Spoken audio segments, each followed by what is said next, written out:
Is this 4 days in a row? I don't even know. I gotta earn some money in OnAir company.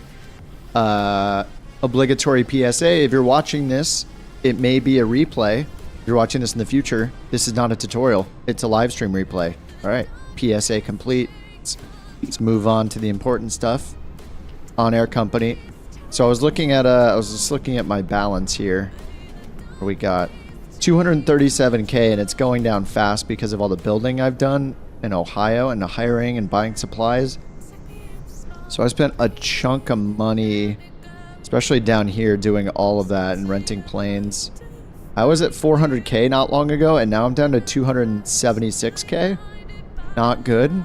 Not good at all. So I want to do two things. Number one, get back in the Vision Jet, because I think this will probably be what I fly on VATSIM. The problem with that is that I hate the G3000, so I'm going to see if I can get a little better at pulling up my charts and everything and using the G3000. Get a little bit more used to, just using the Vision Jet in general. So I'm going to do that, and then do a few flights here with just a few more flights, a few IFR flights with OnAir company. See if I can get some good paying jobs. Just using a freelancer in the SF50 Vision Jet. So we'll see how it goes. So I want to do that. I probably have to get a freelancer pilot to be able to, or employee to be able to fly, but definitely got to go and just get this going. Oh, what's up, guys? Hey, Joe. Kip stream, let's go. Thanks for streaming. Yeah, it's Saturday. I feel like I could go 2 hours. I could go 10 hours. Well, oh my God. Dude, Joe, coming in hot with the $4.99. Thanks, Joe. Right off the bat. You're crazy, dude. Thank you. Test the OBS on Vision. Oh, yeah. That's a great idea. Yeah, I can do that. Yeah, I remember you, I think it was you asking about it before, and I wasn't in the plane at the time, so yeah, I can definitely look at that. Oh, the OBS button. So if I set my source to localizer, actually, let me just tune into a nearby localizer. I'm near Santa Barbara. Let me see if I can pull up the charts real quick here. I need to get some G3000 practice in. So this should pull up the nearest chart. It's pulling up Ohio. If I do the sync here, it should pull up the nearest available chart. Oh, looks like I gotta reattach Navigraph here. Let me do that in the background.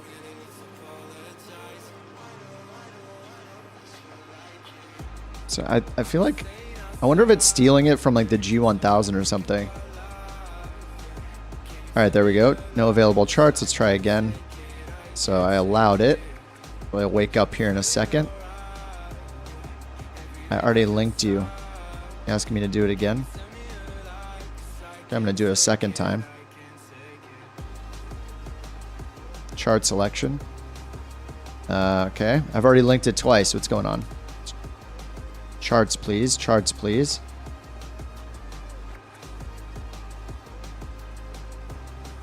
I have linked it for the third time. Maybe there's a bug here. I don't know what's going on. Gabe, what's up, man? So, guys, I have to admit right away, for those of you that know about the notorious song from the playlist I've been using, I switched playlists. So that song, if that song is on this playlist, I'm gonna lose my mind. That song that's been stalking me. So, yeah, I'm trying some Spotify playlists this time from no copyright sounds. See how it works. Yeah, theoretically, I should be able to change my localizer here and set a course. Let me just look on. I don't know what's going on with Navigraph right now. I've linked it twice. Let me try to hit charts again. No, it hates me. I might have to restart in the jet, but I've linked it for the third time now. Might be failing because I don't have a flight plan in, so let me just put in Santa Barbara here. I'm just chilling on the ground at Santa Barbara. It's one of my go-to places. Santa Barbara, Santa Monica, sometimes Long Beach. I like Santa Barbara because it's kind of away from the major LA traffic, and I believe it's a class Charlie here. So it's a decent size. And if you've ever been to that area of California, it's incredible.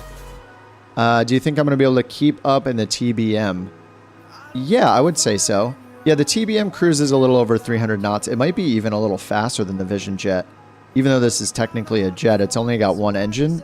I cruise around 300. I think 300 is like its listed cruise speed, 305 maybe. And I think the TBM 930 is similar. And our ceilings are also the same, I believe, 31,000 feet. So yeah, TBM should be great to keep up.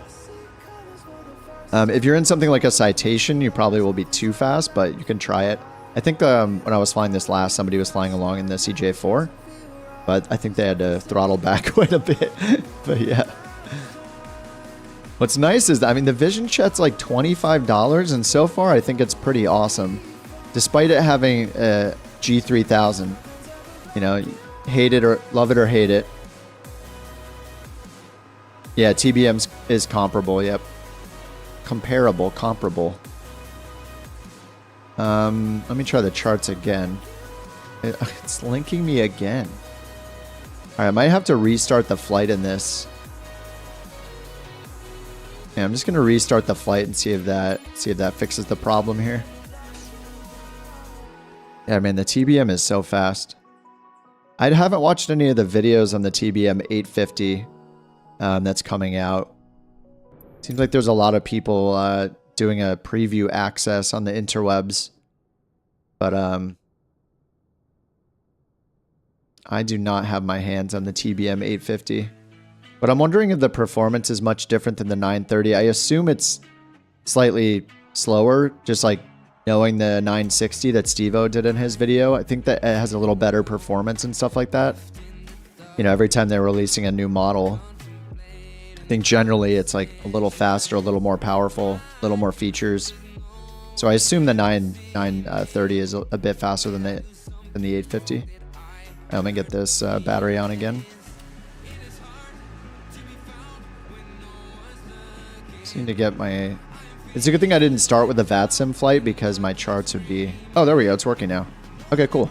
Should have Santa Barbara pulled up. This looks like Santa Barbara to me.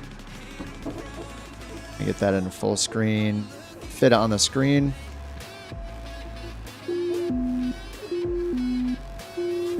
And if I turn my head sideways, I can see some frequencies. Let me get the nearest... Just grab the nearest VOR. I guess I didn't need to do it here. I can just go to our MFD under nearest and then switch to VORs. That would have been the smart way to do it. So we got San Marcos VOR. 114. So I'll go ahead and put that in my active nav1 and nav2. And then see if I switch my active source to VOR, I still cannot. So I can set my course, which is expected, but I can't enable OBS mode. So that might, I wonder if that's a known limitation of the G3000. I'm going to Google really quickly. Googling to see if this is expected, that maybe OBS mode is not functional yet. Searching OBS in the G3000 topic. I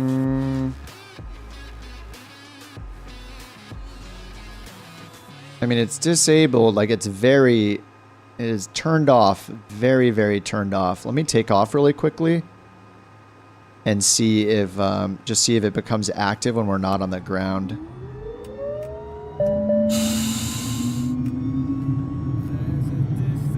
You can click out in your vision, but it won't change the bearing. You've tried the course knob here, so if you hit PFD, this knob here becomes a course selection knob. Does that update your course when you roll it like mine? So you should be able to select your course. I am dumb. So OBS is, I mean, when you have a VOR in, I don't know why I'm using a VOR. OBS mode is for when we're using a waypoint in our GPS flight plan. Yeah, VOR acts, VOR is going to automatically behave like it's going to give us a course selection already like this. So what we want is a waypoint. So let me put a direct to waypoint here. And then switch over to FMS. That's why it's not working. There we go. Yeah, there we go. And now I can just change the course knob. No, I can't. Okay, so this is probably what you're running into is you can't... How do you change the course? Let me go to MFD. Okay, yeah, this is the question. How do you change the course when you have OBS active on a GPS waypoint? So the course has gone away here. Yeah. I don't know why I went to. I'm thinking like, oh, I'm selecting a radial. So I wonder if we type it in.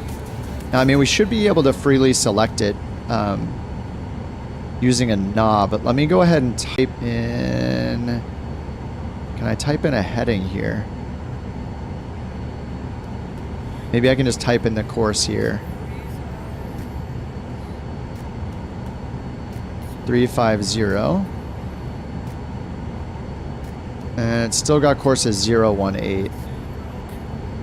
Okay, so it's just showing me the direct to course, so it doesn't look like I can override that.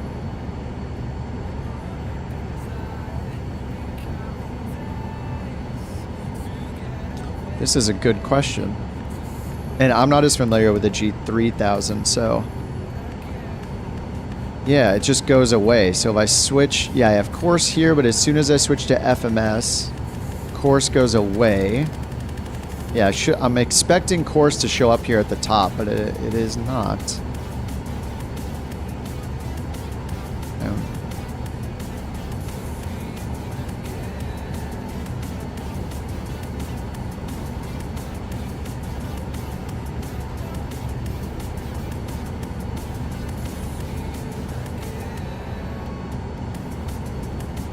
Yeah, I'm looking at the actual G3000 manual right now.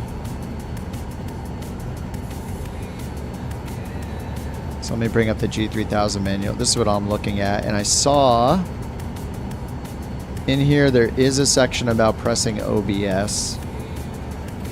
Turn the course knob to select the desired to and yeah, push the course knob to synchronize.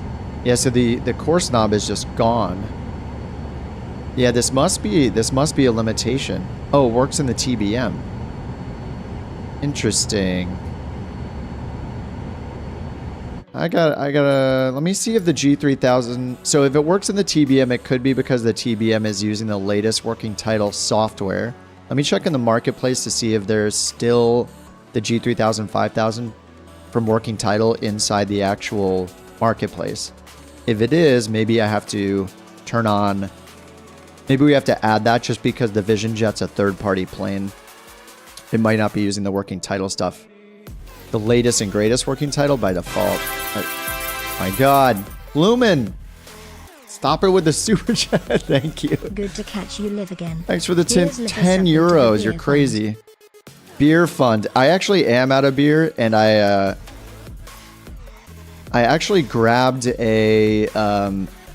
oh, I think my mic might be clipping. I grabbed a White Claw out of the fridge yesterday because I was out of beer. If that makes you cringe, I apologize. Oh, there we go. I think is my mic... All right, that should sound better, hopefully. So I was playing with my microphone settings quite a bit yesterday, and I think I got them better and realized that my mic was way too loud.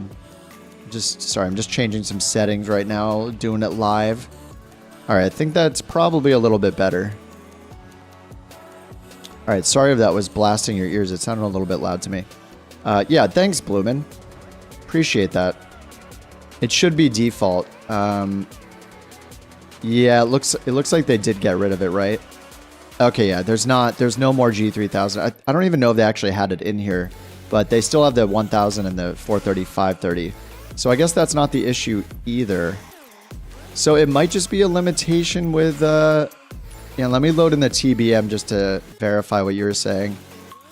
Just that it's just this G3000 that does not like it. Let's go to a GA spot here.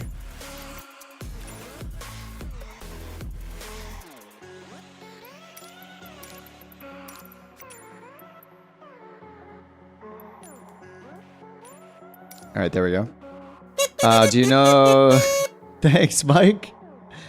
Oh man, I don't know if you guys saw the process on the emotes, but they're looking pretty hilarious. Welcome, Mike. Enjoy your temporary badges. I'm trying to get...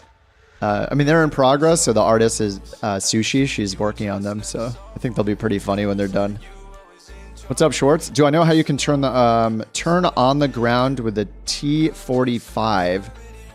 Oh, can't use nose wheel steering. Super enjoying the emojis.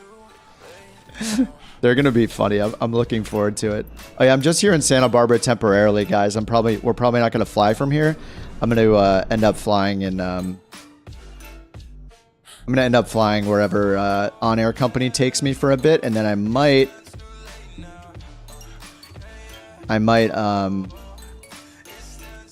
get some VATSIM going in a little bit if I get a little more confident with the Cirrus Jet G3000 and pulling up the charts.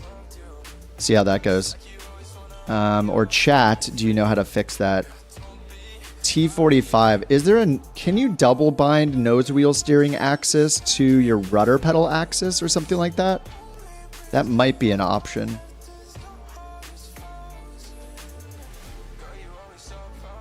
Okay, so nav source is FMS. If I go to the MFD and give us a direct to, just put in LAX.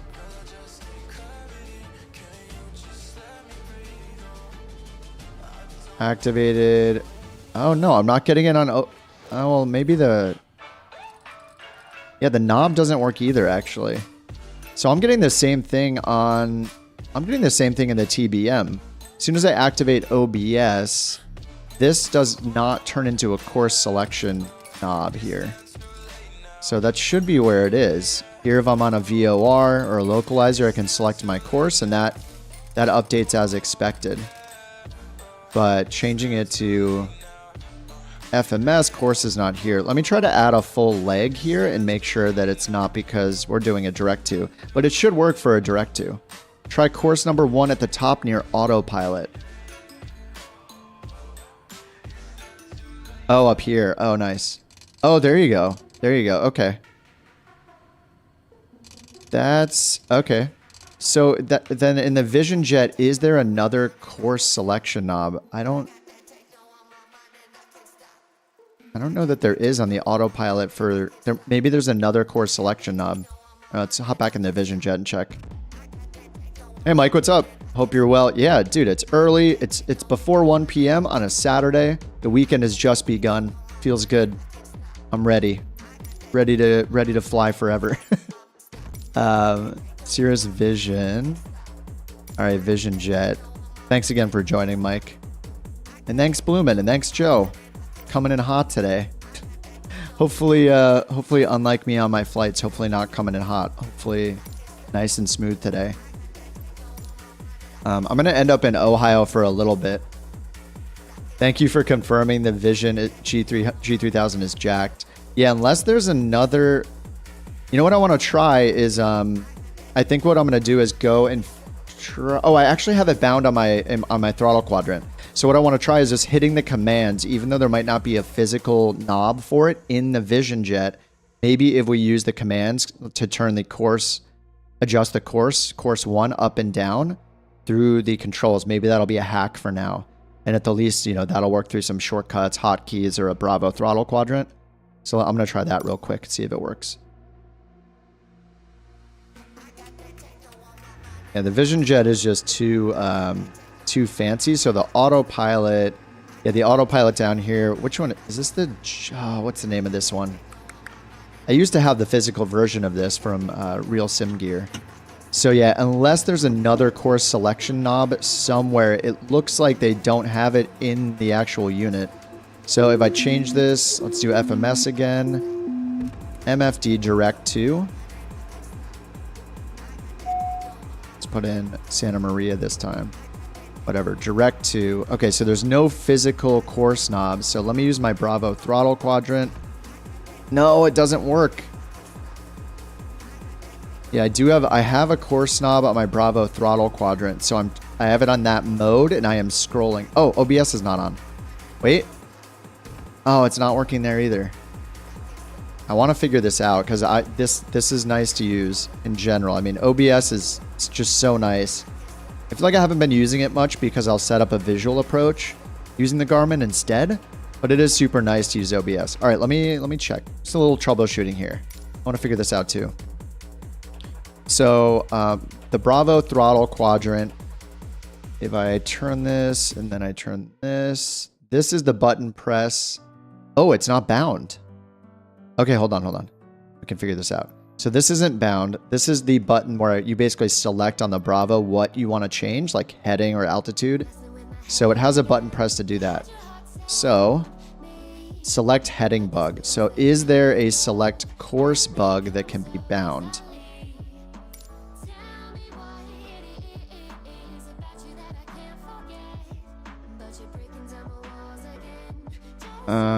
It doesn't look like there is. So let me try to find course 1.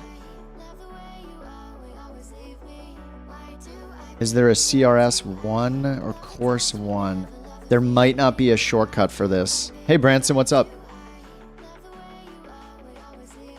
Bug heading. There should be autopilot controls for adjusting things like heading and course.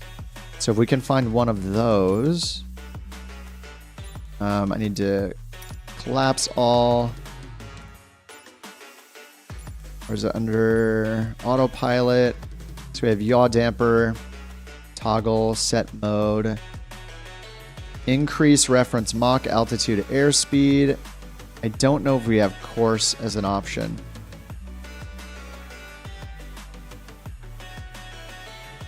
Nav 1, heading, approach, altitude, airspeed. Yeah, I don't think we have any shortcut that is course to select a course.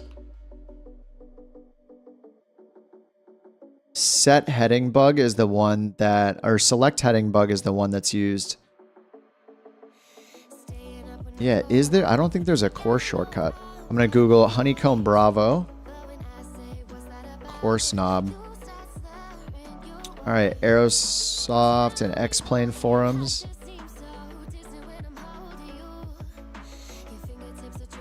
Okay, there's a course command, or there's a command in X-Plane for it. Dang. Strike 1, Microsoft Flight Simulator. Yeah, apparently there's one in X-Plane under radios called OBS 1 down and OBS up. Let me search for OBS instead of course. Oh, here we go. VOR 1. Oh no, this is just for VOR. Is this gonna work? Let me set this in my keyboard and try it out. So maybe we can do VOR OBS. Oh, I already have some here. Shift Control End is decrease, and I'll just try that real quick. Shift Control End for some reason. And that is not changing the course number here. Yeah, you're searching on Google for OBS recommending me your channel. People having OBS problems are getting a tutorial on using it when it doesn't work here. Yeah, I think that's in the 530 or 430 or something. Forget when I did what I did with that one.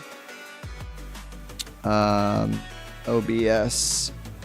So increase VOR2. Let me try that one. Shift Control End. Control Shift End. Shift Control End.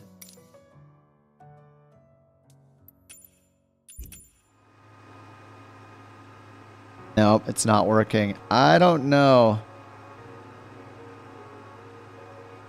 Yeah, I don't think that is working at all. I don't see a way to do it. Yeah, that's a bummer. Yeah, OBS. There's no, and I assume there's no hidden like course knob somewhere here. Heading is totally independent of whether we have OBS on or not. So yeah, if this autopilot had a course selection knob, I think we would be able to do it.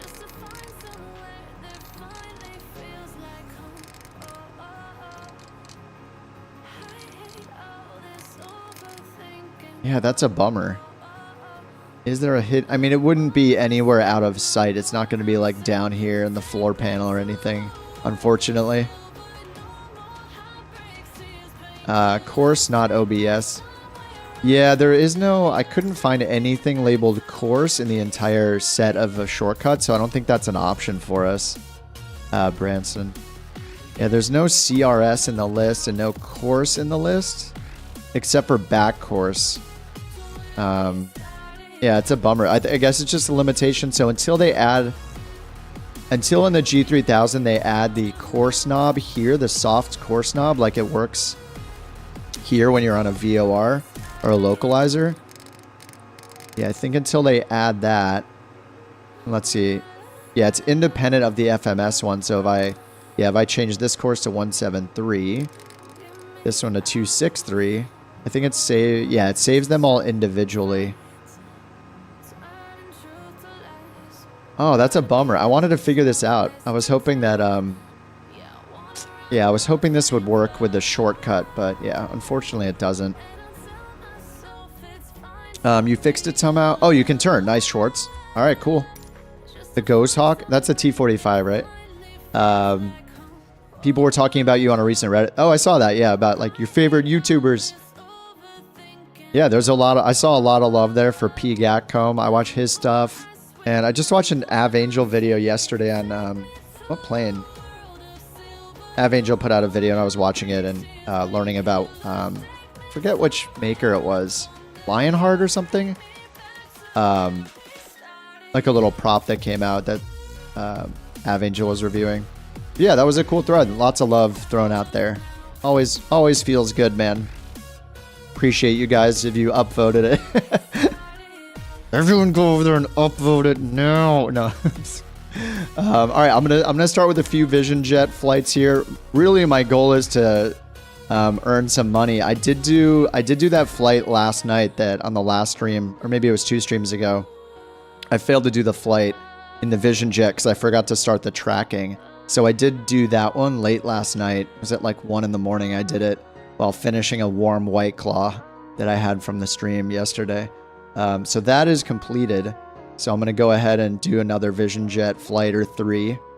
And I was stalking some LAX VATSIM traffic this morning. Just opened up VPilot and sat at the parking in Santa Barbara and tuned into the LAX Center was online, or LA Center was online. So I was listening to that for a bit just to get intimidated. Ooh, 18,000 credits. Oh, and I don't know if Chris is in the chat, but I think Chris was working on his OnAir company. He was trying to sell some meat that he had produced.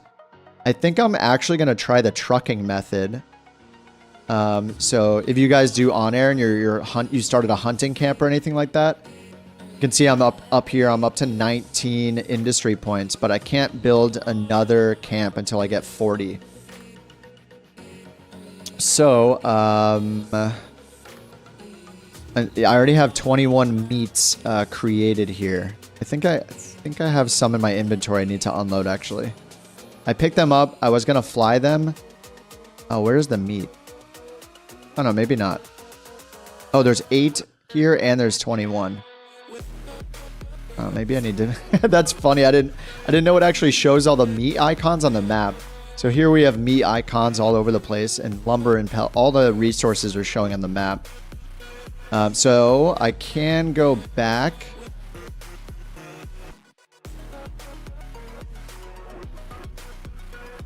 Can go into here, and I can go into the industry. And here under the output, oh yeah, you guys can't see this. Let me figure out how to show this.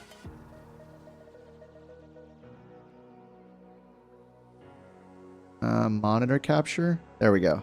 So this window right here lets you change the output mode. And even though it'll cost money, I can choose truck. Oh no, no, the dog. Oh no. We got a puppy. Oh my god. Please don't make me end this stream early, dog. Or crate training her.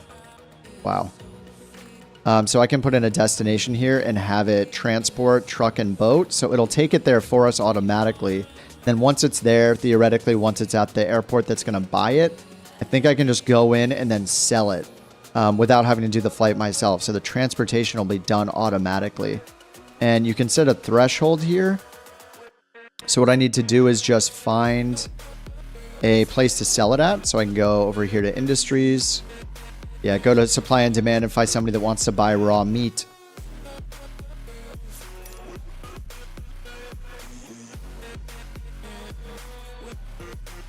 What's the dog doing? She is in a little playpen we set up for her because she needs to learn to be like left alone. And so we have to go through that stage, that phase of training her to make sure that she's like not super dependent on being near us. So yeah, she's in her crate right now. So we have to like ignore her if she's making noise and then you know, only pay attention to her once she's quiet again. Okay, so let me find some let me find some raw meat enjoyers, some raw meat demanders, and then I can just put in that spot to ship it to. I mean, ideally I'll ship it somewhere where the demand is high, but I don't want it to be so far. Yeah, I have to pick one of these, so I'm just going to pick the closest one here, November 5-7. I'll go and set the meat to be trucked to November 5-7, and hopefully we'll turn a profit after the trucking costs. So now here I can set this over to set of storage, which is the default. Change it to truck and boat transport, November 5-7. 9,000? So the transport cost is 9,000. Okay, it's less mattering how many I send. So if I send the 21 that are on the way there, or that are already available, it'll take it 15 hours to get there and cost 4,000. And I believe it said it's paying almost 9,000 per meat. Each meat unit is 100 pounds of meat. So, I mean, in that case, we're still going to be turning a profit. And this is probably going to be way cheaper than the fuel cost to get over there, potentially. Maybe not. How much is it? Like, I'd have to do the math to figure it out. But, I mean, this is probably not that bad. We're going to send 20 over there. I'm just going to hit apply. And then we should see the meat go away from here. Oh, yeah, the truck icon showed up. Nice. The truck icon says truck/boat transport. Nice. I mean, this is the best way to do it. Like, this is fully automated. Well, not fully automated, but I need to be able to... All I have to be able to do is fly in supplies to make sure that the hunters are fed and that they have hunting supplies. And I did drop off a lot. I dropped off 80 days worth, I think. Wait, was it 80? I have 80 days worth of food, and I thought I had 80 hunting gear. So maybe I have about 30 days worth of hunting gear, I think. Because we have 3 hunters, so it'll use 3 a day. I have 68. 68 divided by 3 is 22.6. So I have 22 days left worth of hunting. So I don't have to do anything. And then every time it hits that threshold for the truck, it's going to transport it. So I think the only thing I need to remember is that once it arrives at its destination there for selling, I need to remember to sell it at some point. All right, cool. All right, let's go back to the Vision Jet, find a job, fly around.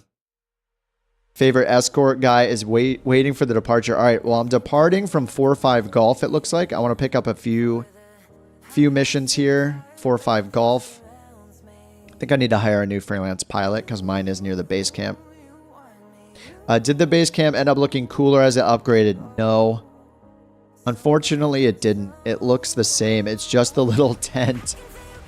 So, yeah, that's kind of a bummer. Maybe they'll improve that in the future. All right, this is 11,000 for only 48 nautical miles. I'm just going to start with anything that goes to a major airport and is paying me well. I'm going to do that. Let's do this one, KYNG. I want to get into some more major airports. So I'm going to go ahead and accept this one, 4 Golf 5. So we're going 4 Golf 5. And then let me go see how the plane looks. I think I might need to get a new employee. And I'll load into the ground at 4 Golf 5. And I want to play it a little more realistically. Try to prep myself for VATSIM. This is, how much runway do I need? I got the plane into here. How much runway do I need to take off? Let's see what our takeoff roll is. It's about 2,000 feet, according to Wikipedia. Takeoff roll for the SF-50, 2,063 feet.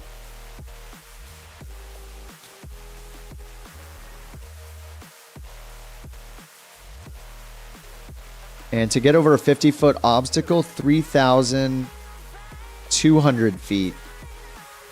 Here we have 3,800 feet, so it's going to be a little tight. All right, ramp GA1 in the Vision Jet. I actually love how many colors it comes with, so let's start with banana yellow. Runt banana yellow.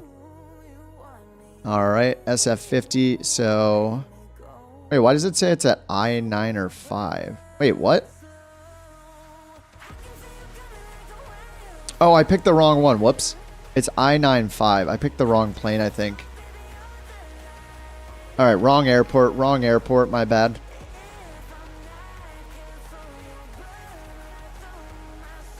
Oh, it looks like I already have a job pending to go to KCJR. Oh, this might be part of my mission. All right, let me check this. Is it part of my mission? Oh, it is. It is. Okay. Okay. I'm abandoning this job. Sorry, I picked the wrong job, guys. Sorry, I'm quitting out. I forgot. I hit the, just based on pure muscle memory, I clicked on the Grand Caravan. Schwartz, the most patient escort pilot ever. Yep, that's true. He could be intercepting any number of 747s or A320s taking off from a major airport. He's waiting for the slow vision jet. True dedication. Did the base... Oh, yeah, I already read that. Sorry.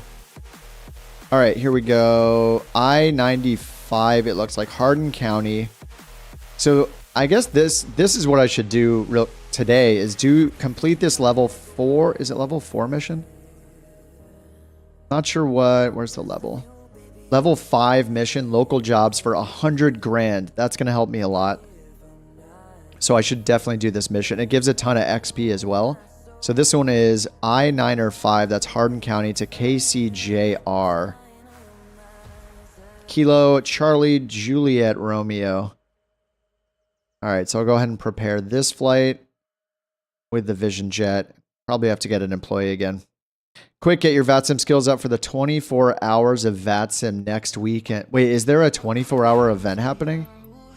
I was looking at the events happening today. I think it's in about 3 hours.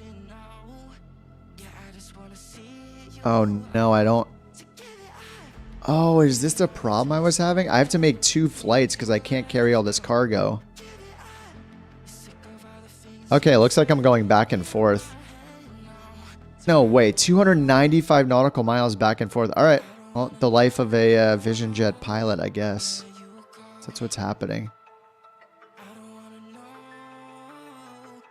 All right, let's go ahead and do the dispatch. Get loaded in at India 9 or 5. This is Hardin County.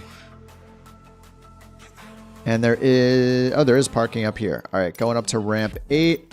All players. Live traffic's off. Live weather and time is on. USA West.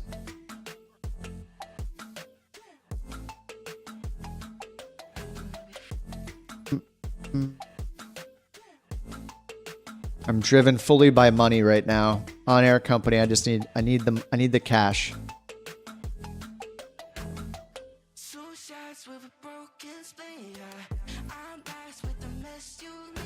All right, and it looks like I did run into something with the Vision Jet where I think technically it's supposed to be able to hold a higher payload than it's set to hold in OnAir company.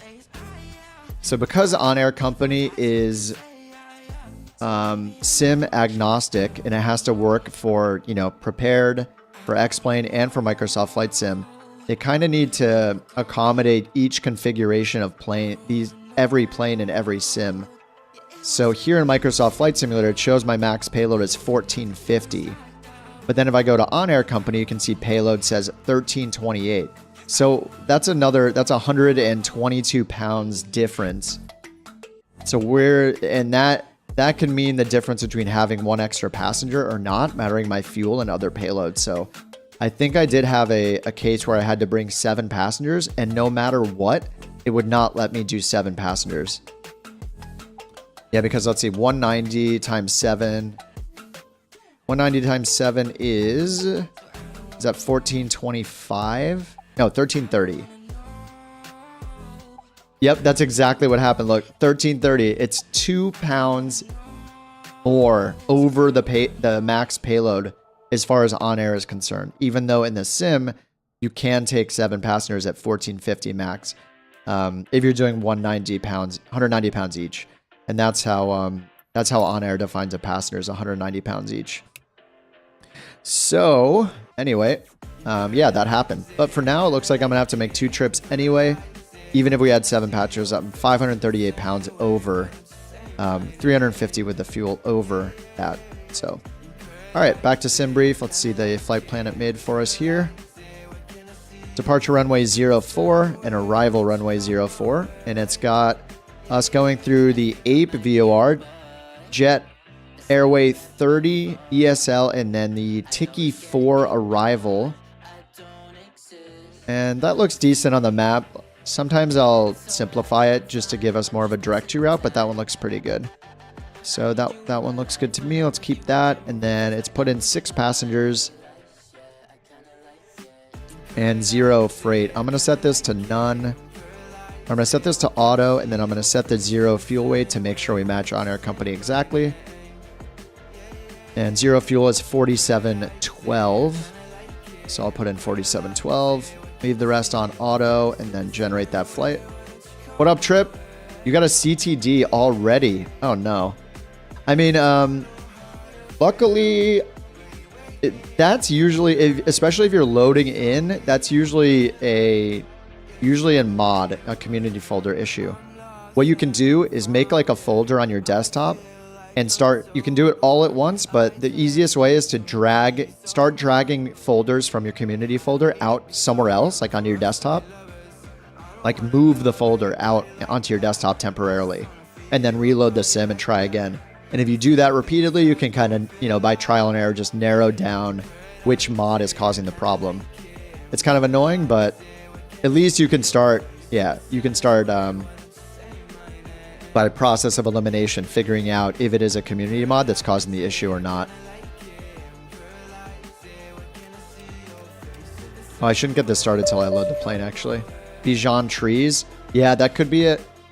Yeah, even if it's in the marketplace, I mean, they don't absolutely test every single thing. So the marketplace is really like a glorified flightsim.to. It still ends up in a package folder, as a package in a folder. It's just in the official folder, not the community folder. But yeah, in the same way that community mod can mess up and crash you, so can a marketplace mod, unfortunately.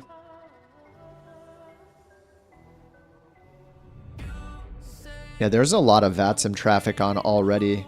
I was looking that this was not this busy an hour ago. I mean, a lot of this is, a lot of these are just, I think mostly center controllers on, but I mean, there's like coast to coast coverage almost right now in the US.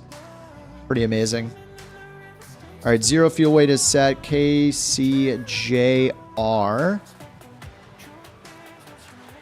Yep, that is our arrival to the west, 333 nautical miles. Our cruise is 29,000 feet. So I'm going to click import. Wow, okay, that is so close. It brings our fuel up. We have 77 pounds of available payload. So we are pretty heavy here. I could load up a few pounds to max this out. Load up a few pounds of this cargo that's part of this job. If I want to go to our max payload.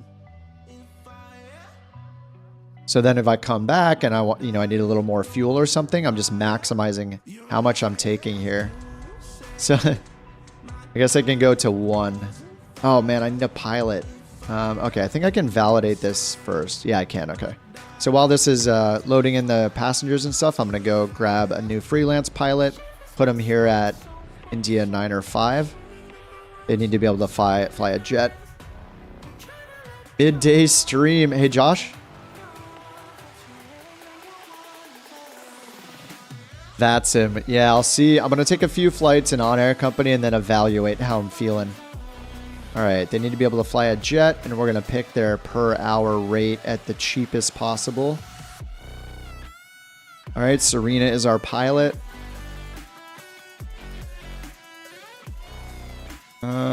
Why can't I hire her? Oh, is she one of my pilots already? She might already be one of my pilots, but somewhere else. Let's try the next cheapest person. Klaus. All right, Klaus. Wages per flight hour, 201. Per flight hour salary. Per flight hour wages. Oh, wages is what I want. If freelancer. All right, so sorry, Klaus. You might be too expensive. Let me sort by wages instead. Isaac is a little cheaper. Sorry, Klaus. Isaac's our boy. All right, so let's bring him to India 9 or 5, Hardin County. Hire him as freelance. I'll just hire him for the day. We just pay per hour and per day, so I'll just hire him for 1 day for now. Yo, Mike. I know, beyond ATC, the hype is real. It looks incredible. Everybody's excited about how cool it is, and I think simultaneously worried about how much it's going to cost. So we'll see how it goes.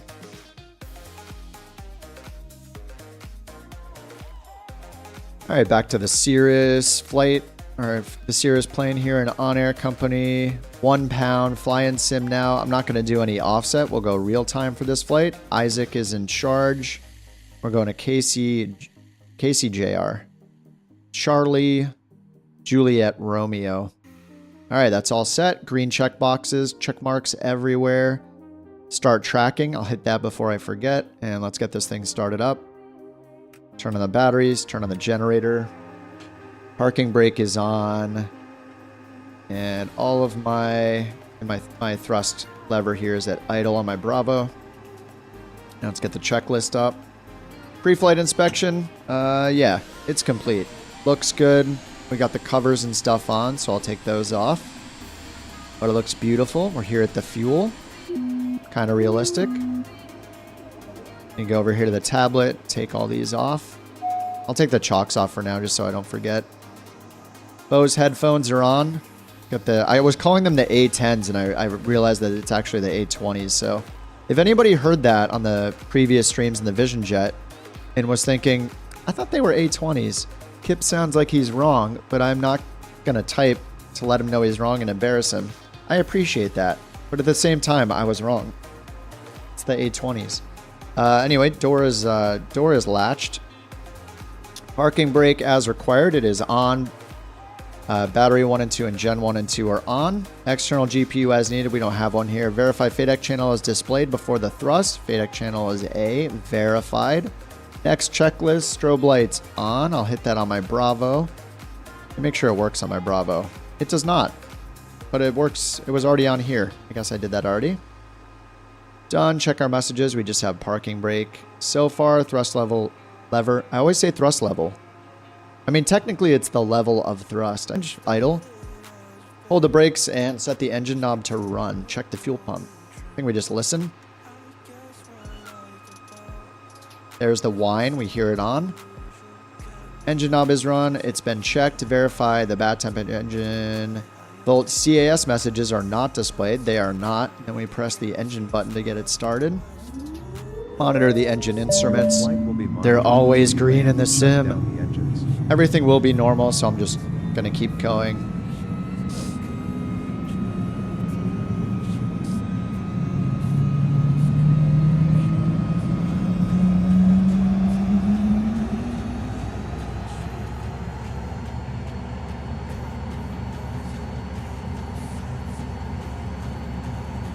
What is IPS? Is that inches per second? Is it just telling me to monitor I think that's inches per second. What is IPS? Yeah, it is inches per second.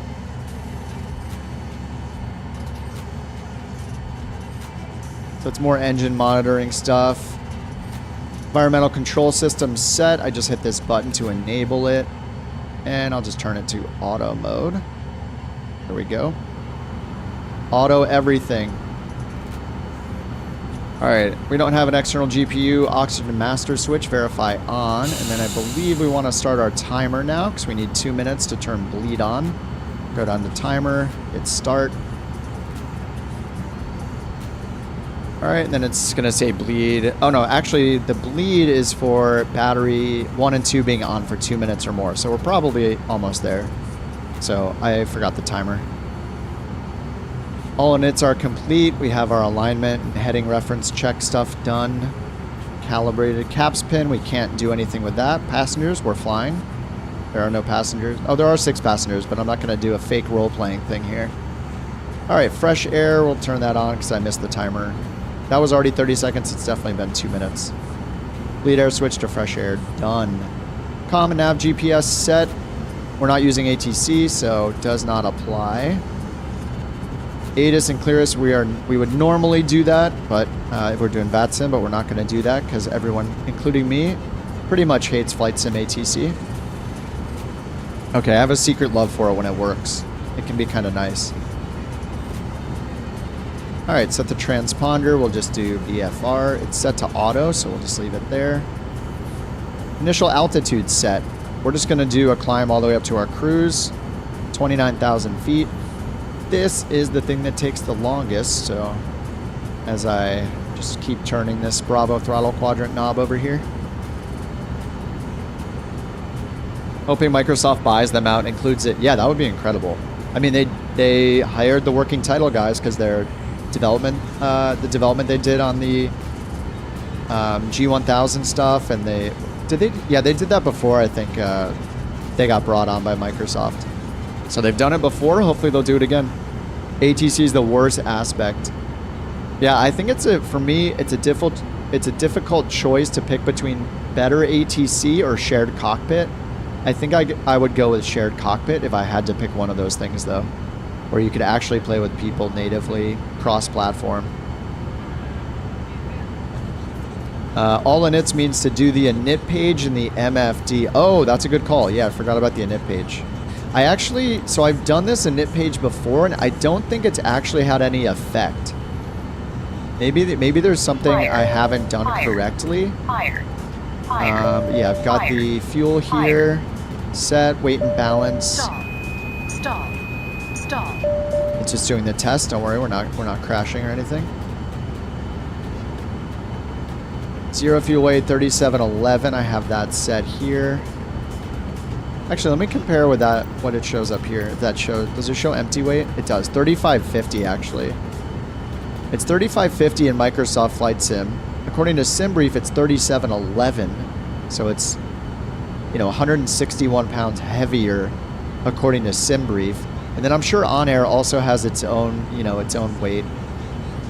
Crew and stores, I believe we only have a pilot as far as OnAir company is concerned.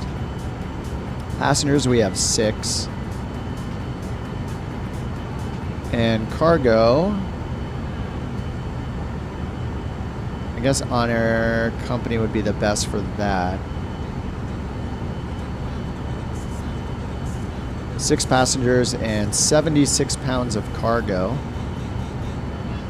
Yeah, I don't think this has ever changed my rotation speed though. And it's showing us as, exceeding our max takeoff weight. This can be kind of the frustrating thing, I guess, with just with OnAir versus SimBrief versus Microsoft Flight Sim. You have three different sets of like weights, balances, measurements. All of the weights are different, mattering which software you're talking about. So as far as OnAir company is concerned, we're fine. But as far as Microsoft Flight Sim is concerned, we're overweight, or at least the G3000 is concerned, we're overweight. And this actually doesn't update to show. OnAir does change it, but it actually doesn't show here. So now if I go to, so that should be, oh yeah, I can't set this at finished. I can't set this to be finished unless it's a valid weight. So I just have to lie to it, I guess.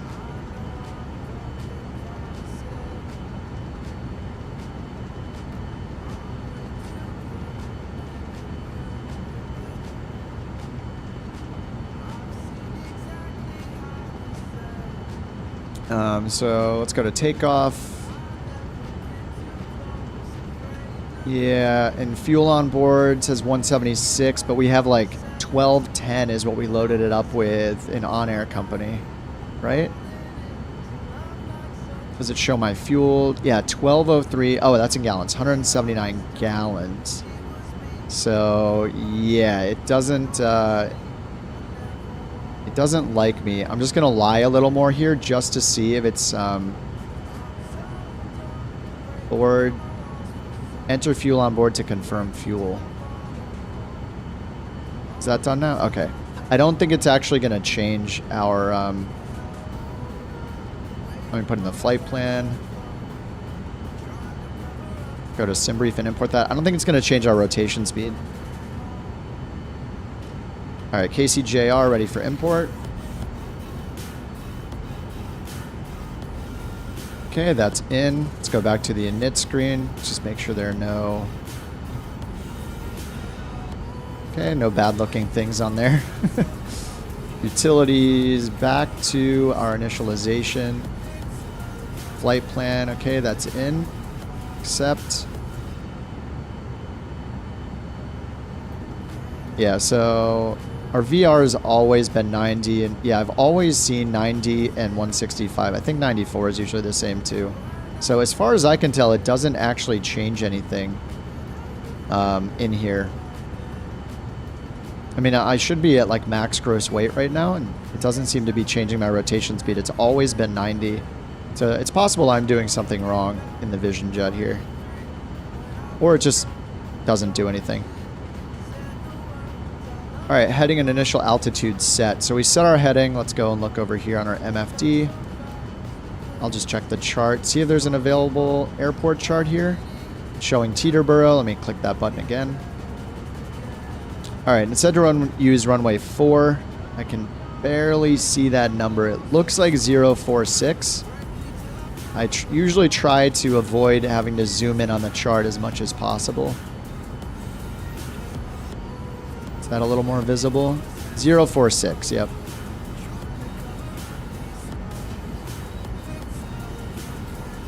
All right, we got traffic map over there.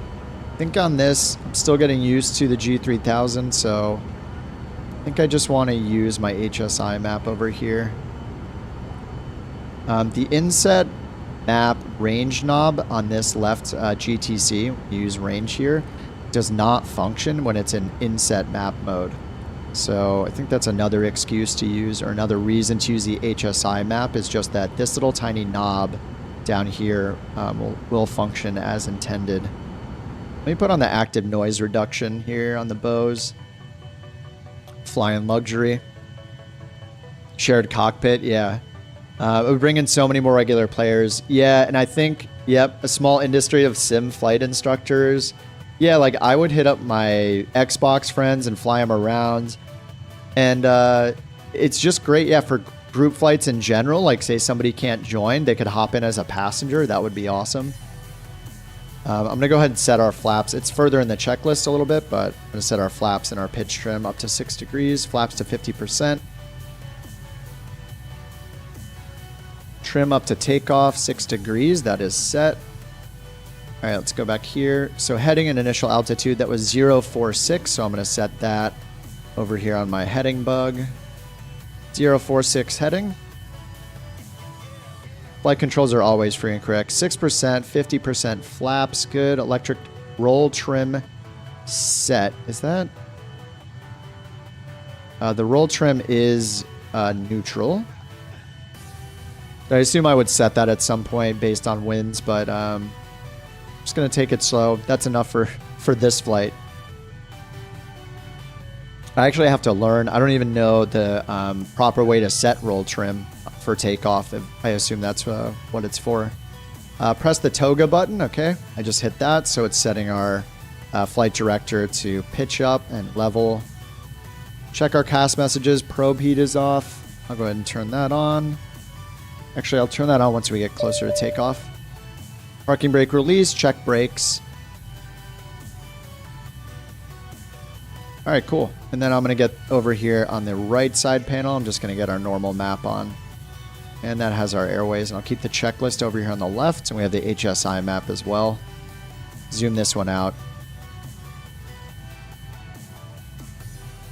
All right, nice. And we would also familiarize ourselves. If I was on VATSIM, I would go through the flight plan and make sure I knew the name of each VOR, because they're going to call it by its name, not really by its code, by its spelling. So it's the Appleton VOR. That's our first waypoint. And then later on, we have the Kessel VOR, Echo Sierra Lima. And then these restrictions are for our arrival, flight level 190 on our arrival, and then 9,000 at LB. And then we don't know our approach yet, so we'll figure that out when we're flying. We'll check the ATIS. Or, you know, ATC would be assigning it to us, but we'll make our best guess either way. Okay, all this is good. Outside air temperature is 25. Let's see what the winds are here in the briefing and the temperatures. So overall winds, wind correction positive 13, so we'll have an overall tailwind for the flight of 13 knots. Sounds good. And then outside air temperature, once we get to Appleton, it says minus 21. Wind information is not something we can import into the G3000. To my knowledge, if we were flying the airliner, we could, especially the 747 and the 787. It would actually pull that in from SimBrief now, which I haven't tried yet myself. All right, and then the ATIS for where we are is winds are calm, few clouds at 4,700 feet, temperatures 25, altimeter 3023, which checks with what the sim says. So I had auto set that. And then our destination is Culpeper Regional, 330 at 5 knots, scattered clouds at 3,800, scattered at 4,700, broken at 5,500. So we're gonna have a lot of clouds to fly through before final approach, before we're lined up for final. So 3,800 AGL, so, and 3017. All right, cool. I think that's enough. Let's go ahead and taxi to runway 04. I got the taxiway diagram pulled up here. Parking brake is off, strobe is on, and whoa, this thing moves fast. Oh no, am I gonna touch that? Uh-oh. Hold on, I don't know if that's gonna collide actually. I'm gonna hit the Shift P shortcut for a pushback tug. I do not want to touch my wingtip on that. I think we go right through those, but I'm not gonna risk it. Alright, thank you, invisible pushback tug dude. Let's hop back in this guy. Parking brake is off again. Alright, over to runway 04, which is a longer taxi over to 04. We need to turn around. And this is requiring a lot of thrust. Is my parking brake actually off? Why did that just come up?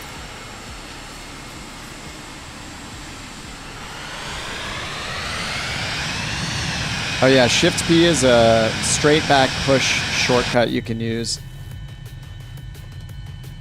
I am burning a lot of fuel just trying to get going here. What is going on? Parking brake is off. I'm like stuck in a little divot or something.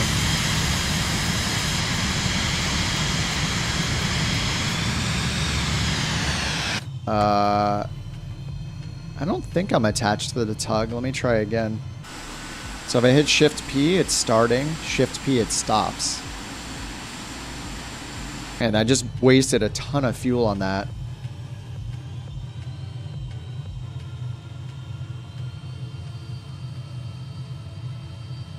All right, there we go. I'm 75% thrust to get moving up this little tiny hill. or whatever is going on with the terrain. Why does that keep coming up? Stop it. That's so annoying. No, I can't hit the Y key with OnAir. Unfortunately.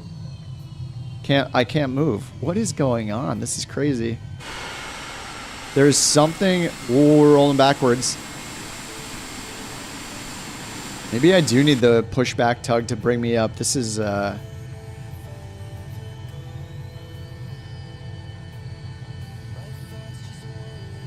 like wiggling the rudder pedals right now, trying to get moving.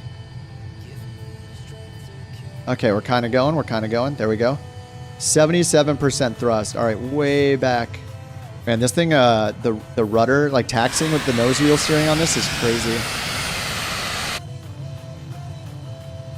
It's terrifying just because I don't want to use too much fuel because we're set at like max payload. I also don't want to touch anything by accident because I have crash damage on.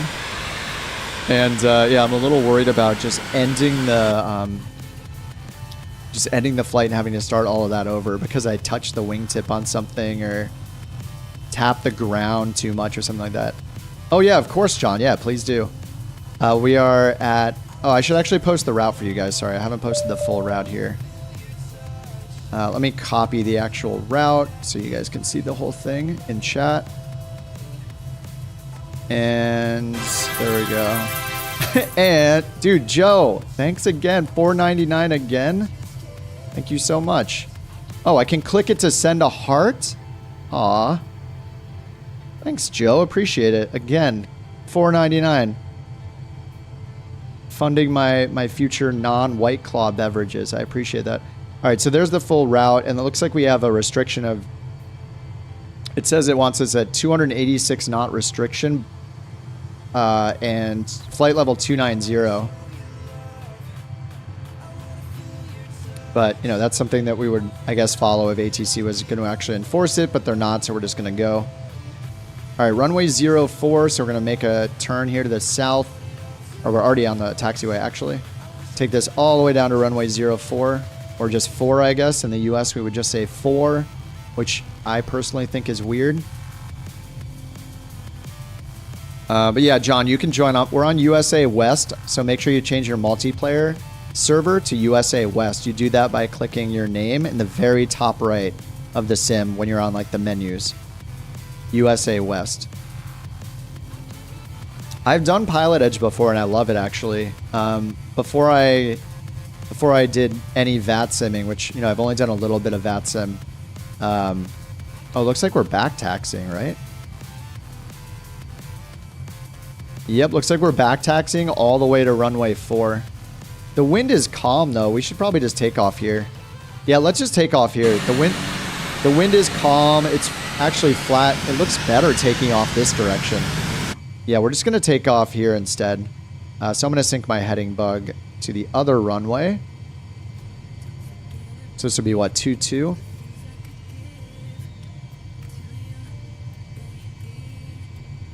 How do they compare? Well, Pilot Edge costs money, but it's on 16 hours a day. It's very, very good for VFR. It's good for VFR and IFR. They have like training programs that are really, really good. So I used those. I think it's worth, if you can afford it and you're a little intimidated by hopping right into VATSIM, I would say to pay for a month or two of Pilot Edge and go through their training things. One's called the CAT. It's like the Communication and Terminology or something like that. It's VFR just to get you start talking. And your very first flight, you actually don't talk to anyone. You just talk to yourself basically on like a CTAF frequency.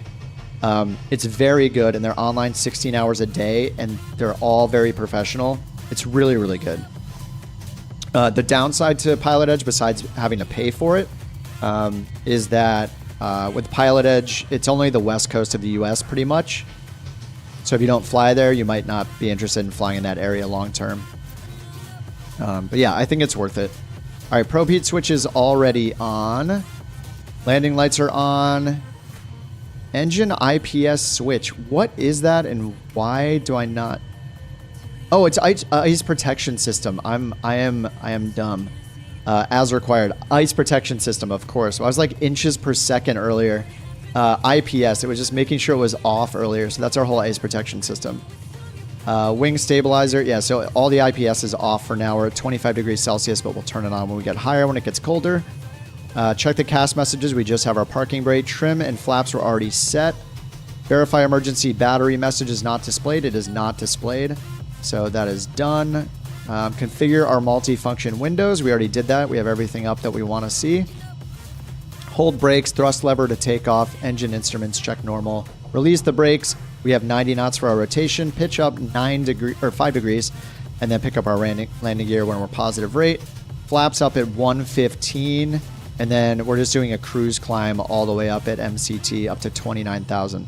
All right, sweet. That's all good. Should have done that before I pulled on the runway.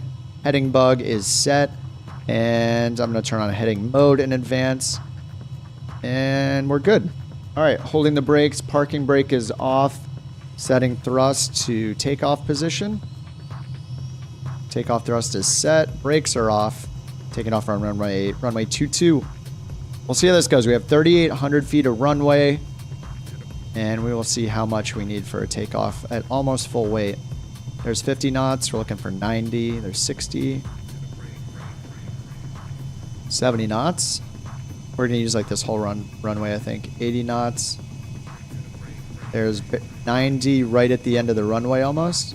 All right, that was not too bad.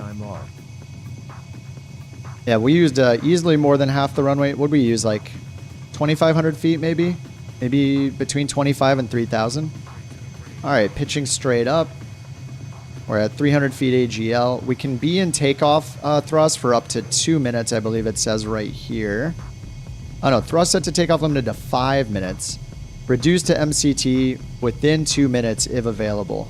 All right, that's 500 AGL. Autopilot's on. And flight level change mode is on. And we should be climbing at 165. But it is not climbing. It's not letting me change the climb speed, which is a first. Why is it not letting me change the climb speed? Or it's 700 feet per minute, so that's fine. I'm going to go back to max MCT. Oh, it's because my gear was down. Beautiful. Right, I have gear in this. This is why you don't just hop right into VATSIM. And there's almost 150 knots. I'm just going to do flaps. Now we're getting 145. Now we're getting 165. It's only been like a week since I've flown something with gear, and I already forget gear up. All right, we're going to pretend they gave us a turn here, so we're going to turn out to the left. And that red that's showing is just traffic. This is traffic, so I'm going to turn around here to the east. We're going to get onto course. And we're heading to Appleton VOR as our first waypoint here. Auto throttle I'm keeping off for now just because it kind of spins it down pretty low. And it says we can use MCT for our climb, so I'm just going to do that to bring us as high as possible. I don't see any warnings here about limitations of MCT, just to not use takeoff thrust more than 5 minutes. It says reduce to max continuous thrust within 2 minutes of selecting takeoff thrust. But I guess that said, it's not in the green on our thrust arc here, but it is not enunciated as being in takeoff thrust anymore. So I guess technically I need to learn whether MCT means literally pulling it back so it just doesn't say takeoff thrust anymore on the cast messages, or if MCT actually means the top of the green arc, which would make sense. So let me turn auto throttle on and see what it does when it has the climb enunciation here. Yeah, it is pulling it perfectly to the top of the green arc, so it's probably the top of the green arc. Click on the hey Les, what's up? I can't get over how good this game looks. I know we don't even have clouds and it looks good. Click on the throttle to make sure it's at MCT mode. Wait, is there a way to toggle MCT mode? Is that what is that little button right here? That's throttle lock. So there is MCT right here, but there's no actual like detent for it. Your auto throttle, it did it. Yeah, so I know there's like MCT here on the label, but when I use the throttle myself, it doesn't like snap into that position, and it doesn't enunciate MCT up here. It only tells me takeoff thrust here on the CAS when I have it set as like a warning. Click on the back of the throttle.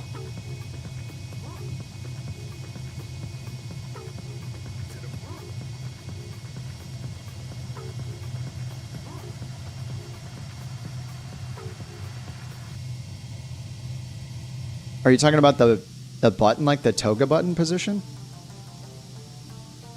Let me try it out. Let me put it back to manual.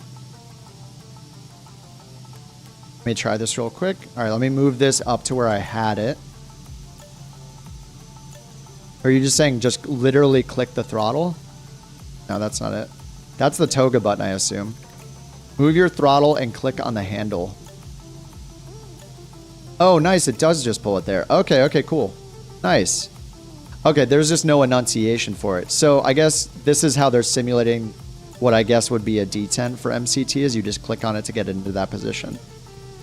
But it won't actually do it if I'm, you know, if I'm moving my actual throttle lever, it's not going to actually snap there. Yeah, it should snap. Yeah, it did snap. That's cool. Nice. Thank you, boys. Thank you very much. I'll go back to auto throttle now that I know that, though. Cool, yeah, that's a nice feature. Okay. Green arc is MCT. Yeah, that does make sense. Cool.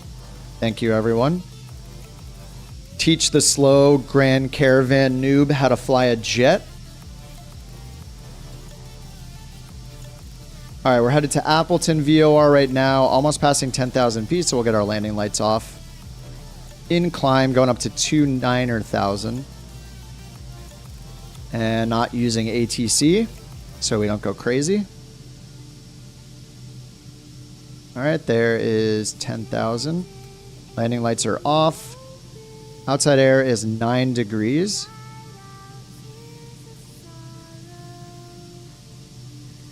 And instead of charts, I guess I could turn on weather radar. We have onboard weather, right? There we go, yep. Cleveland Airport information. Charlie 2000 Zulu. Wind 029er at 6. We're getting some random ATIS. Let's go ahead and get that off. Alright, done. The Cyan T is the Toga Max. Oh, right here. Gotcha, Wes. Nice. That's the Toga Max thrust. So is there any risk of me exceeding that mark then? Or is it just more of like a monitoring thing to make sure that the system doesn't... Oh, it's actually moving it.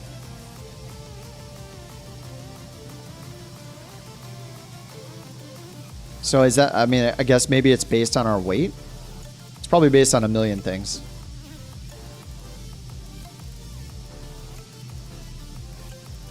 Oh, mattering the altitude? All right, let me get through my climb checklist. So MCT, so we did all that. Engine parameters and cabin pressure. Cabin pressure is rising. 3.2 PSI and 500 feet per minute. We're almost passing 4,000 in cabin altitude.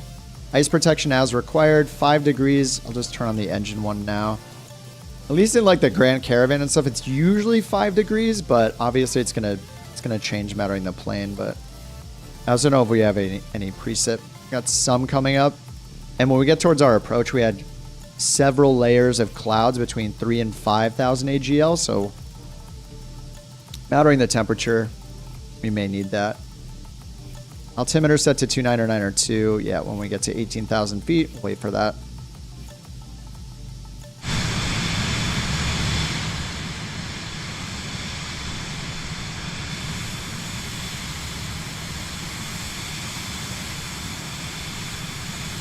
I see John. John's pretty close to us, actually. I can see your lights from here, or or like the body of your plane. I can't tell which one I'm seeing. It might be the lights. See both. I hope they fix it in the future where when you zoom in, you can see the plane and the lights. It's kind of weird how you can like zoom in and basically the plane disappears. All right, 13.5 climbing 29,000. No ATC service. Feels good.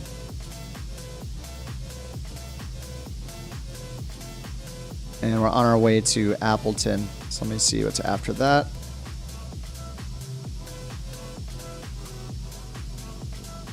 All right, Appleton. 35 nautical miles till Appleton. Then we have Shar. It looks like it's 152 nautical miles to Shar, and then we start our arrival. Passing 4,000 feet. Where is our boy Schwartz? Schwartz, are you on the ground? I think our boy Schwartz is still on the ground, so no jet escort today.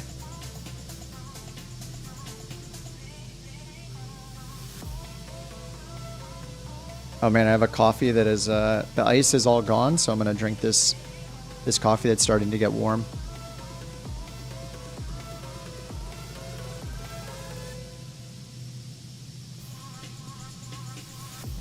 Yeah, it'll reduce as I get higher. Yep. Okay, makes sense. That's cool to know, though. I do have more to read in the manual for this thing for sure. I just don't really want to do it on stream. That's kind of boring. What's less boring is just sitting here in silence while climbing up to 2,900 feet, and then also sitting in silence at cruise, turning the music up to cover the awkward silence. It's a strategy. I guess I should start just briefing, figure out the approach, figure out my frequencies. The goal is to get some of my VATSIM confidence back, even though I'm flying a new plane. But I think what I like about the jet, or about the Vision Jet, is just because it's single engine, it's not quite as fast as something like the CJ4 that I was flying before.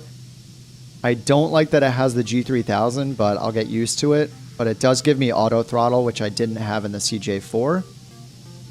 I do remember just being totally task saturated and kind of stressed out flying into like a Denver VATSIM event with the CJ4 with all the automation, or without all the automation, so manual thrust and all of that, and trying to keep speeds they were assigning me. So auto throttle sounds really, really nice by comparison.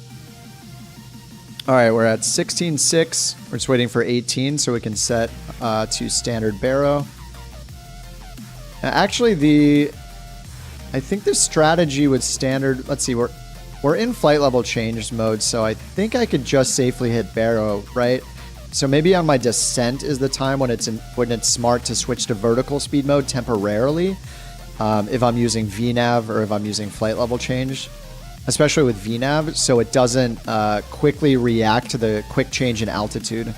So I think when we're climbing, it doesn't matter. But if I'm using VNAV, I think that's probably the best way to do it, just so updating the altimeter setting doesn't make it instantly react. I think on the descent, yeah, technically do it at 18K.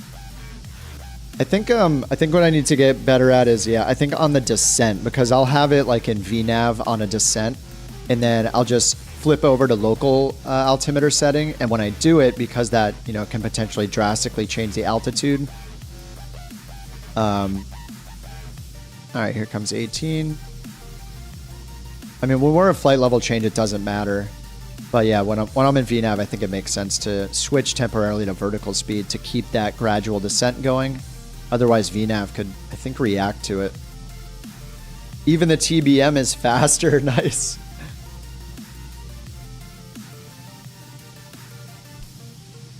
Look at that beautiful red-topped Vision Jet over there. It looks so good. New G3000 lets you pre-select. Oh, yeah, this is super nice. Yeah, I love this feature. Yeah, pre-select for the local altimeter set. It's beautiful. So cool. G3000 with the auto throttle makes it nice on approaches you don't get on other G8. Yeah, I think that's why I'm like kind of drawn to this. Just because it gets me out of a slow Grand Caravan, which is, when you're doing VATSIM, just like everybody is in a jet. So at least I'm not going as slow as I would like trying to fit into them sequencing traffic in something slow like a Grand Caravan. even though it has my beloved G1000. Yeah, I think this is a nice step up from the Grand Caravan. It's not too blazingly fast, like a Citation, and it has a lot of the features that those have, like auto throttle. So I think this is going to make it a bit nicer to ease back into doing some VATSIM. Make sure my tracking is going in OnAir company. Oh, the next here is to go to the H-Jet. Yeah, I do have the Honda Jet. I bought it when it came out, but as you know, just like I will try a plane out briefly, but rarely keep flying it just because I'm always running back to the Grand Caravan for OnAir company use. Oh, dude. Wait, is the canopy gone? What's going on?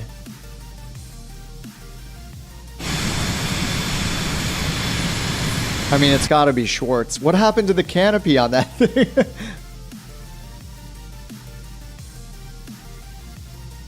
That livery looks awesome. It's beautiful. Ready to eject. Yeah, what happened? Can you actually take the canopy off that thing on purpose? Or is this just a bug?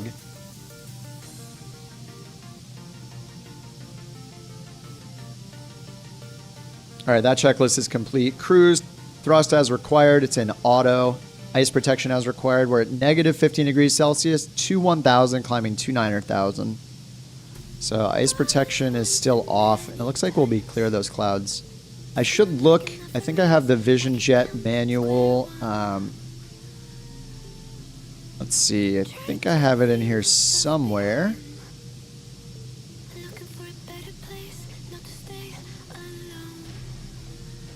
Let me see if I have it bookmarked. Just for the ice protection schedule, basically. Like, when do I turn on ice protection or not? Is it only when I detect precip in front of me? Is it only when I'm flying through clouds? Or do we just turn it on kind of at all times? Flight FX. Downloads for the manual and paint kit. Nice. Oh yeah, the manual is in... they have it available in Google Drive.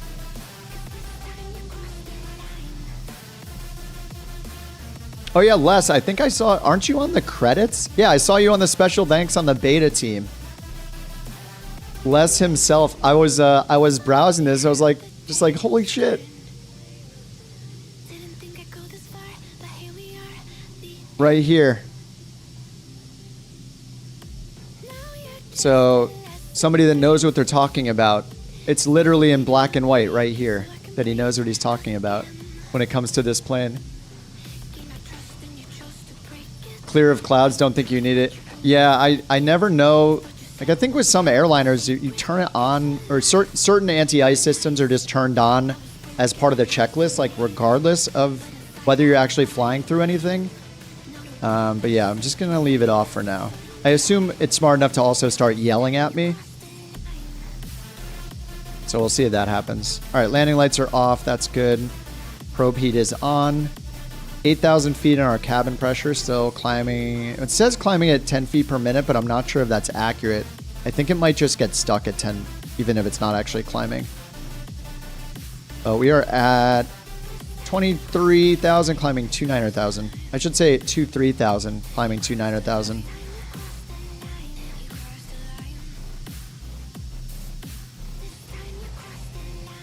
Oh, is your name misspelled on that? Wait, let me check again. I didn't notice that, actually.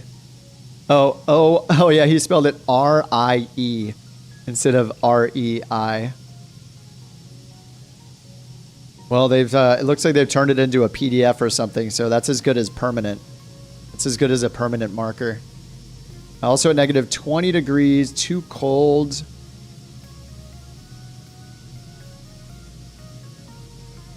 The wings are boots. I don't even know what that means. All I know in simming is how to press the buttons on the Garmin G1000, so don't give me too much credit. Yeah, as far as anti-icing systems, I think the only experience in the sim I have using them is, you know, beyond pitot heat, is which I guess, I don't know if technically that's even considered an anti-icing system or not. Probably is. But yeah, is turning on windshield anti-ice, like in the Grand Caravan when it ices up. I think it has a prop anti-ice too. Oh, they're boots and they animate? Wait, did they just like blow up to crack the ice off?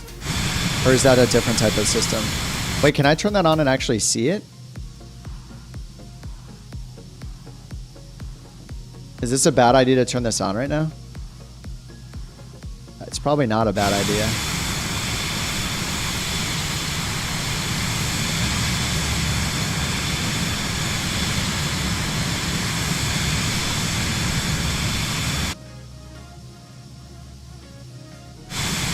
Oh, yeah, they did. What? Let me hit that again. Actually, I have a shortcut for all of my anti-ice. Whoa, that is so cool. Oh my god, that is so cool that that's modeled. Dude, that is so awesome. Oh, the tail as well?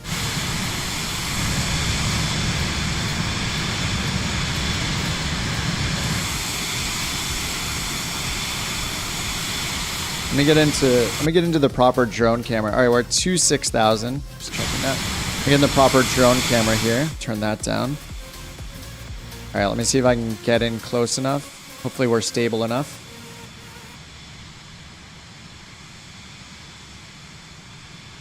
Believe I flipped the switch.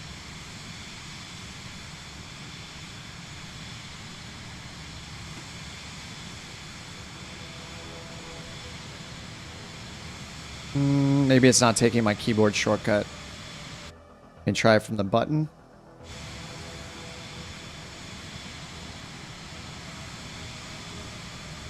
Oh, every couple of minutes. Okay, so it's on like a recurring timer. So I have to leave it on and watch.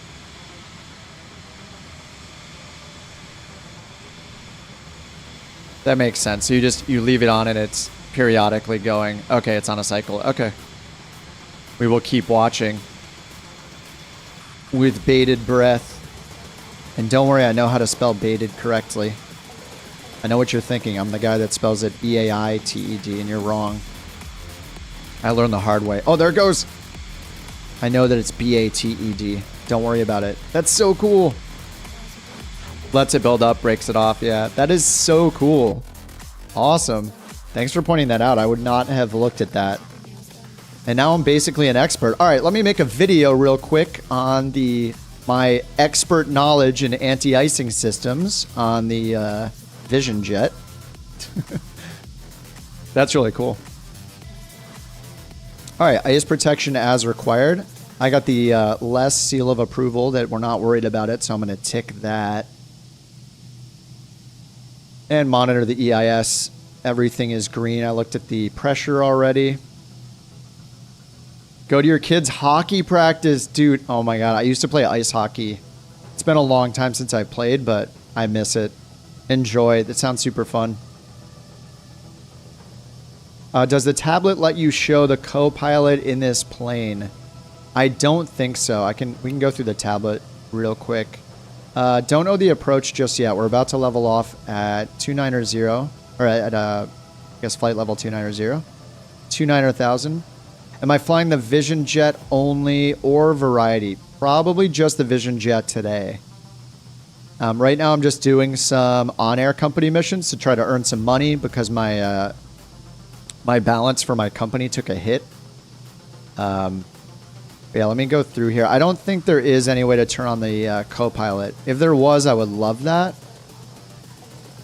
No. So these three options here under config just change the seating configuration behind us.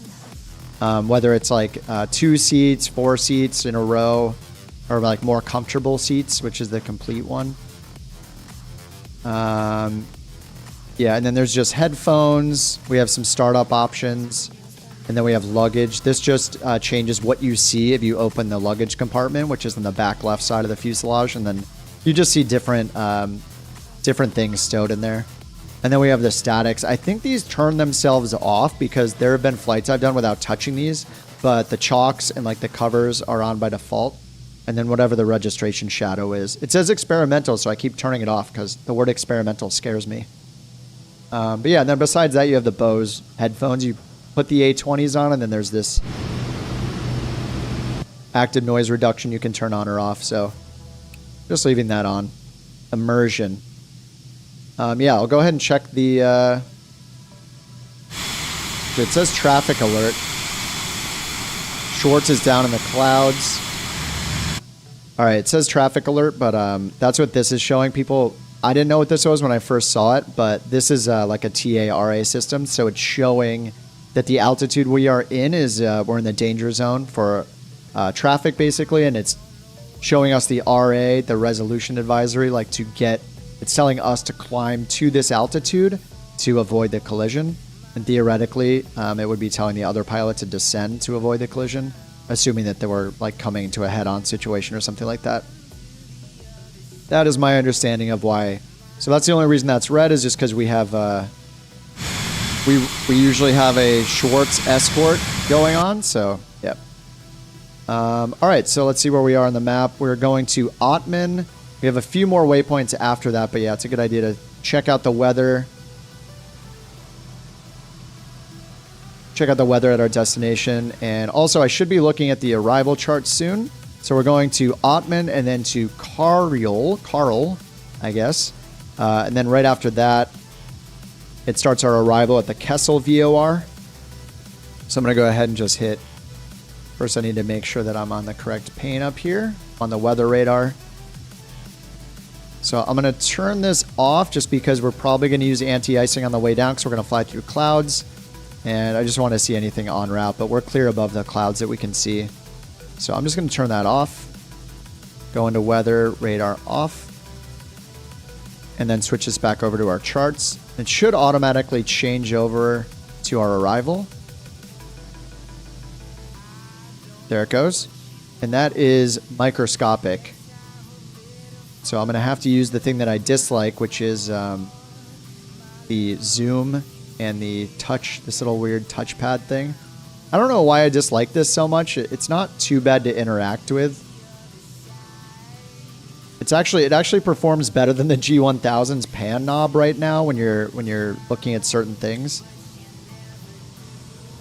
Okay, so this is our arrival. It's the Tiki 4 RNAV arrival. Radars required. Procedures available to all types of aircraft. All aircraft types from Tiki on track 090 to Jettis, heading 090 or as assigned by ATC. Expect radar vectors. That's just so common with approaches or with arrivals, but we are not going to get any ATC, so we're just going to follow it as it's published, and then we'll figure out our own arrival. All right, and then we are coming from the west, so we have SEALs or the Kessel VOR. So the Kessel VOR is where we're coming from. We have an altitude restriction of 190 there at Kessel, cross at that exact altitude at Kessel, and that's already in the flight plan. So I should go into the flight plan and just check our VNAV page really quickly. And it says our top of descent's in 20 minutes, so and that's going to be based on our first restriction of 190 at Kessel. All right, let's go back to charts and push that knob. So Kessel from there, let's see.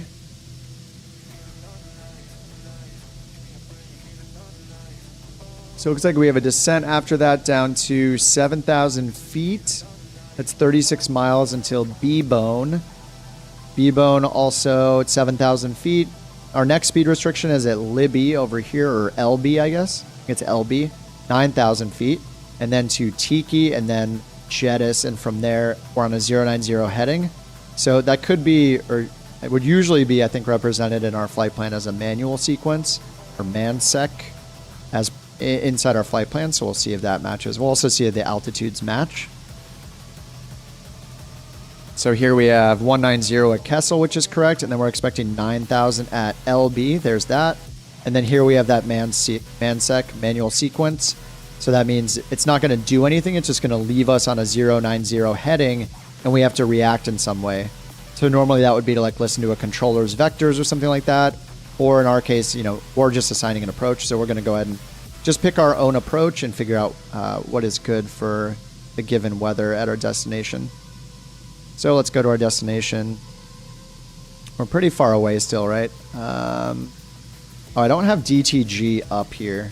So I don't have, maybe I'll edit the data fields up here to show our overall distance to go. That's usually a nice one to have. But I'm going to go down here to waypoint info. At Culpeper, we're going to look at the weather. Winds 340 at 3. Let's go ahead and see if they have ATIS. They do not. So since there's no ATIS, it's interesting they have clearance, departure, approach. I guess if we look at the charts, I guess this is potentially untowered. Yeah, there's an AWOS frequency, and then there's a clearance frequency, and then a Unicom frequency. So we have a CTAF, so there's no ATIS available here. So we don't have a runway assigned. So we're just going to go ahead and pick our own based on the winds. It said, what, 340? 340 at 3. And clouds have moved up a bit. Clouds were as low as 3,000 feet earlier, so they've moved up. So they're broken at 6,000 AGL. So it's gotten, it's improved. All right, Bloomin', take it easy. Thanks again for the super chat. Totally appreciate it, man. Have a good day. Have a good weekend. If I don't see you tomorrow or later today. The Mexican cartel offers lucrative flight. Actually, in OnAir company, you can totally do like, do they call them secret missions? I think both NeoFly and OnAir company have like those kind of missions where you're basically doing like illegal jobs, like, you know, running specific materials. I think the one in NeoFly actually has requirements for you to fly with your lights off and be like below 2,000 or maybe 1,000 AGL during the flight. So it's pretty fun.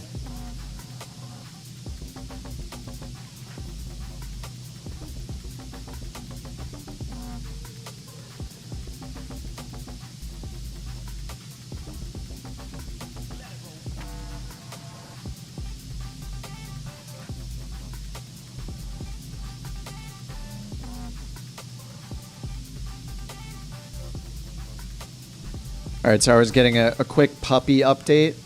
She accidentally peed on her blanket.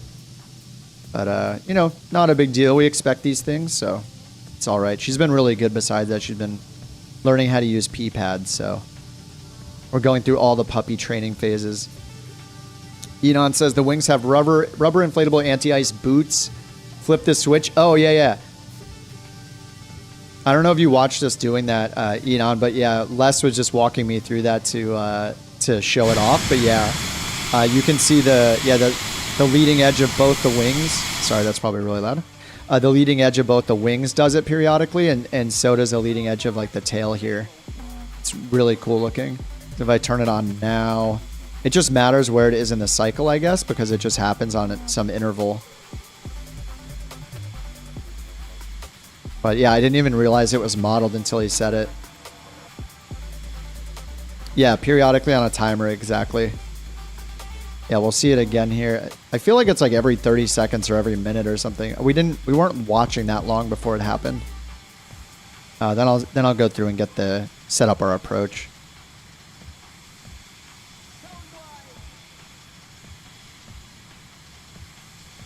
Come on, do it.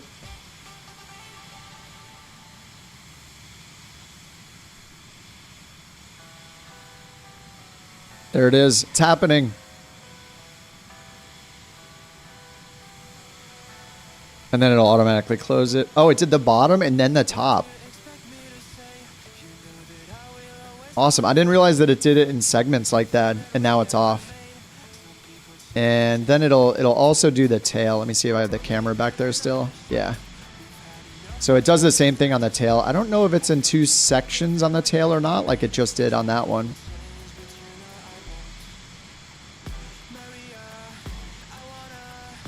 Anyway, it'll do the same thing on the tail. I'll turn that back off now.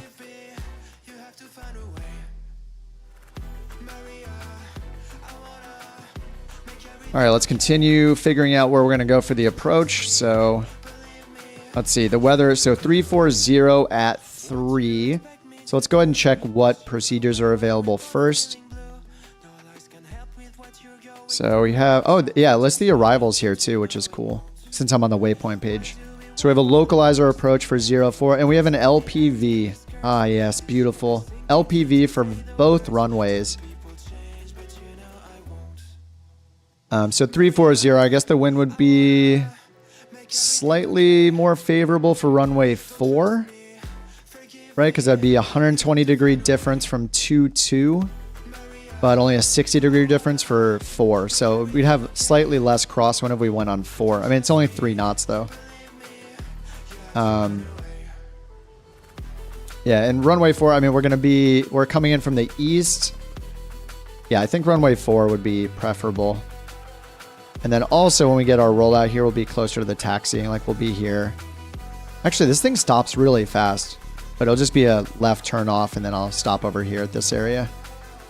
All right, so let's do, I'm going to set up for the LPV for runway 4 then. Yeah, since there's no ATIS there. Just kind of figure it out ourselves. So PFD, procedures. And then we're going to have to see our transition. So the last point we end up at a 090 heading. Let me go back and bring, if I hit sync, it'll bring back, actually it did it automatically. It'll bring back our arrival chart, our arrival here.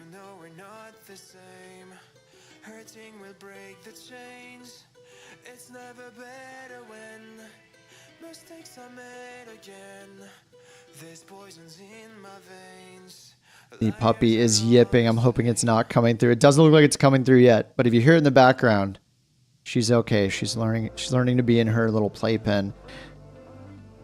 I have to put up a bunch of sound protection on this door or something. All right, so we have Libby and then Tiki, or LB, and then Tiki, and then Jettis, and then we're on a 090 heading. Just going to the east from there. So yeah, we'll just see where these two initial approach fixes are on the procedure then. So if I go here to approach, here's the RNAV LPV for runway 04. So one of them, it looks like BUV gives us a no procedure turn. Or we can come in, it's probably through the Casanova VOR. I think that was probably the other one. So Casanova VOR coming from the north, we would come in and do the procedure turn here at Faxic.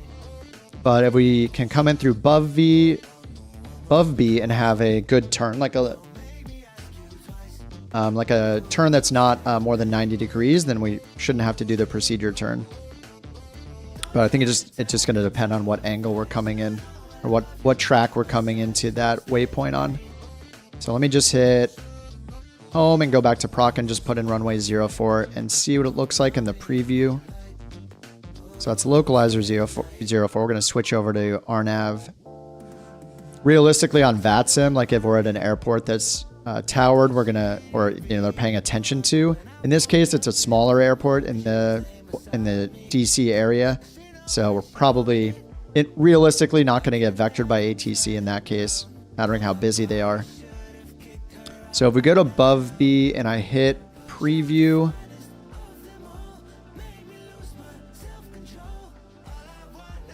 actually we take a turn to the south here. So I'm just going to go ahead and load this and see what happens. We're not activating the approach yet.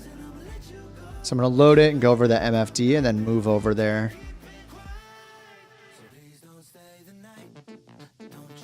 Oops, moved a little too fast. And what I need to do is go in and remove the duplicate waypoint, so it has our destination in there as an en route waypoint. Usually,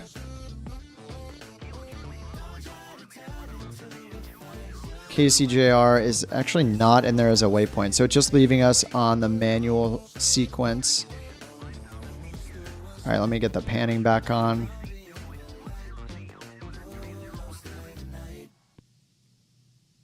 Okay, so it's leaving us on the manual sequence, which is further north. So we're basically to the northwest of the field up here when we end the arrival. So ideally, we would get like a direct above B, and our last restriction's at LB. So I think maybe after LB, we should just proceed over to above B and just pretend that ATC does that. It'll save us a little time. And I might need to swing out to the south a little, or we may have to do the reversal at above B. Okay, so I'm going to go in and we'll just kind of pretend that that is happening, which is very convenient.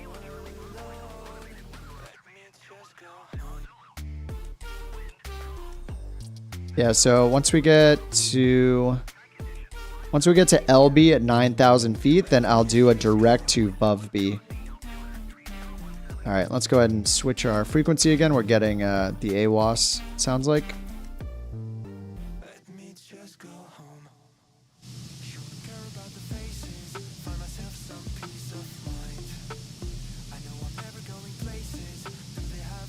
Hit the VOR straight into above B. Yeah, we could do that and do the reversal as well. Yeah, we could pick the other initial approach fix. Yeah. It'll just take longer. But that is an option, yeah, to go here to Casanova. Actually, GVE, is that Casanova? Oh no, that's CSN is Casanova. Let's see, where is GVE?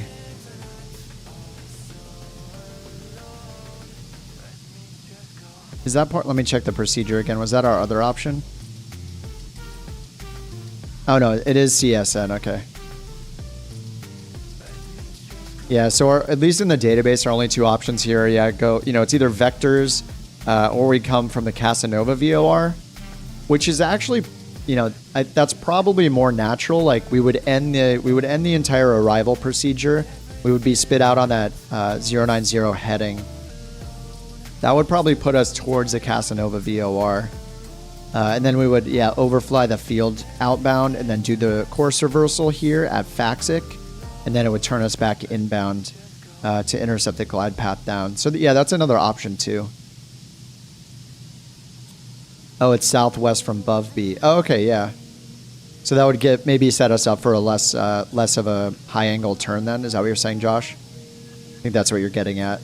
Just to add it as a waypoint after we get past LB on our arrival.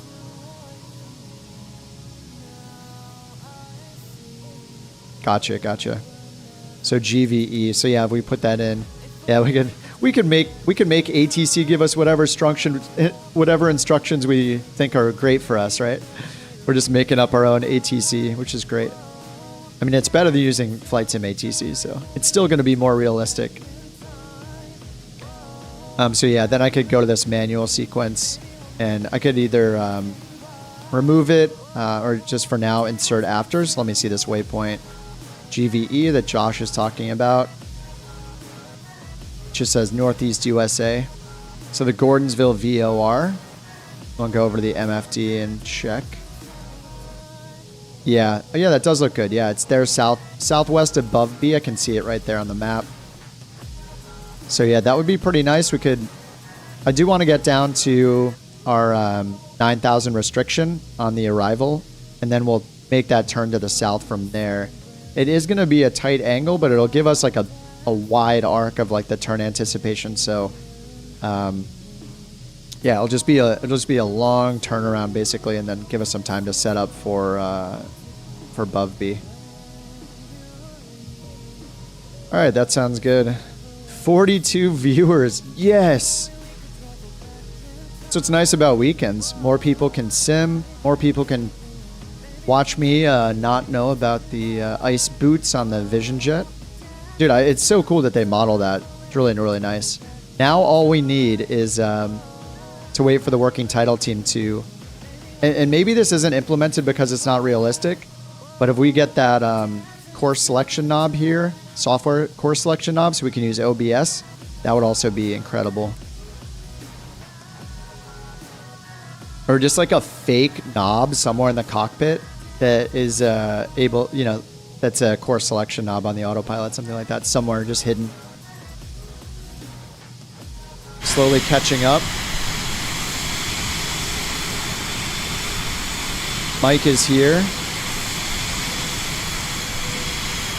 Yeah, we've just been cruising this whole time. If you guys aren't using OnAir or something like that, you could use your sim acceleration to catch up. Just find a couple keys to increase sim rate and decrease sim rate. All right, top of descent's coming up shortly. Whoops, there we go. Man, the glare on the... Is there... I can't put down visors, can I? Doesn't look like they work. Dang. All right, I'll just move this way. So let's go ahead and look at our VNAV. Top of descent's in 2 minutes, so I'll get VNAV set up. Our bottom restriction on the star is 9,000 feet.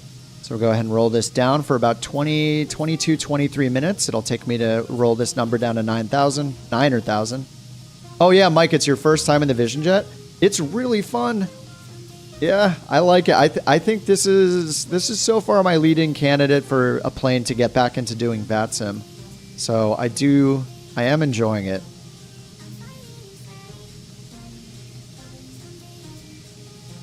All right, down to 9,000 on selected altitude here. All right, there's 9,000 set. Now we just go down to our autopilot and hit VNAV. All right, and we have path enunciated up here. So we're good to go. Let's also get our local pressure. Let's get our local altimeter setting for our destination. Go back to the MFD. Back to our flight plan. Scroll all the way down to our destination airport. Go to waypoint info. And now we'll just click on weather and get the altimeter. It is a 3017. So we can go up and set that in advance here by turning the baro knob in the center. And we have it preset here for our local pressure of 3017. All right, for our descent checklist, thrust lever as required. So we have it in auto throttle, so that'll be handled for us. It'll automatically respect the 250 knot restriction once we get under 18 or under 10,000 feet. Okay, then we have landing field elevation check. That's set over here. It is set at 309. And if we look up here, its touchdown zone elevation is 316, so that is quite close. Better than we've seen before. That said, ice protection as required. I'll probably turn on the anti-ice systems as we descend because we have some broken clouds coming. And we've had... This doesn't look too bad right now. Yeah, we'll just see how it looks. We have good visibility. It's daytime, so we'll be able to see if we're going to fly into anything. So we'll turn on those sweet ice boots and the... what's the other ice protection? Is it engine ice protection? If we need it. Okay, so that's good. Altitude, we just did the local settings, so that's set right here. Good to go. Seatbelt secured. Sure, we'll just assume that the passengers are having a blast back there. Supposedly we have 6... We take 6 or 5 passengers. I think we took 6 passengers. Milkman, if you're here, thanks for subbing. Not sure if you're watching or you're watching a VOD, but either way, appreciate that. All right, and then we should see our cabin pressure start to go down once we start this descent, which just started. 1,500 feet per minute for now. Speed mode's enunciated up here, so we got auto throttle on, so we're good to go. What's up, Kyle? Would love to see you flying the longitude. Yeah, it's been a while. I did not fly the longitude maybe once or twice since all the working title improvements, since they made all those improvements to it. I was flying the CJ4 back then, but yeah, I feel like this is like my baby longitude right now. You know, even though it's a Cirrus, not a Cessna, but it also has a G3000/5000 in it. I wonder if technically this is considered the 3000, right? I never know. I think it just has to do with how many Garmin touchscreens there are. Because I know in the citation it has one over here on the left and right side. But I'm not sure if that's what the difference between the 3 and 5 is. Like in the real world, I'm not sure what the difference is. Like is it the software? Is it just that it has that touch controller for the both left and right seat? Not actually sure. I think this is the 3000. Maybe the 3 and 5 just refers to how many touchscreens you have. Because normally, like I think the PFD functions would be... A lot of these functions would be split into the touchscreen that's off to the edges of the plane, like the far left and far right touchscreens. But in this case, they're all combined. But yeah, the longitude is awesome. I do like that this is a bit slower as far as I know than like the Longitude or, you know, the CJ4, because we only have one engine on this guy.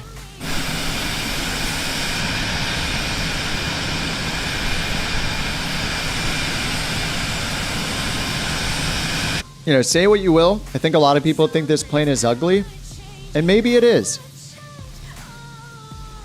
You know, maybe if you don't like the egg aesthetic. Oh, hey, your canopy's back on, Schwartz. Can you pop the canopy? Because when you came up last time, the canopy was off that thing.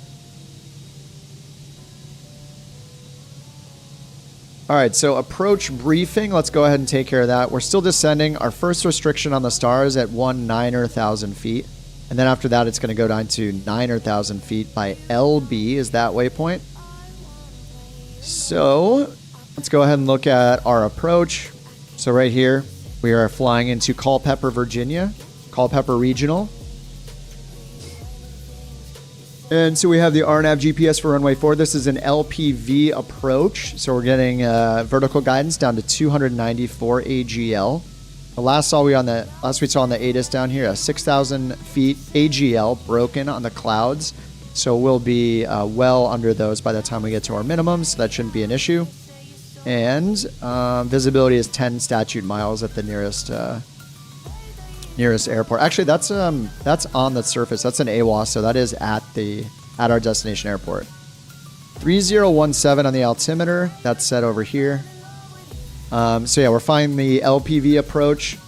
We're going to manually do a direct to get to the above B initial approach fix down here. Before then, we're going to go to a VOR to the southwest of that to get lined up better for it.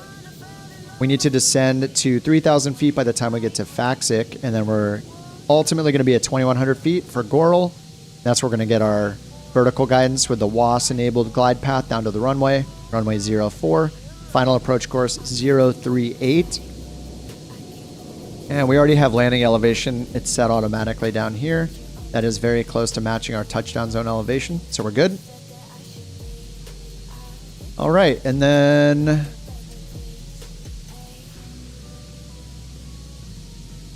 yeah, I think that's good.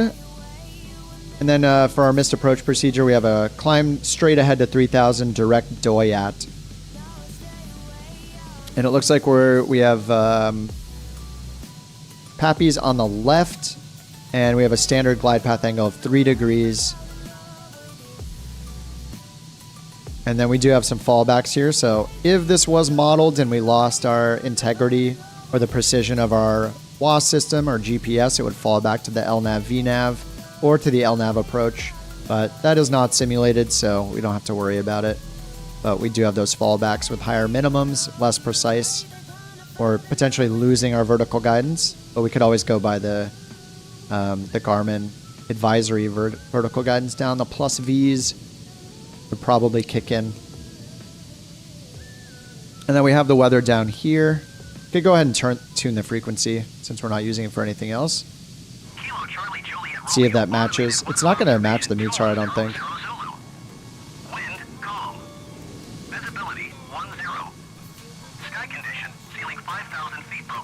5,000 feet broken. Alright, we're going to match 3014 because that's what the actual sim is reporting.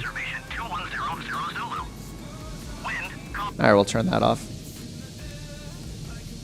Alright, back to the flight plan. So we're on our way to the Kessel VOR. I'm going to go ahead and switch our chart back to our arrival chart.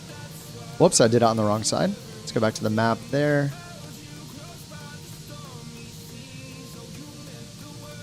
Map, please. There we go. All right, we are making our turn to the south now.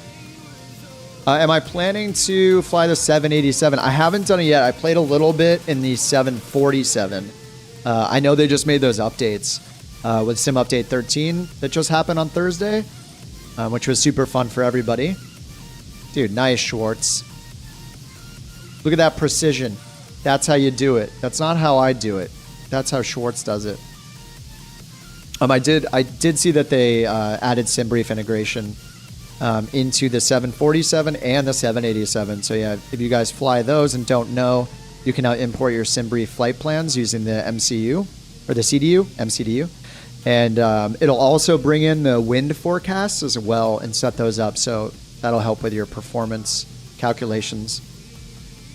And I believe they also added a cruise climb page for performance as well that I guess didn't exist before. So yeah, they definitely, those updates are probably awesome for people to fly those. I played a little in the 747, but have not jumped into the 787, probably since the release of the sim. Okay, let me see if I get the panel selected right this time, and then we'll go to charts. Now it should give me the arrival. There we go.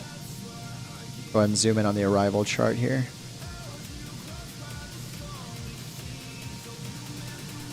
All right, so we are on our way to B-Bone. Still descending down for this target here at 9,000 feet, so we should see that. Yep, here's our next VNav target altitude, so we're still going down. We're under 18,000. I'm going to change the baro. Let me see. I'm going to try to switch to vertical speed mode real quick. All right, now we're in vertical speed mode, so now I'm going to change the baro off standard to local. And now I can catch up. Just going to manually catch up to our vertical deviation indicator here, this guy. So yeah, when I do this in the past, just leaving it on VNav mode, it will jump down really drastically fast to catch back up to that needle. So I think it's smoother if you're trying to... I'm trying to learn things a little bit better here, like be a little more realistic, so... realistically, we would exceed our required vertical speed for a little bit to catch back up to our the VNav profile here. And now I could... VNav is actually still in standby right there, VPath mode. So once we catch up to this, by slightly going faster than originally intended, now it should switch back to be in VNav. So we can just more smoothly catch up, because when we switch our altimeter setting, it changes what altitude we're at on the altimeter, and it could just dive us quickly to catch up to that. So a little smoother for the passengers.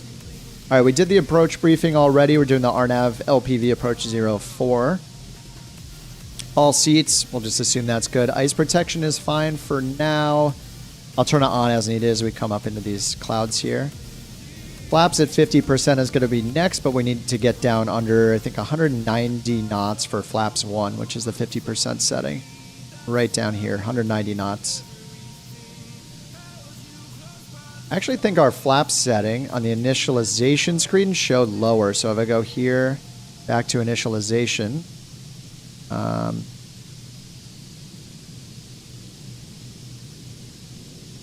Was it in this section? Actually, it'll be on the speed bug section now. Oh no, we don't have flaps here. Anyway, either way, I'm going to turn on our landing speed bugs. Where are the flap? It did show us flaps before.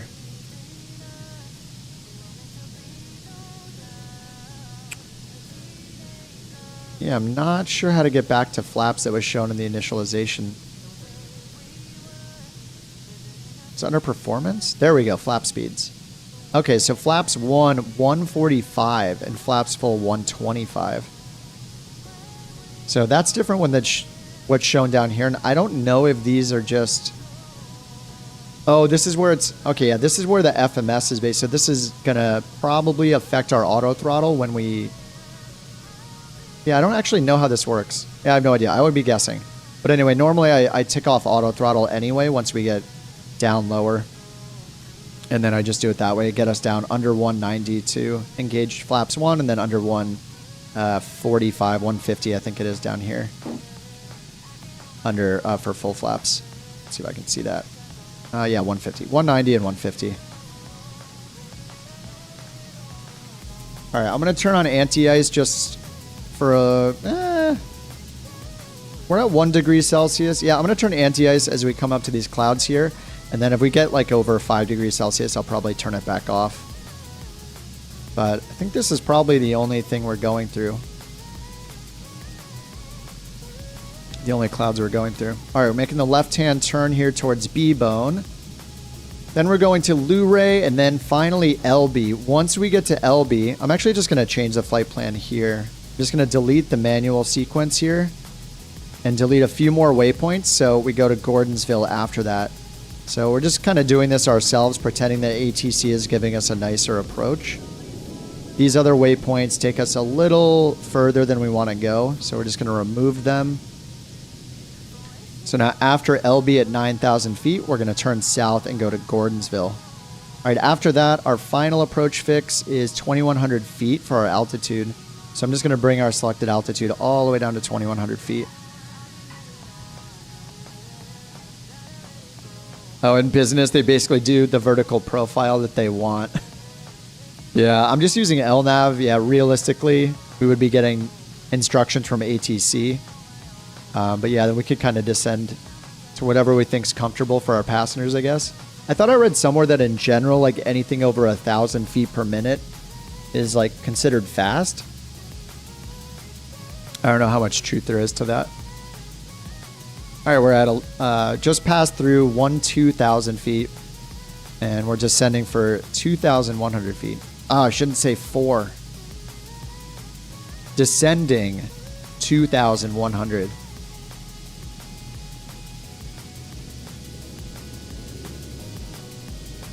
All right, so here's our star here. On the way to Luray, then LB. Then we're going to make this turn south and this big arcing turn to line up with our final approach course for runway 04. All right, once we get under 10,000 feet, we're going to turn on our lights. Strange formation flying. Hey, you guys are not coordinated. Like, you got different planes here. What's going on exactly? I'm not sure what Gabe's in, actually. Like, what plane he's supposed to be in. Guessing it's not an Airbus. Livery looks good, Schwartz. I mean, Mongo. Scott, Mongo, Janik. Can you pop the canopy off that or not? Or is that a bug? Can we see some action, Schwartz? Maybe deploy your hang down. Oh. Oh, you are actually in the A320. For real.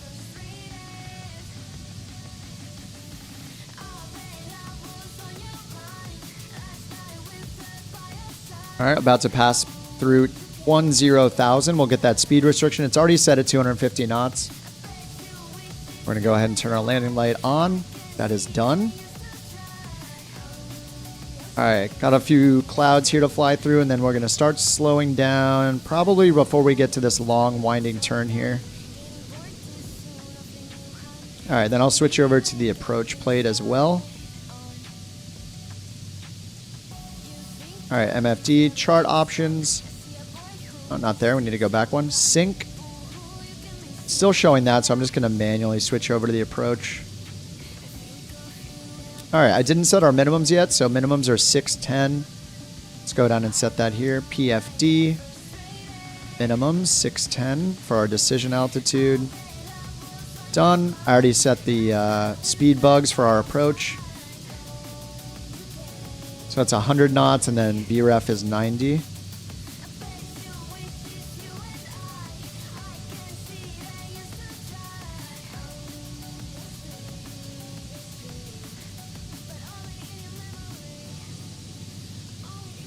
Looking good.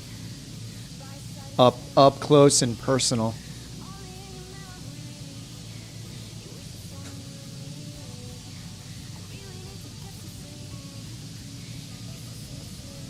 Let's see if he survives this upside down through IMC. You can't figure out the multiplayer type and livery matching. Yeah, sometimes it just, the livery matching is weird. I've tried the one that's on flightsim.to. I have FSLTL. I have all the liveries installed from FSLTL, which is really nice to have. Yeah, sometimes it's just wrong. And like with Schwartz, for example, since he flies along pretty often, so I made sure I have like his plane and his livery that he uses. Just so he shows up how he wants to, so he can look like a pretty boy. Schwartz needs belly rubs.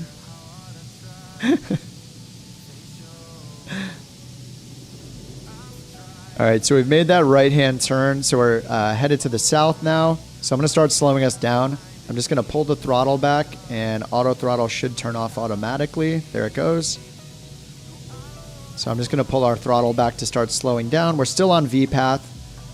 This will take us all the way down to 2,100 feet. That's our final approach fix altitude. I just need to get configured for landing and manage the throttle.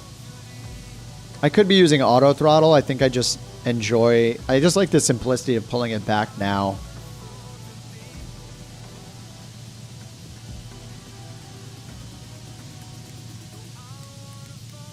Let's go ahead and listen in on the weather again for the winds, because there's no tower here. No ADIS either. Automated weather observation 2100 Zulu. Wind calm. Visibility 10. Sky condition ceiling 5,000 feet broken. Temperature. All right, clouds are the same. 2.10C altimeter 3015. All right, 3015. So updated that. The winds are still calm, and yeah, winds are still calm. Visibility is still the same.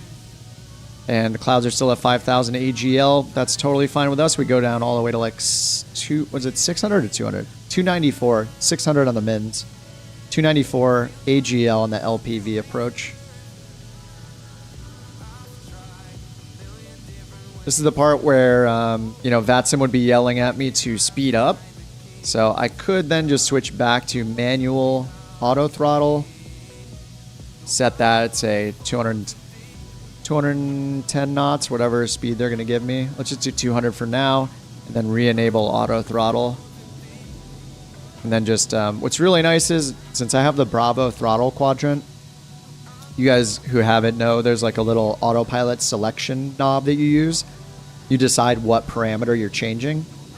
If you turn that to the IAS setting, the last setting, and then roll the little bug, the increase-decrease knob, yeah, that'll set either your flight level change speed, or in this case, it's the same thing that's used for our auto throttle speed.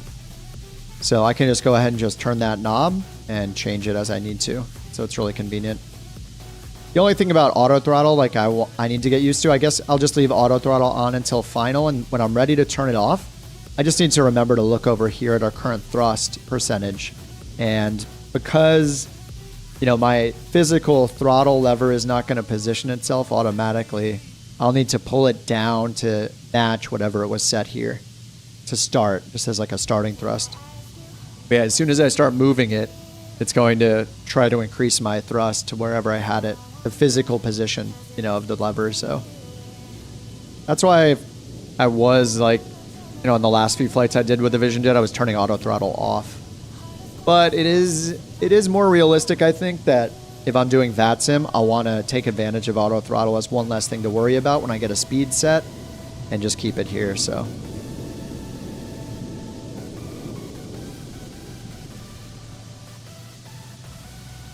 little blue arrow to help match throttle. What little blue arrow? The only way I know how to do it is, I just take note of where this is here. And then, say my throttle is set to like 100% and I hadn't touched it since takeoff, then I might have it at 100% on my actual lever. So I'll just move it to whatever it's at when we're on the approach. It'll be fine. Yeah, we'll just bump the throttle a little bit for a quick moment, and it takes a second to spool up. Like, it's not going to be an instant reaction anyway, so it's fine. When you go off autopilot and auto throttle, leave the thrust leave the thrust where it was until you touch the lever. Yeah, it will leave it. Yeah, that's correct. Yeah, but that's what I'm talking about, is as soon as I touch the lever, if I physically have it in the takeoff position still and I haven't touched it since, as soon as I move it, it's going to tell it to be at 99%. As soon as I move my actual throttle lever. But, I guess if I get it down to approach speed, I don't even really need to touch it until I pull it back to idle. I guess that could be a strategy as well. If I get it slow enough, get it all the way down to approach speed. You leave it on until minimums. Yeah. I'll try that on this one. I'll leave it on till minimums. Speaking of minimums, it's 610. We got the altimeter set.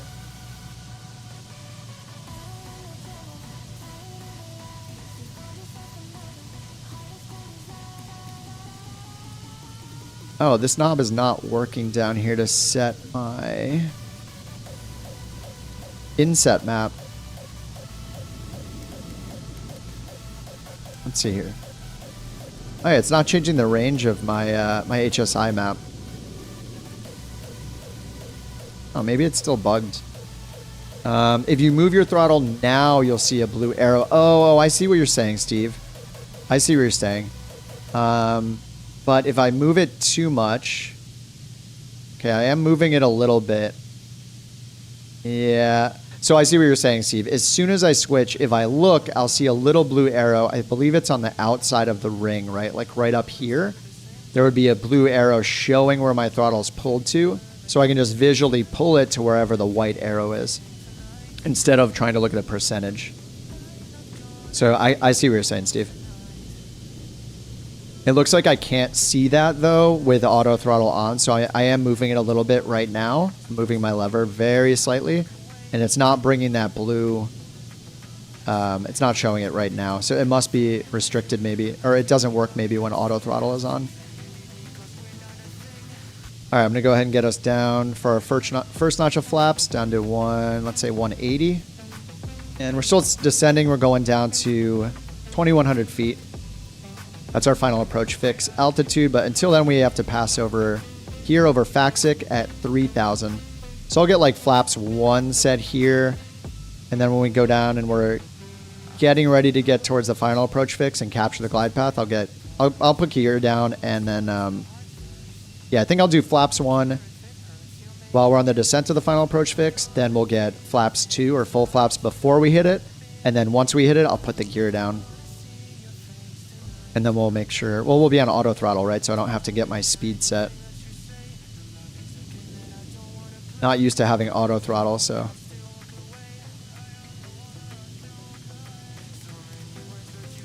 Let's get my map zoomed in a little. Oops, not that one.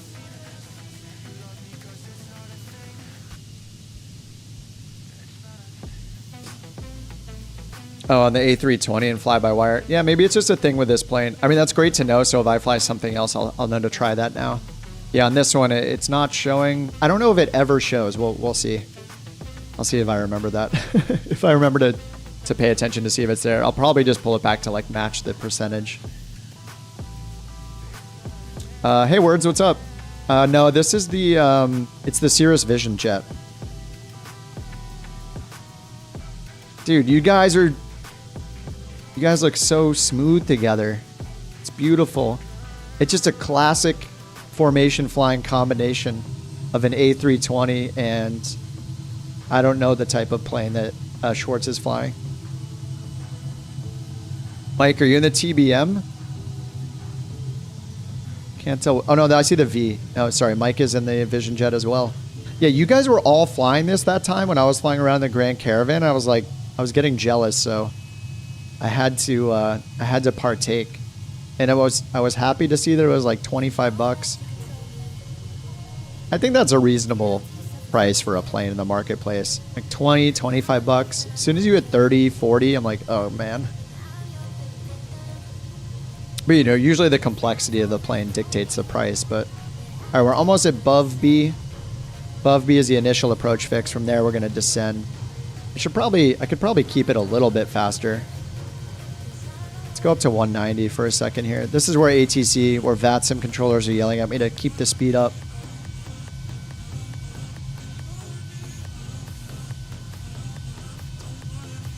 So we can be up to what, like 200 in a terminal area, I believe. So maybe they would have me at 200 here. Go ahead and speed up a little bit. You're just really good in formation flying. And modest. Oh, the T-45, the Ghost Hawk, right? Is that the Ghost Hawk? Alright, so next steps are flaps out. Anti-ice was on, but I just turned anti-ice off. Landing light was already on. Strobe is on. Pressurization looking good. We're still descending 500 feet per minute down to 309 for destination elevation. So yeah, we're just going to slow down and get the flaps out. And we're just about to cross over initial approach fix. 6 miles until Faxic. That's the... It's an intermediate fix, I guess. And that's where we could do a procedure turn if that was assigned as a initial approach fix. Or technically a reversal, I guess. Hold in lieu of procedure turn. The HILPT. And then Gorley's our final approach fix, so... a little ways to go. I'm just going to keep it at 200 for now. We're still descending on VNAV, 3,800 feet. We're going to level off at 3,000. And then we're going to VNAV it down again to 2,100.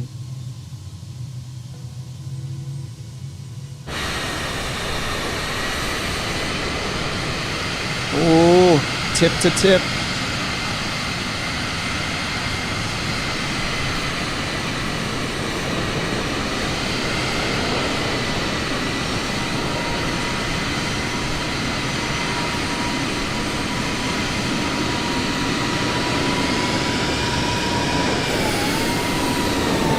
All right, here comes the Airbus. Airbus is coming in hot. Gabe. What's up, Jeep? You're doing your check ride for OnAir in the 310. Nice. Restarted your company? Yeah, I'm like 1.4 million in debt on the company, so I'm kind of scrambling. I have my meat, my raw meats being delivered. Oh yeah, I should pull down the speed a bit now. Let's get down to like 180. Get that first notch of flaps out. Let me pay attention here. Anyway, yeah, I'm trying to finish one of the big missions so I can get like 100,000 credit paycheck. All right, we're under 190, so I'm gonna go flaps 1. And then yeah, we'll need to slow down to 140. See where we're at here. On our way to the final approach fix. So yeah, I'm gonna slow all the way down to 140 so we can get flaps 2. That's our full flaps. Going down to 2,100 feet. Pressing approach mode right now because we have vertical guidance, so we're gonna get a glide path for this LPV approach. Landing gear down and locked, we'll do that at the final approach fix. Cabin pressure should be at 0 PSI. It's at 0.2 right now, still descending. And we're still descending 400 feet per minute, going down to 2,100. I did start the job, yeah. That one that I forgot to start on the last stream when we were doing OnAir, was that 2 streams ago? I did that one last night at like 1 in the morning. I was just sitting there, 1 in the morning, drinking a warm White Claw, flying an OnAir company, a Cirrus Vision jet, yeah. You flew over my base camp but can't see the tent. I think it's only visible if you're tracking a flight in OnAir company. If you're not tracking then and have OnAir running and tracking a flight, I don't think it shows up. But I haven't tested it myself. So maybe when I'm doing that next, if I'm at the base camp and you're there, we can see. You had a Goldschlager ready for everyone. In case I didn't start it. I forgot about that rule. All right, we're down to 140 and go flaps 2. And we are 2 miles from the final approach fix. I'll put gear down once we get there. This is supposedly a bug, the flaps ice. Can I get rid of it by turning? I've tried turning anti-ice on, and it doesn't get rid of flaps ice. So I think it's just a bug, someone said when I first got it. All right, 130 knots now. I'll just get gear down now. We're about to intercept the glide path. And then our approach speed's 100. Our VREF is 90. Winds were calm, but now it's showing an 11 knot headwind right here. Let's see how they feel when we get a little lower. Let's go ahead and listen to the ATIS again real quick. Kilo Hotel Whiskey Yankee automated weather observation 2100. All right, what's going on there? What were those red? Oh. Visibility 10. Sky condition ceiling 5. Wind was 2 something at 5. Well, you have an 11 knot headwind right now. So unless the winds change lower to the ground. Let's see what it says again. Wind 330 at 5. All right, 330 at 5. We're running on runway 04. So they're off to the left a little bit, 5 knots. So yeah, we are showing 1 knot. A crosswind from our left.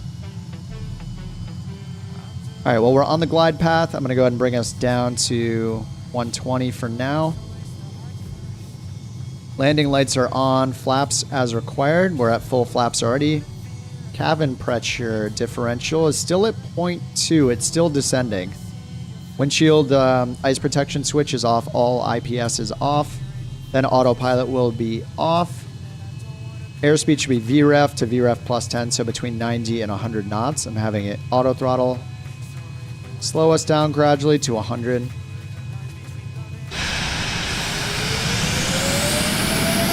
Flaps are all the way down. Gear is down. 3 greens. My Bravo throttle quadrant is not showing 3 green lights.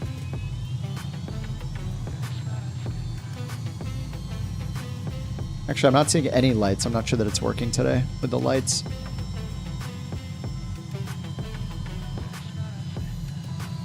All right, 110 knots. Let's check that cabin pressure. It's still descending. I think I descended maybe too quickly and the cabin pressure hasn't caught up yet.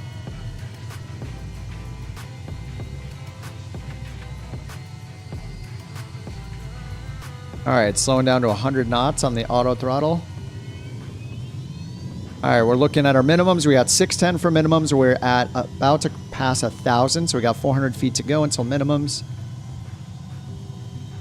And we can set our missed approach altitude to 3,000. So that is set. Go ahead and sync our heading bug straight ahead. All right, 880 feet. See the VATSIM on the right side looks good. And we're going to exit to the left. Deuterino, what's up? All right, 720, 100 to go for minimums. And this is the part where I freak out with the auto throttle. We'll see how this goes.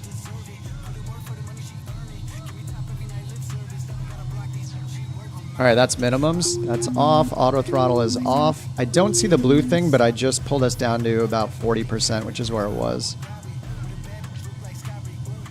Yeah, we got a 6-knot crosswind from the left.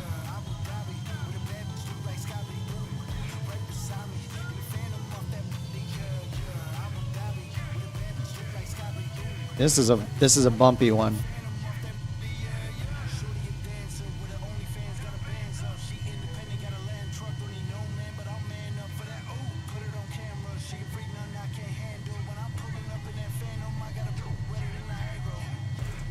Oh, a little bit to the right of center line.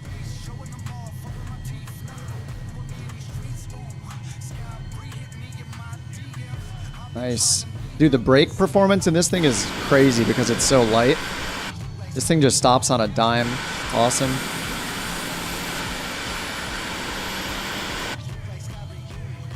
Got our boy Schwartz right in front of us.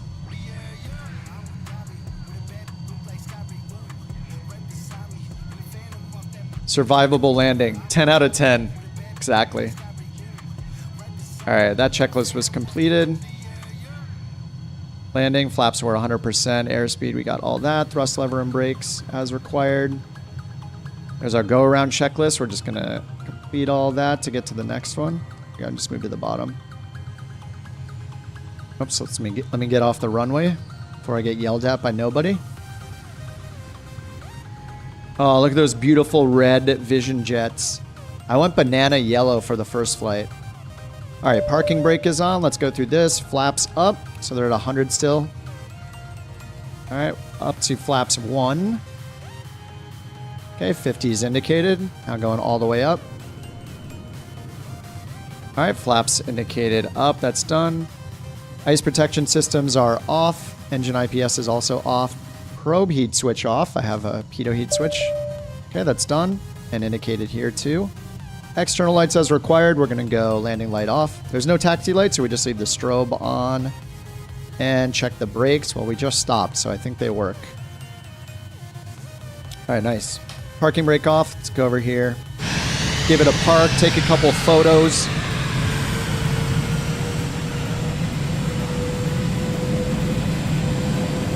Does it have the parachute? It is inoperable. Yeah, you can't actually interact with it up here. I don't know if there is a way to or not. That would be so cool if it had the parachute, though.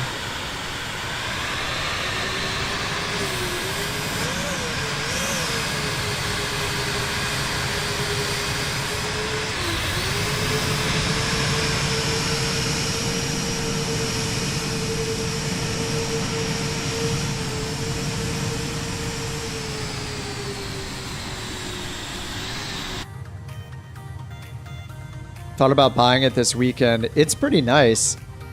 I think it's pretty nice. My only jet experience really is with like the CJ4 for the most part.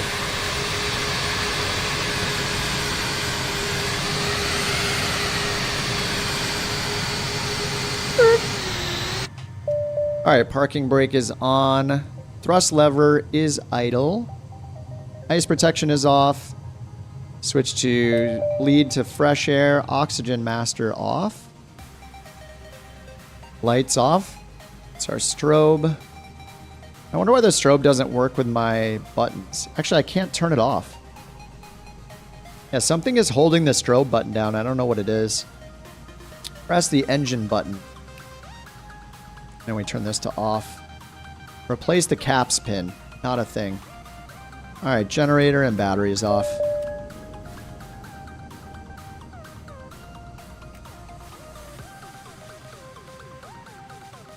Huh. What's with the tracking? Why am I not, why is it not giving me... Why didn't it say landing? Did I put in... No, there's no way I put in the wrong airport because it made the SimBrief flight plan for me. Force end flight. Use this button if the engine off status is not detected properly for your add-on. Let me hit the engine shutdown shortcut. See if that... Engine off time. Oh, there we go. The flight is finished. I wonder what button was holding it up. It could have been the lights, maybe, because it detects there's still, like, electrical in use. All right, cool. Man, I was worried it wasn't going to count it for some reason, and we'd all have to take shots of Goldschlager.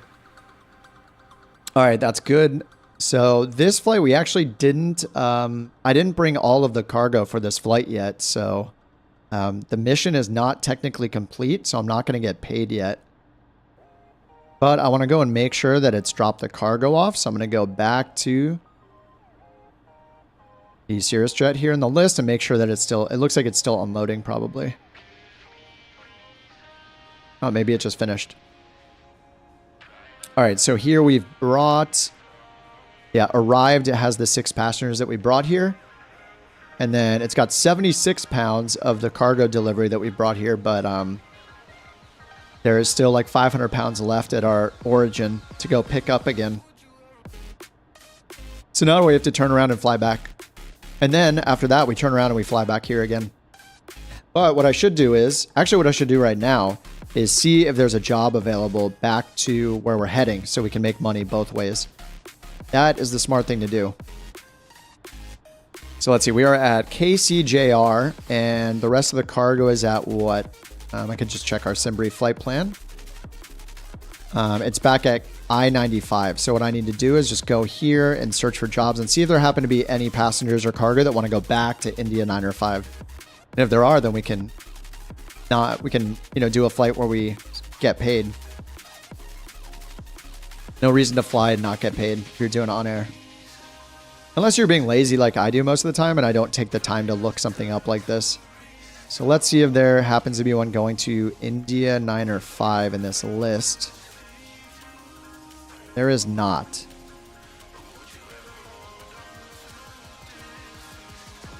Yep, there is not. So let me see if I can go to freelance, search jobs based on... If I do last... No, just on the aircraft I've loaded. So this will generate another list of jobs for us.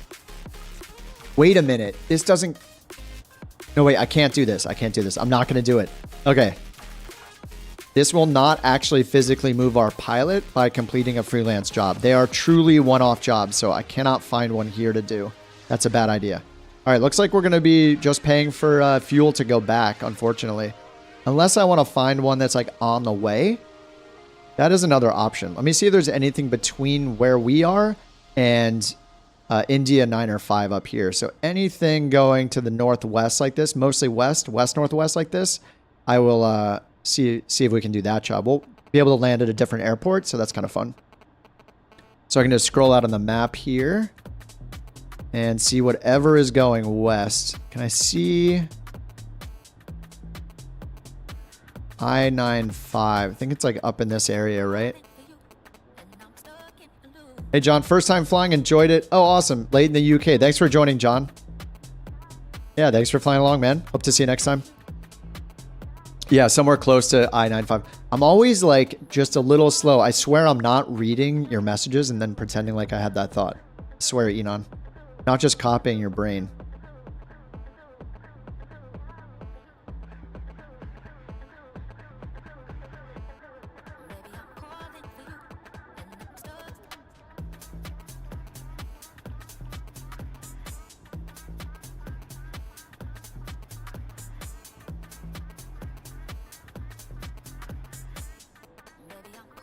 All right, so let's see what's going to the west. So I just need to, I think I have to page through these. Oh no, it does show the destination. So I have it limited. No, it's 800 nautical miles. Okay, that's good. It is set for that. Yeah, it's choosing our preset for the Vision Jet. So these are good. So there's one that goes over here. Oh no, it's a 2-leg one, so I'm not going to take that one. This one goes more to the north, 1 leg. I'm not going to do a job for 530 credits. No way. Let's check this one. 570 credits. Doesn't seem worth it. There's also 6 Golf Sierra. That's 1100. That's a little bit better. So where is 6 Golf Sierra? Okay, so the one we're going to is kind of right in the middle. It's more towards the west, center west side of Ohio, the middle left. So anything before there. Oh, we could go back to KMFD. This one only pays 750. I feel like most of these jobs pay less than 1,000. This one pays 2,300. That's pretty good. And it's just taking 4 passengers and cargo. I think this one looks good. It's 1 leg. Yeah, let's do this one. It goes to Wayne County, size 2 airport. Kilo Bravo Juliet Juliet. This one will be good, and then it'll be a short hop to the west there until back to India 9 or 5 to pick up the rest of that cargo for this original mission.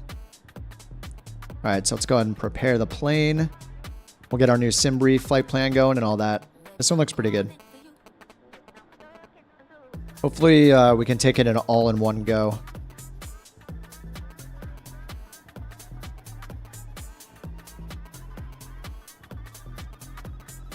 All right, KBJJ, we got 4 passengers here to load, and then we have 196 pound of vehicles. It just says vehicles. All right, guess that's fine. All right, we only have 371 pounds left. Oh no, that doesn't count fuel. Okay, not yet. We have to get up to that point until the weight and balance works, and that it's okay. Cool. So let's do the sim brief dispatch. See what it's planning for our fuel. 0 fuel weight is 4528. So KCJR to KBJJ. Vision Jet, that's right. I'm going to turn these to auto and put in the 0 fuel weight. When I say 4528. All right, 4528. Looks like we're just going on the Jet 149 airway. Juliet 149, so Ramey to Hacks on the Jet 149. I'll paste the whole thing in a second. Did I find a way to exclude my theme song? Yeah, I'm playing a playlist from Spotify this time instead.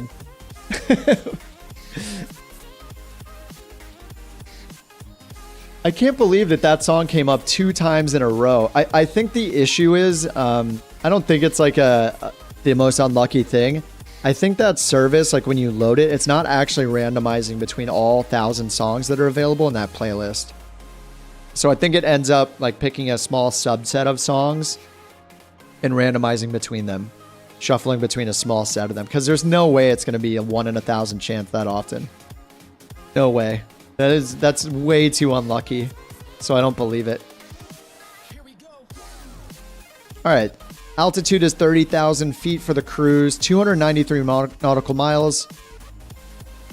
And the wind is going to be, unfortunately, overall, it's going to be a headwind of 12 knots roughly for the entire flight, you know, for the average. Block fuel is 1281.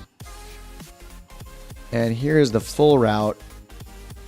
Yeah, it's the same thing there to Rame, to Hack. So I'm going to paste that in the chat. It is in the chat. I can go back to OnAir and just import the SimBrief data. It'll fill us up, and we're still good on our available payload. So I'm just double checking KBJJ. Right here, we have the vehicles and the passengers loaded. We're about to load them, and it's going to Wayne County, Kilo Bravo, Juliet, Juliet. And it's giving us 1,281 pounds of fuel, which is exactly what we got over here. So that checks. And 30,000 feet for our cruise altitude. All right, loading it all up. I don't know if I'll be ready for VATSIM today or not. Maybe I need like another coffee. I'm usually a 1 coffee a day kind of person. All right, time offset. It's getting dark there. And this is roughly, once we're up, it's an hour and 20. Block time's an hour 47. So that'll make it like 8 p.m. I'm going to do a -4 hours on the time offset. Yeah, Callum. Is it Callum or Calum? Can you spell it out for me phonetically? How do you say your name? I want to say your name properly. I think I've been saying Callum. Maybe it's Calam. Anyway, yeah, I agree. Yeah, to be able to force a destination is nice. Something that does exist, though, it probably won't help you right now. Start tracking. There is a small button that they added to the plane list. If you go to your aircraft list, first, wait, Callum. Okay, cool.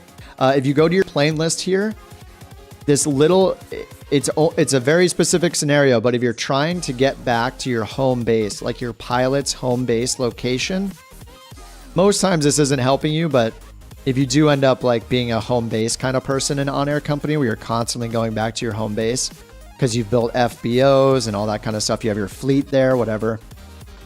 This little tiny home button generates a job that goes to your base. But unfortunately, you can't, it only counts as your pilot's home base. So it won't count for, yeah, you can't just specify one, unfortunately.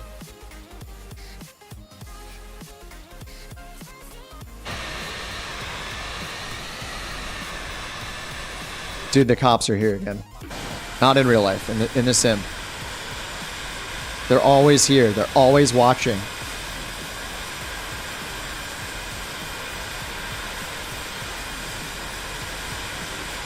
Oh, Gabe Knights, you switched to the Hornet. They're always here. They're always watching.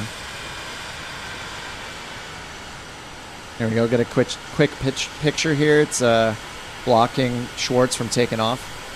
What are they going to do? Take your jet?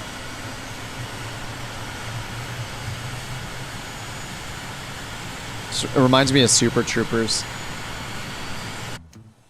When Farva's talking about... who's he talking about? John Denver in the garage. What are you going to do? Set my country music award on fire? All right, let's go ahead and get this thing started back up. Apparently our strobe light is... Oh, the strobe light's off right now. Huh. I don't know why it was forced on before, but now it's off. That's sweet. All right, I'm not going to go through the entire takeoff procedure. I'm just going to do it from memory now. So I know we turn master oxygen on. I set my timer for 2 minutes to know when we can turn on the bleed air. I'm going to go ahead and get everything else put in until... just make sure we get our SimBrief set up first before I start the engines. All right, flight plan, SimBrief. So we should have this one, KBJJ, request and import. All right, done. Ramey, Jet 149 to Hacks, and then direct KBJJ. That looks good. Okay, let's go back. go ahead and take a look at our current chart. Pick a runway, get the weather.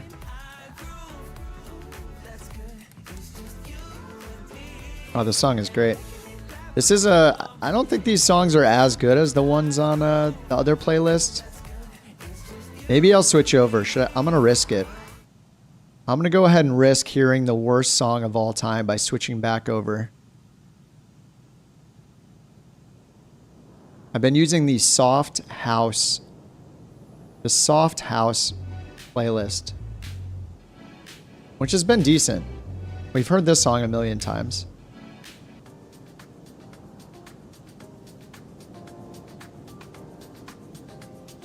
I'm loading page after page. Basically, as you scroll down the list of songs, it'll load the next page of songs. So I'm trying to load enough so it'll shuffle through them. All right. All right, so yeah, I got the map going there. Let's bring our chart up. I always, on the G3000, I always pick like the wrong pane. I always forget to like use this to switch to the other pane, and it causes pain by my own doing. All right, so we should get taxiway diagram. There we go. So we got 2, 2, and 4. Take off obstacle notes. You can look at those. Will I look at them? I'm not sure yet.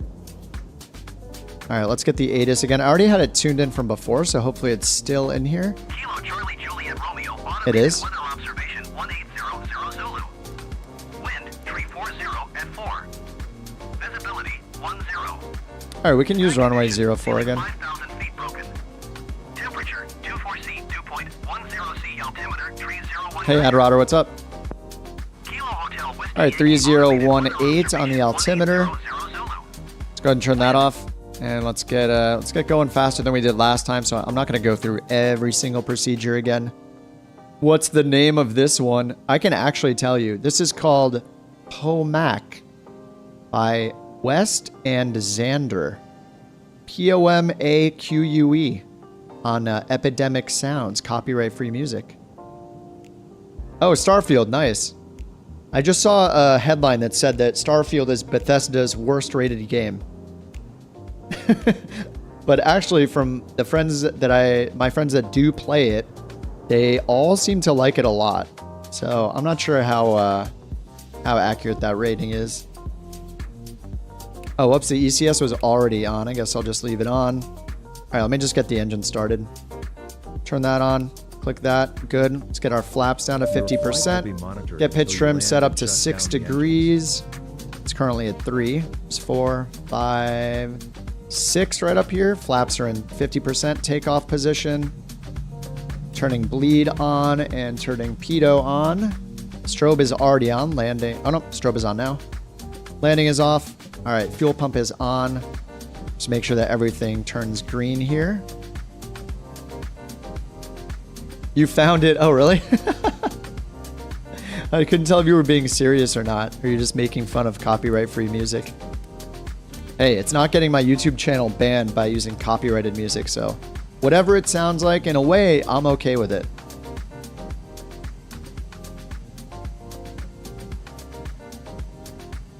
Oh, worst rated means 90 instead of... Yeah, I figured it's probably like high 80s.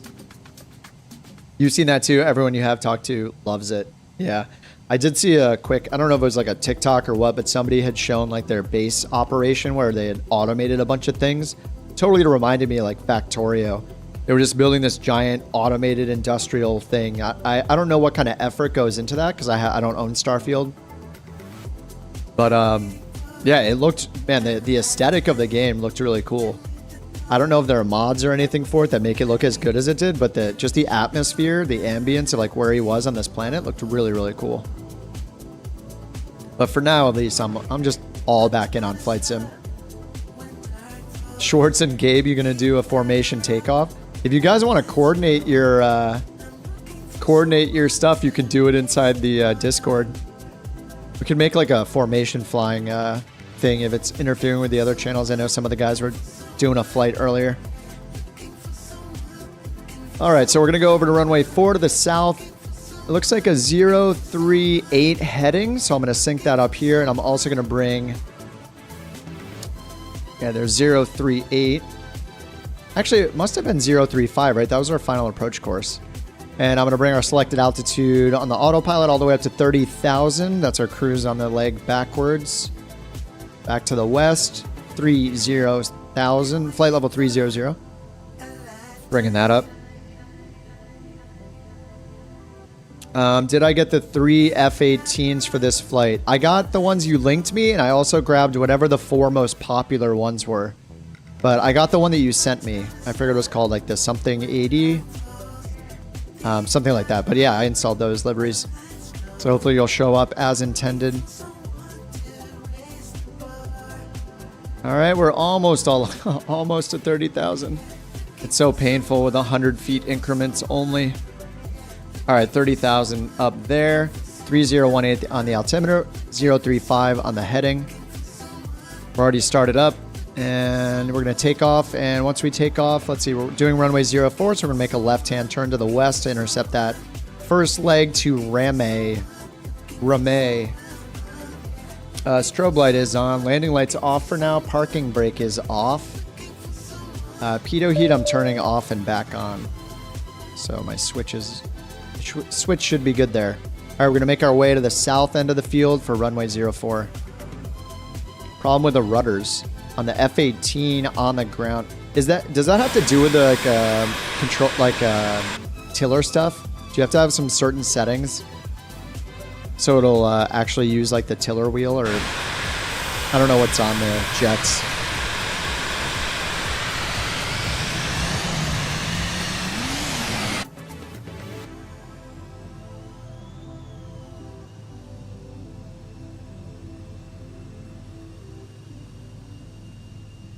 All right, back over to runway 4.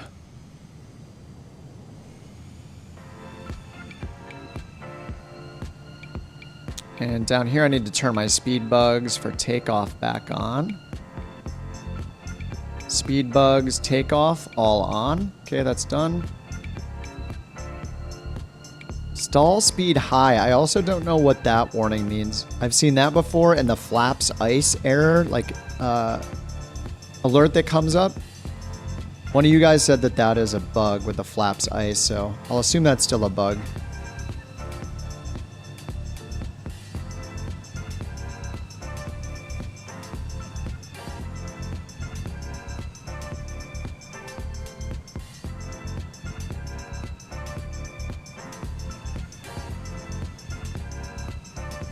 I'm getting somewhat comfortable with the G3000. I think mainly I'm hitting the wrong shortcuts here and there for the cameras. Am I tracking an OnAir? Yes, sir. Thank you very much. I am tracking. We're going to Kilo Bravo, Juliet, Juliet. Good looking out, Mike. I will post the route again in the chat if you guys want the waypoints.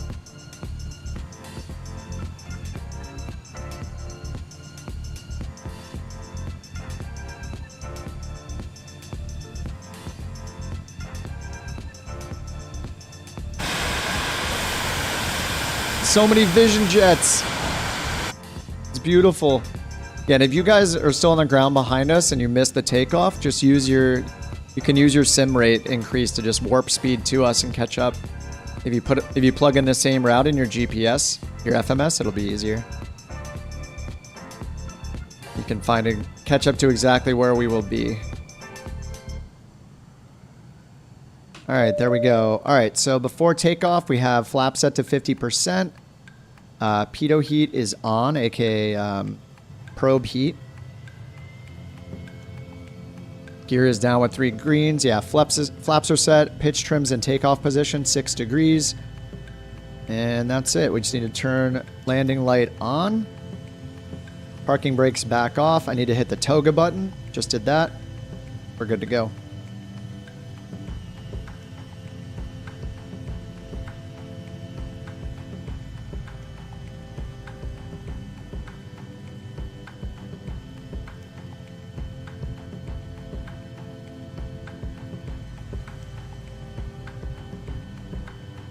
You guys can just all line up at once too. We don't have to avoid each other or anything like that. Everybody can just Everybody can just pull on and take off as you're ready. If you take off in front of me, it's fun too to just see everybody take off at once.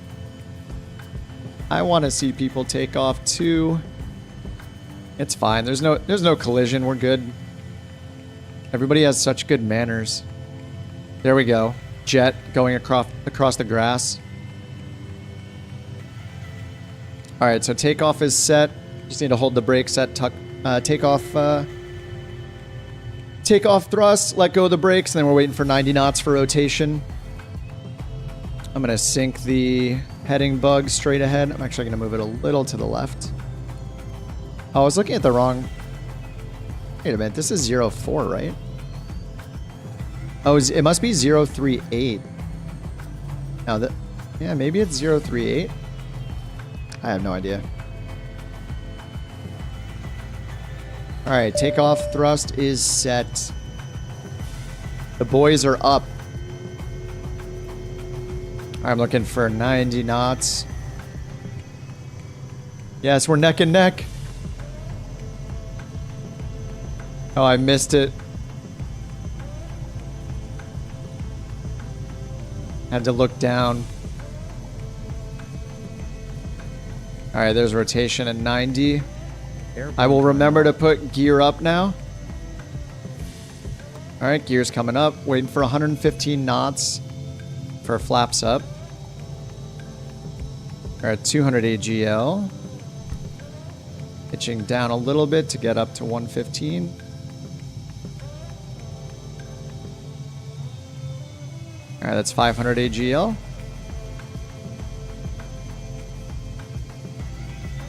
All right, that's about 115, flaps up.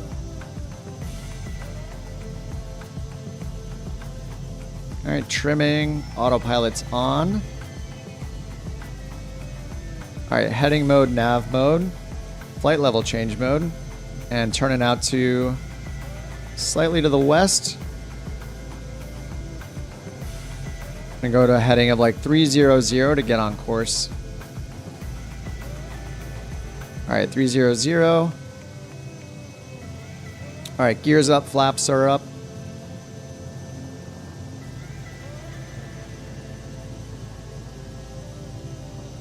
(2,700 feet per minute). And it's got us at 136 knots. Normally it's like 165. I think I must have it in manual mode still. Turn auto throttle, FMS on. All right, now we got climb, 165 on the indicated airspeed for auto throttle. Flight level change up to 30,000 feet.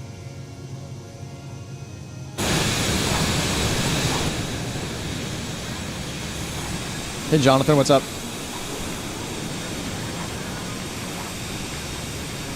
The Hornets are in action. Yeah, at least I'm flying a jet this time and not a Grand Caravan, so you guys can... It's a little more fun to keep up. You won't be at 2% thrust the entire time.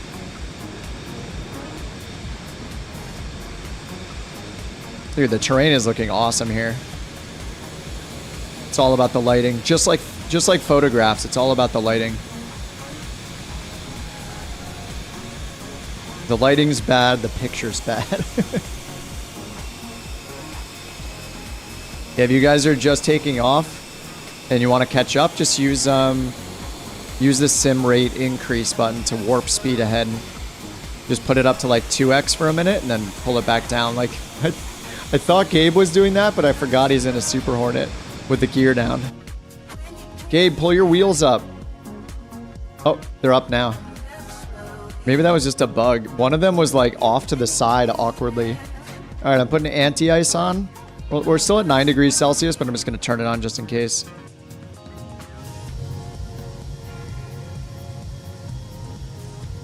Need more clouds. Need to find some worse weather to fly in, maybe. All right, I am direct Ramay, or Ramay, R-A-M-A-Y.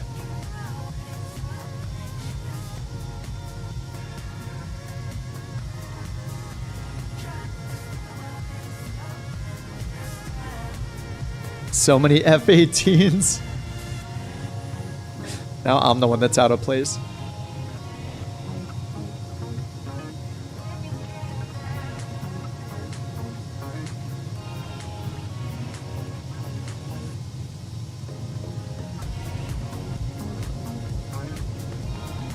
All right, zooming my MFD map out here.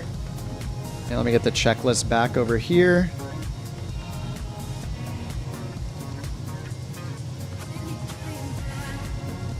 It's engine start, so I'm going to skip these checklists, go to our climb checklist because we're, you know, climbing.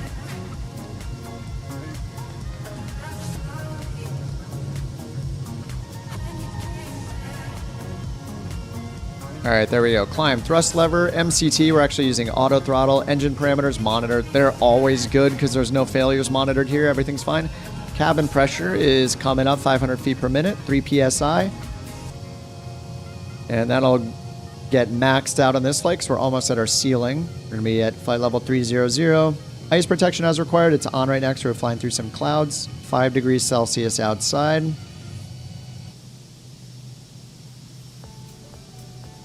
And altimeter transition, we're waiting to get up to 18,000 for that, so I'll leave that on right now. How does it feel to get escorted by 3 F-18s? I think I'd like to take this moment to thank the pilots. Thank all the pilots of the fighter jets escorting me on this very important mission. We're taking 3 unknown passengers into Ohio on our way back to pick up a few pounds of cargo for also an unknown and potentially shady delivery. Ask no questions, look in no boxes. That's the it's the couch captain's way. That's the motto. Say to them no questions is rule 1, and it's written exactly that way. Say to them no questions. And then number 2, don't ye peek into any cardboard box, comma, especially if taped. Don't forget, those are the first two rules of couch captains. And the number 3, obviously, is at all times, anyone that is pilot flying must have a cigarette in their mouth at all times. So anyway, thank you very much for the escorts. Schwartz, Gabe, especially looking beautiful. I think the livery could use some use, honestly. It's kind of boring. I know straight gray is very official looking, but come on. Can we get some memes on there? Some like maybe anime references, things like that. I think we can do better, but appreciate you guys protecting me. Mainly the threats in Microsoft Flight Simulator are other F-18 Hornet pilots, especially young children on Xboxes, probably screaming as they fly by other people in multiplayer. So I appreciate your protection from the nuisances of the world of Microsoft Flight Simulator. Job well done. And I'm looking forward to you guys continuing to do a good job, or else we'll have to go over the rules of couch captains again. And you're not going to like what rule number 9 says if you're not good enough at flying an F-18 escort. So we won't even talk about that right now, but you know what I'm talking about. All right, on to the important things. Transition. All right, landing light off. We're over 10,000. We had it on way too high. Looks like we're going to miss these clouds, so I'm going to go ahead and turn anti-ice off for now. Climbing at 1,300 feet per minute. Going up to flight level 300. Altimeter's our next step. We're going to change the standard when we get over 18,000 here in thine United States. So that'll be done. Flaps are still up. Sometimes I look down here and think I'm going to see flaps at 50%. And then I wake up and realize that, nope, I know more about this than anybody, this plane, on my 7th flight of all time, and definitely don't need chat to help me with it, ever. So, of course, it's a dream because I always have the configuration perfect at any moment of flight. F-18, guys, can I get one nice sick formation? Oh, is it photo time? I wish I could pull up the puppy that's in here. I guess we'll have to look in the cockpit. Turn that down. We'll have to look in the cockpit to see the puppy.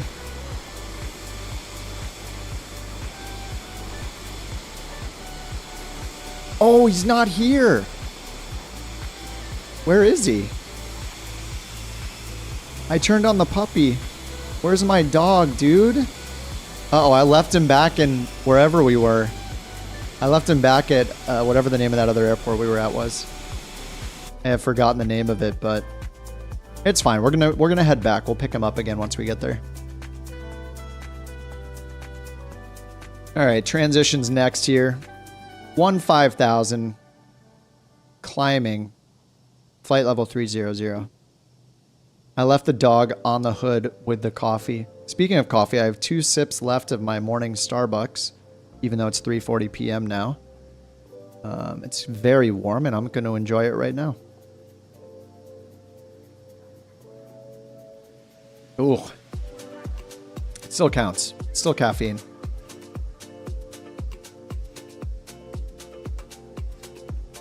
All right, let's go ahead and turn off our takeoff bugs. I'll turn on the landing. I'll leave them off for now. All right, let's check our flight plan. Still on our way to Ramey. Once we get there, we're making a west-hand turn here, joining the Victor, or sorry, not the Victor. I'm in a jet. The Jet 149, and then we're exiting at Hacks. What's up, Jonathan? We're in the, I'm in the Cirrus Vision Jet. It's in the marketplace. It's like 25 bucks. I think it's pretty awesome. Oh, and Caleb, I'm sorry I didn't include you in the list, but everything that I said to these fine gentlemen and the other Super Hornets, ditto for you. Same thing, but don't forget about rule number 9. Yeah, keep it together. I better see puffs of smoke coming from the cockpit of that plane to know that you're all smoking while flying, which is rule number 3 in the Couch Captain's Handbook. So, yeah, I better see cigarettes in those mouths. It is not only sophisticated and healthy, but it makes us look good. Strange looking? Yeah, people hate the way this thing looks. Let's take a look at it from the outside so you can get the full vomit-inducing picture. Let me give you a close-up here.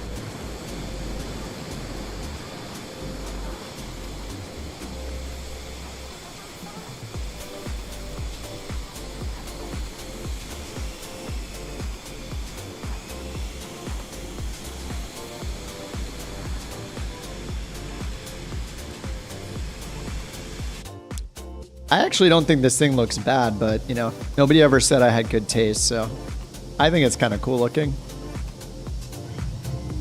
All right, we're making our left-hand turn here. Joining. What does that sound? What the heck? Wait, is this window open? Oh, no, that's not a window. Oh my God, it's a handle. Oh, yeah, the windows don't open in this. That would be weird. Wait, but what is that sound? I know I can hit this to open the, I'm not going to hit that because it'll end my flight because I'm using OnAir company.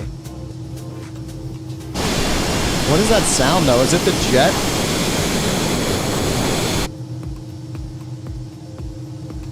What is that vibrating sound? A lemon with wings today? Oh, 18000. I forgot transition. Whoops. Standard baro. There we go. We're good. Saved.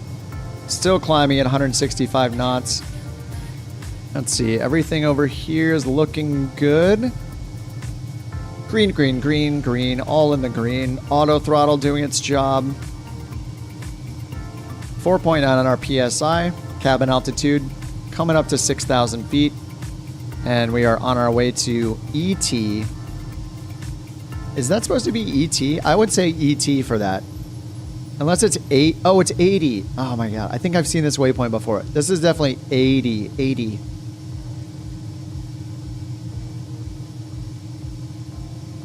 Yeah, I don't know what that sound is actually. Do I hear it in different positions?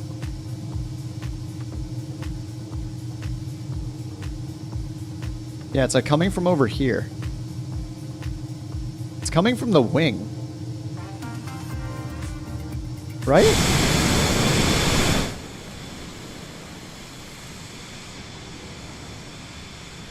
Is everything okay with the wing?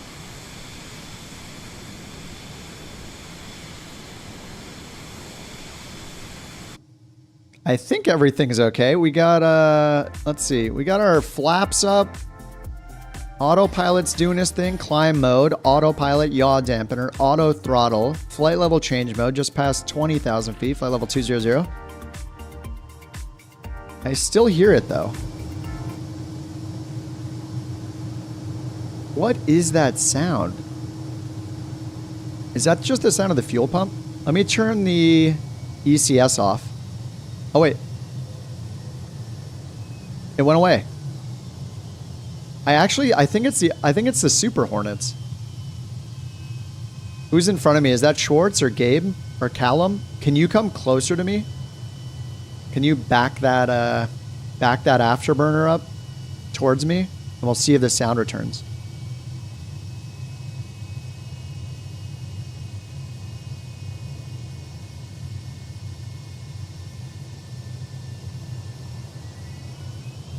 Oh, I think I heard it for a second. Very briefly, I heard it.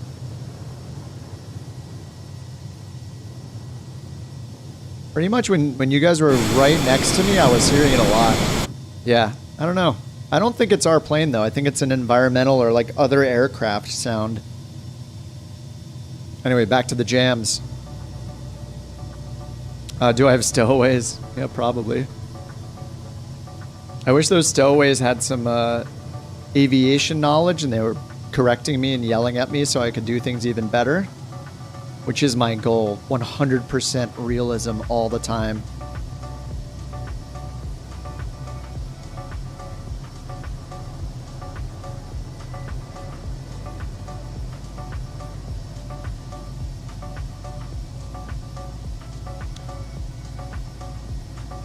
I believe I installed a pack of liveries for the Super Hornet. I think I bought a pack of them.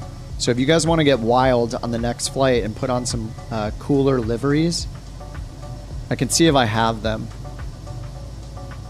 And you know, in between streams, you guys can always hit me up on Discord and like link me to flightsim.to liveries, and I'll get them installed so you guys look.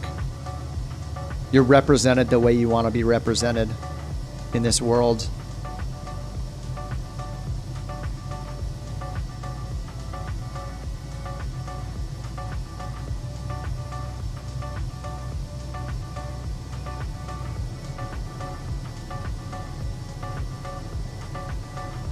Oh, it could be a jet above me. Yeah, it was when one of you guys were close, I could hear it. I think it's gone now. It's there, it's just like way quieter. Anyway, it's fine. Alright, so we set 2992. We're still climbing though. That's the end of the climb checklist. Cruise checklist. Thrust as required. Ice protection as required. Got the ice protection off because we're clear of everything. It is pretty cold, -28. Cabin pressure still rising up to its maximum.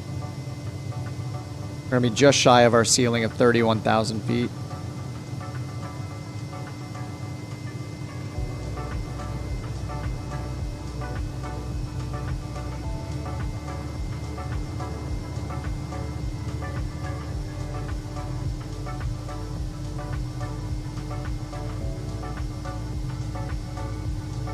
The sound is back.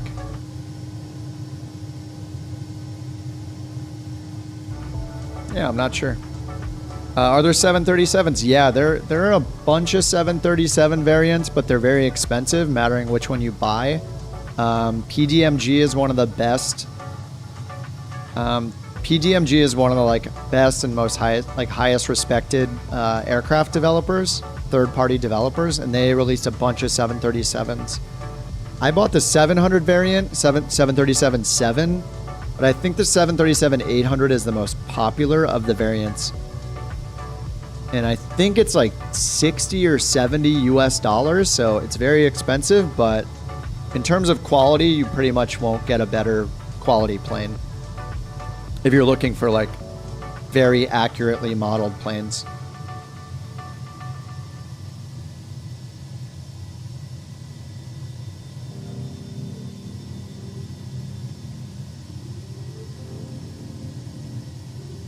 Uh, 777. I don't know if that's out yet. Let me see. Let me do a quick Google search. There is some news about progress on a 777, on a 777. It was posted on the 14th of August, it looks like. So I don't know if that's out yet. Somebody in chat might know, but it looks like PDMG was working on a 777, so I'm not sure if it's out.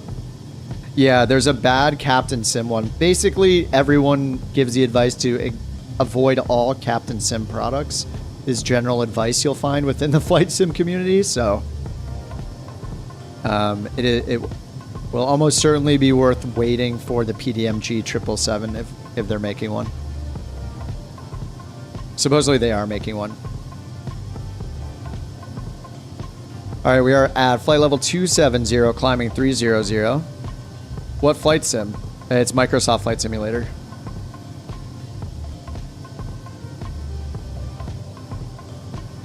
Let me make sure I'm tracking my job here too. All right, yep, 4 passengers, 200 pounds of cargo. A lot of people that are not professional flyers love Captain Sim. The planes are just simple to fly. Yeah, to be fair, I do not fly the airliners much. And all I really know is that like PDMG is kind of the top tier of quality you're going to get in an airliner when they make one. So, yeah, I don't know all the actual details of what people specifically don't like about Captain Sim products, so your mileage may vary. Yeah, it matters your expectations probably. And I would imagine it's much cheaper to buy one of those than it is to buy a PDMG aircraft. So if the budget's the concern, that might be a better option for you. But yeah, I'm not. All I know is what I've read. Just from like Reddit posts and things like that.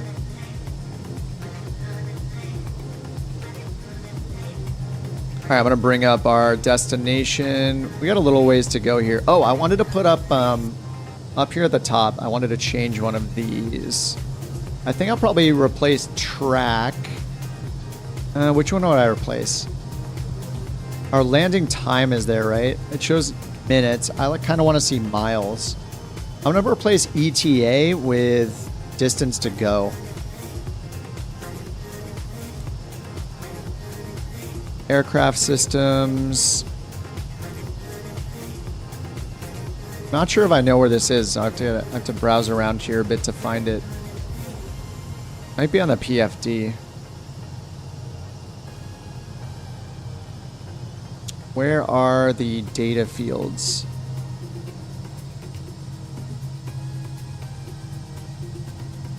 PFD settings, PFD map. It might be on MFD map settings. Orientation, aviation.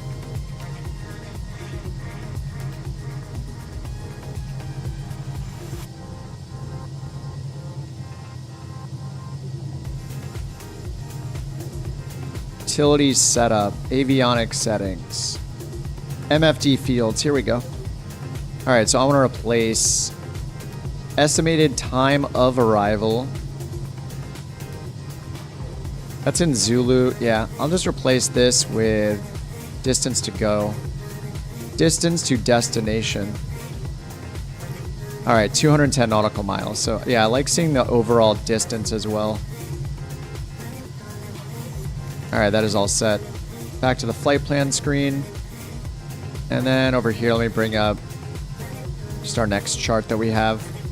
It's just the airport chart for our destination, but we can pull up the ATIS frequency from there.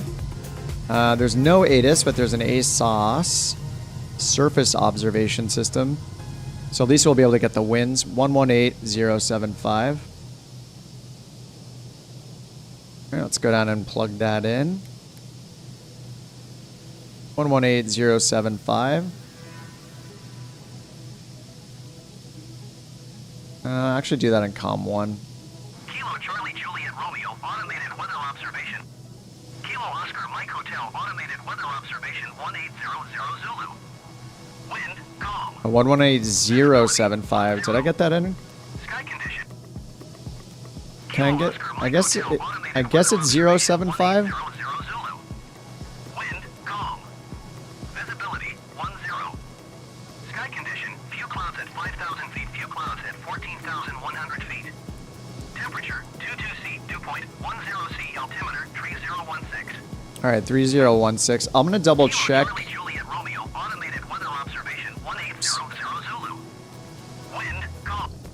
Kilo Golf Oh, I'm Victor tuned Echo, into two automated different weather ones. Observation All right, hold on. Let me transfer this one. Kilo Charlie I'll just Juliet put in all Romeo. ones. Hopefully there's nothing on that frequency. Okay, cool. All right, I'm gonna double check that by going to the MFD under the flight plan and checking the destination waypoint info under frequencies just to make sure it's tuning in. Yeah, 11807. Kilo Oscar Mike Hotel automated weather observation 1800 Zulu. Wind calm. All right, so wind was calm, and then we had some layers of clouds going down too, but we'll get that again once we get a little closer.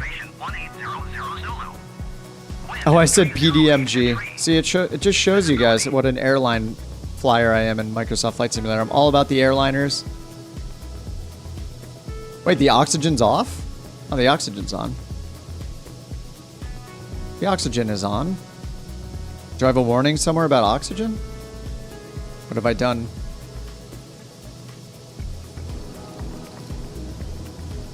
I believe we're good.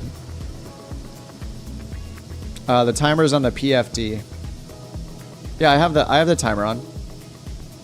The timer is on your PFD. Hi, oh my god, hi. Sorry, somebody's here. I have to say hi real quick.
All right, I'm back. Sorry about that. We have a visitor here and had to say hi real quick. One of our friends is visiting, seeing the new puppy. Hey, Low Tech, what's up? Did I ever figure out the CRT transfer messages? Transfer messages. Oh, my brain was starved of the oxygen. Of course, I can't pick up on sarcasm. I went straight to the master oxygen switch like a true professional. What's up, Mike? I already said hi to you, Mike, but you waved, so I'm saying hi again. I think PDMG sounds better, right? Than PMDG? it just rolls off the tongue easier. They're gonna have to rename their company, sorry. Alright, we are on our way to Cindy, then Gefts, then Hacks. We're exiting at Hacks in approximately, what, 84 miles, 85 miles, exiting at Hacks. And the airport we're flying into is right here in Worcester, Ohio. Worcester? I think it's Worcester, Ohio. Wayne County. Kilo Bravo, Juliet. 1,136 feet elevation.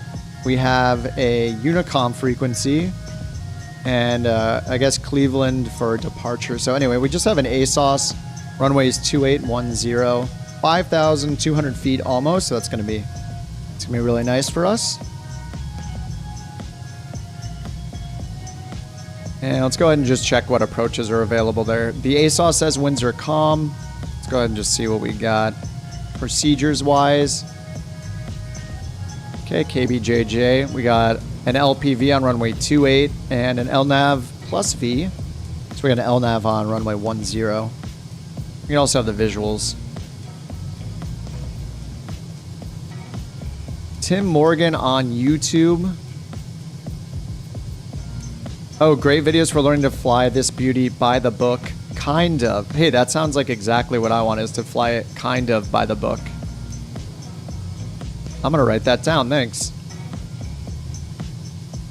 Tim Morgan, YouTube for the Vision Jet.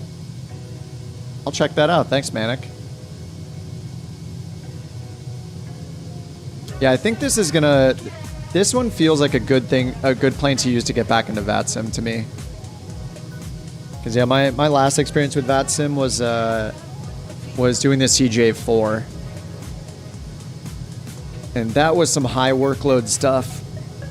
Just mainly because of not having auto throttle. I guess it is kind of nice having the integrated charts, but I don't think that's really a deal breaker. I do like when it's on the screen, the avionics screen though, just because I don't have that floating Navigraph in-game window, or I don't have to alt-tab out to it. Like if I wasn't flying on stream, I would just be using it on my iPad.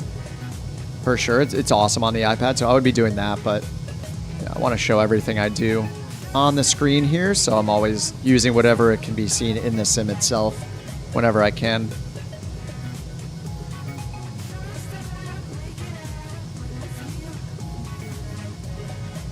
Oh, see you, Jonathan. Going to bed now. Gonna plane spotting at East Midlands Airport. All right, thanks for hanging out, dude. Have a good night.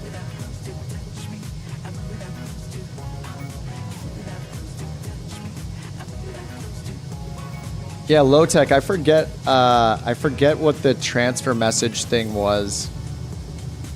Was that recently? I have the worst memory.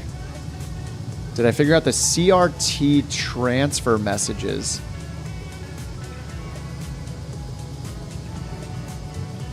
Whoa, what is going on?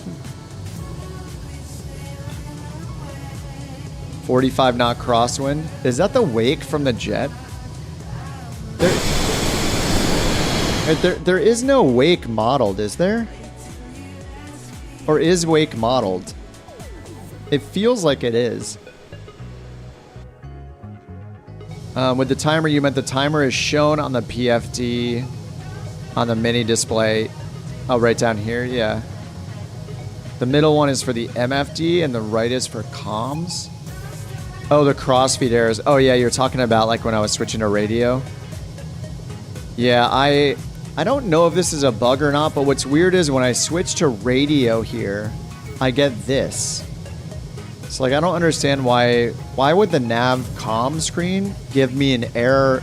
This is showing the MFD and charts over here, or the map and the charts over here. And then on the left, I have checklists. I have the HSI map and my PFD stuff. So this is on PFD. This one, I've been keeping it on MFD, and I can do this to switch back to it. But every time I have navcom over here, I don't know why it cares that navcom is on this screen. Why the right screen cares that navcom is on the middle screen.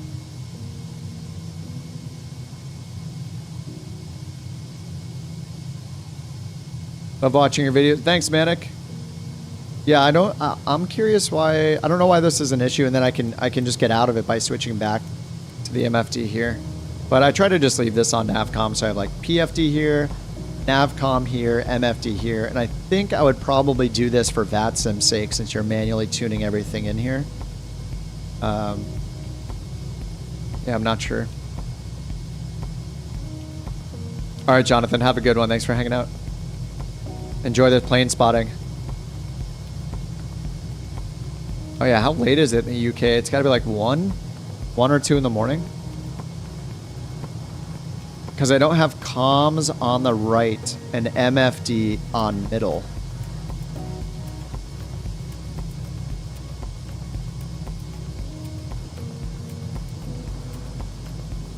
Oh my god, there's no pilot in that. Gabe, there's nobody in your plane. So, because I don't have comms on right, but it's just expecting right seat to have comms on. So now if I switch to comms over here, is it going to complain? Yeah. Why did it auto switch that? So now I want comms on right, and now it's complaining about the middle one. Why can't I just have it one on PFD, one on MFD, and one on comms? That's the part I'm not getting.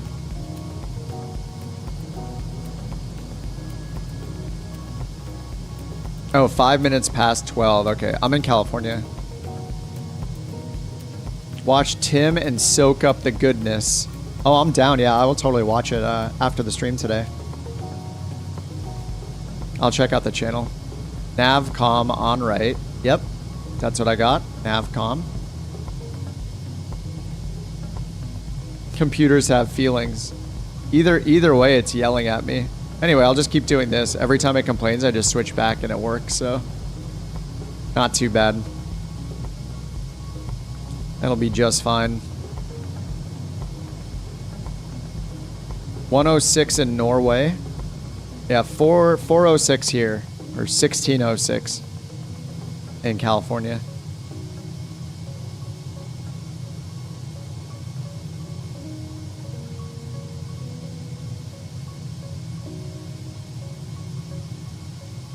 You sound quite young, though I'm 33. Hey, I'll take it. I'll take it. I may or may not be older than you. Significantly. I'll take it. Let's just say that what's kind of cool, I think, about... I was just talking to my girlfriend about this morning, is like... I feel like flight sim in general has such a wide range of ages. It's kind of insane. It's pretty much like every age group. It's like very flat. Like if I look at my YouTube demographics to gauge some interest in like the audience that's watched my videos, it's like very flat, like all age groups, which is kind of awesome. And because of that, I think I could just claim that I'm any age. Like right now, I could just say that I'm not in my 30s. And if I sound young, I guess, I don't know whether to take that as a compliment or not. I'll take it as a compliment. But yeah, am I in my 20s or 40s?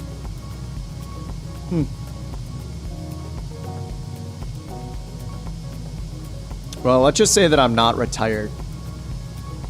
I know there are a lot of, you know, because flight sim is like, I would think that it would skew older, like people like, you know, definitely 30 plus, but maybe even 40 plus. But, you know, in terms of YouTube, at least when I look at my demographics, it shows at least in terms of what people watch on my channel and people that are flight simming, it's pretty even. Don't confirm, but I would guess 41. That's a pretty good guess. 50 in a few weeks, nice. You're 42. Well, I will confirm that I'm younger than you, Mike. That's all I can say, you know?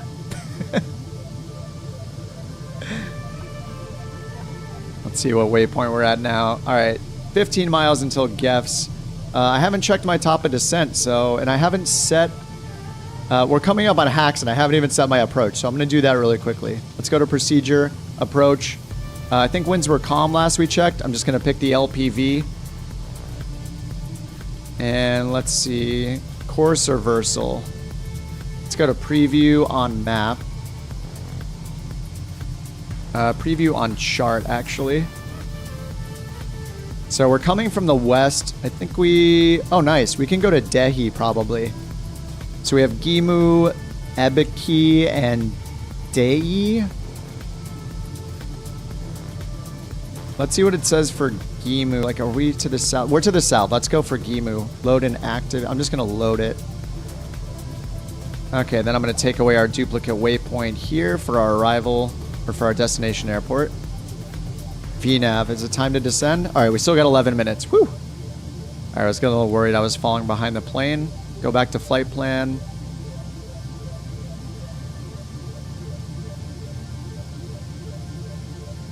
And I'm not seeing... Wait, why is that on? There we go. There are altitudes. So final approach fix at Kamwi?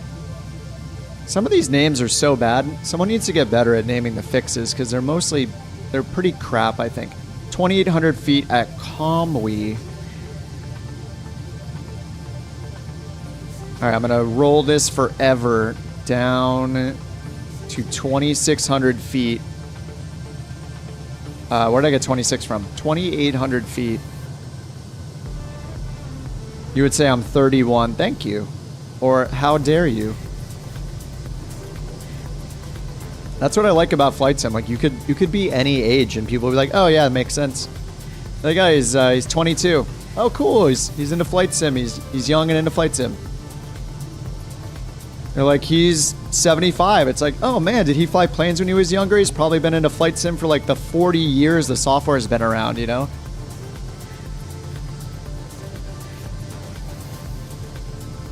Just like all ages, it's great. I guess like aviation in general. All right, 2,800. I keep forgetting. 2,800, 2,800. Yeah, we have a major crosswind. The flight out to the east was way better than this. All right, Comwe 2,800. 2,800 is there. And we'll go VNAV a bit early. Top of descent's not for almost 10 minutes. So we are set up, and we got the plate pulled up already. So Comwe's final approach fix here, 2,800 to grab the glide path from the LPV. And then I chose Ibeki because we're coming in from the south, so that seems like a natural transition waypoint to use there, or initial approach fix to use. Let me go over here, zoom the map out, and just take a look at how that looks drawn on the map. All right, looks good. I can just zoom in and pan it up there.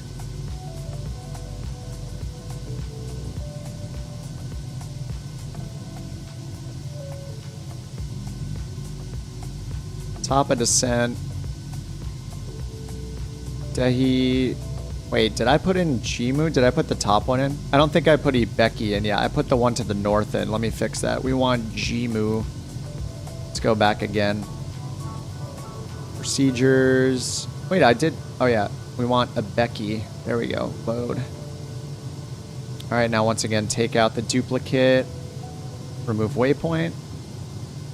All right, there we go. Now we got Ibeki 3,000, and then Comwe is still at 2,800. All right, so after hacks, we're gonna go Ibeki. All right, this is still set, 2,800. V path is here. Enunciated, ready. It's on standby for our descent. Negative 37 degrees. Looks pretty clear in front of us. And we're just monitoring our engine info. All right, cool. Thrust lever is going to stay on auto throttle for the descent. Landing field elevation 1102. And up here it shows 1134, so that's pretty close. I wonder why there's always a discrepancy between those two. Like 1102 for the destination. Airport elevation is 1136. And touchdown zone elevation is 1134. So I wonder where it gets like 1102 from. Maybe it's I don't know, maybe there's just a difference between, I guess the Microsoft Flight Sim database is probably where that's being pulled from and not from the Navigraph database. Something like that. I'm younger then.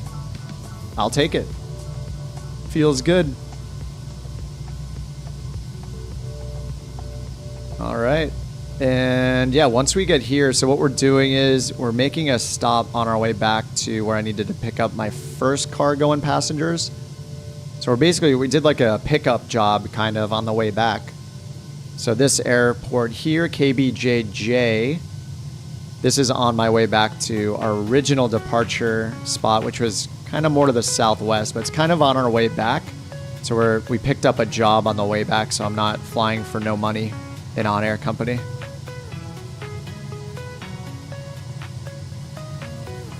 Oh, you're a pilot in real life? Awesome. I am not. I still have not flown at all. No discovery flight, nothing.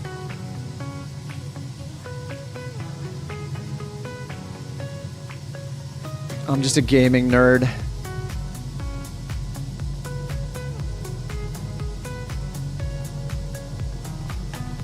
I don't know if I'm ready for VATSIM today or if I should do it tomorrow. Like, do one off stream. I'm not like worried about messing anything up per se. Actually, if I check on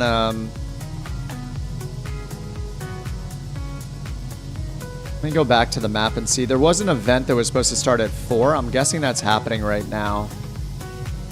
We go to SimAware and refresh this. There's probably a ton of controllers on. Yeah, down here.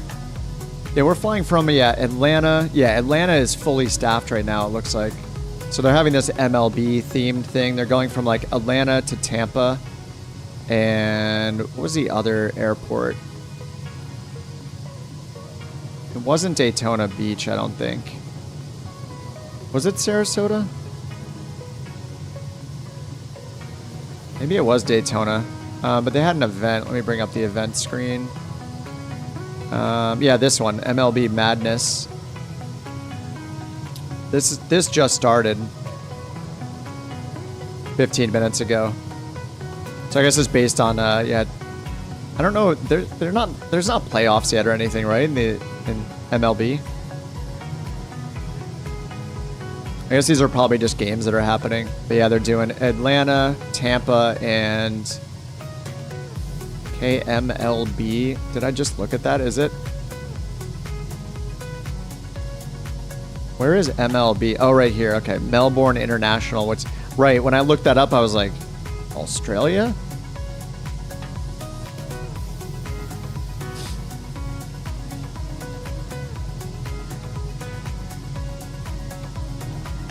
So there are a lot of controllers in the southeast in the states right now for that event.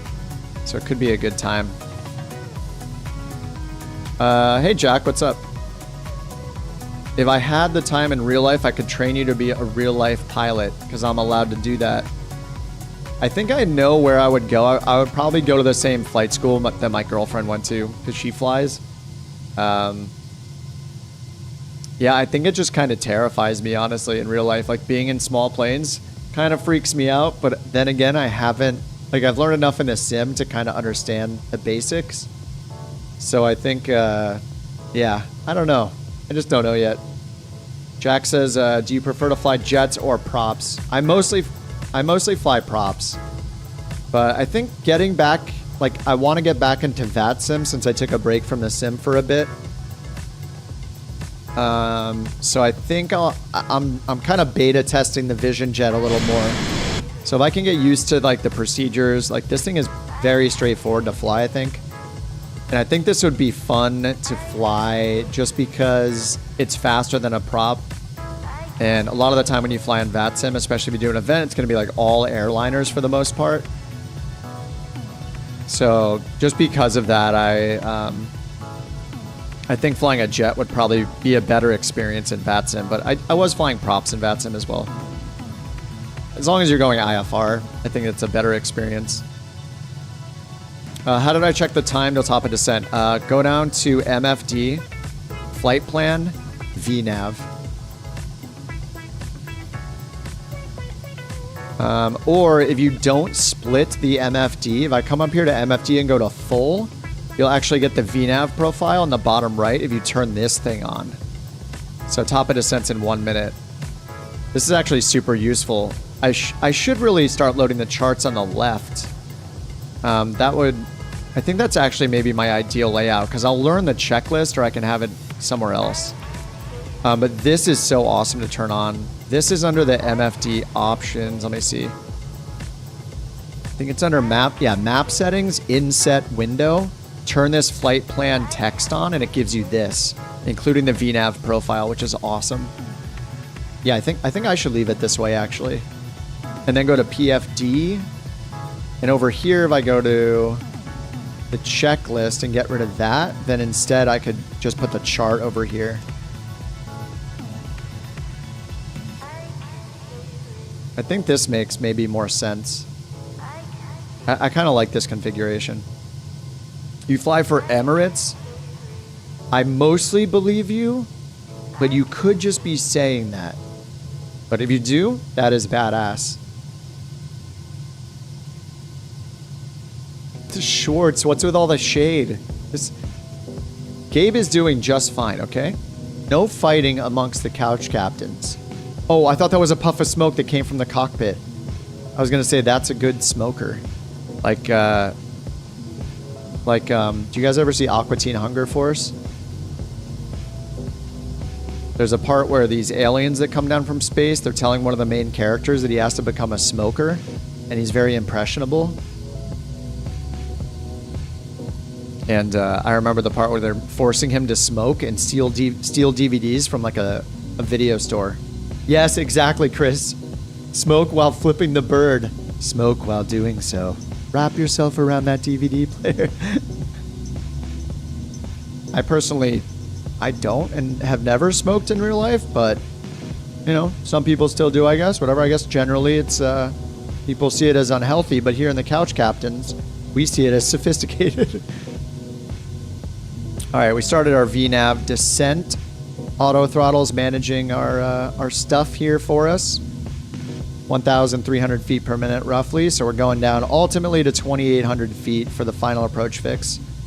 We've preset our local altimeter setting here, but I'm gonna go listen to the ATIS real quick to pick it back up, see if it's changed. Looks like maybe I can't get it in now. Let me go back to the flight plan and make sure I got the right frequency in here. All right, waypoint info, frequency, ASOS active on COM 1. Looks like it's out of range now. Maybe there's some interference of some sort.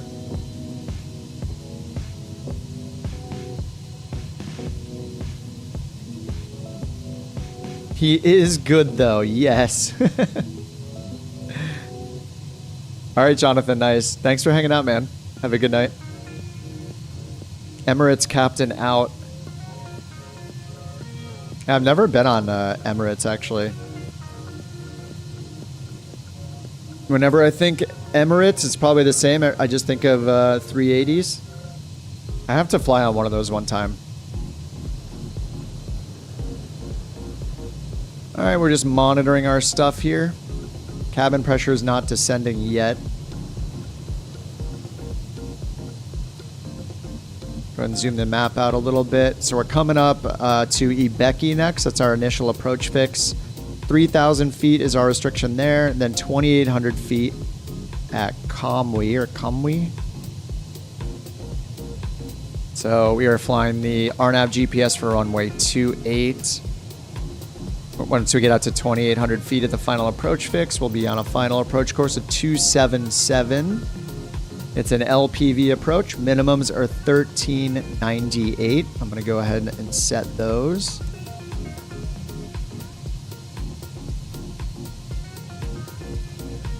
$13.98 is set. And we got our map here. Let me see, can I change our... Yeah, there's some bug with this knob down here. Yeah, I can't change the range of my map for some reason. I think this is supposed to be changing this map right now, but it's buggy. Jack says, I flew to Dubai in an A380 with the Emirates before going to Singapore on a 777. The 380 was very comfortable. I've just seen like photos of like the insides. I don't know. It seems awesome. I assume you flew economy. You weren't like chilling in a queen-size bed in whatever the first class is called. I'm sure they have a different name for it other than first class. If I fly on VATSIM, let you guys know. Man, I kind of feel ready. I haven't done any ATC comms since last year, but I think I'll remember it. Might be good to go. And I feel like I'm getting used to this plane too. Like this thing is really easy. Like if you don't go through the checklist religiously, I mean, you just turn the batteries on, hit engine start, set the flaps to 50%, set the pitch trim to 6 degrees up, and you're like good to go. Set your route, import your Simbri flight plan. I feel like you're just ready to go. Like, so the plane was just, yeah, this plane is really, really nice. And I think, yeah, I guess I would maybe fly into the event. Do you know what they use for Cirrus Jet? Do you just say Cirrus, or do you say like Vision Jet or Vision on comms when you're identifying yourself? So say my tail number is, say I'm 9 or 7 Bravo. Do you say Vision 9 or 7 Bravo? Cirrus 9 or 7 Bravo? Vision Jet 9 or 7 Bravo? Like, you know, like with Cessnas, like they'll just say citation as their like plane identifier on comms. I'm not sure what they do for Vision Jet. Oh, nice sunset in real time. Oh, I can't change the... It'll stop my on-air flight if I change the time of day, so I can't do it. I feel like I'm missing out, though. Feels bad. I really like this configuration. Like, I'm getting used to the G3000. I really like this configuration, though. Full screen map. You have all your waypoints here. Your VNav information. I don't have to hit anything when this is in full screen mode. I can just use this knob as a dedicated range knob, not worry about switching the active panel like you have to when it's in split mode. And then here, like, I wish the HSI map zoom was working. It seems to be a little buggy. But I have my like 5 nautical mile range map here. I probably want like a 10, 7.5 or 10. And then, yeah, just our current chart here. You know, most of the time you can zoom into the chart decently when it's not... you know, it's all fuzzy because I'm not zoomed in on the image. But then I could have this set up to, you know, be ready to click this and zoom in if I need to. Go to chart options.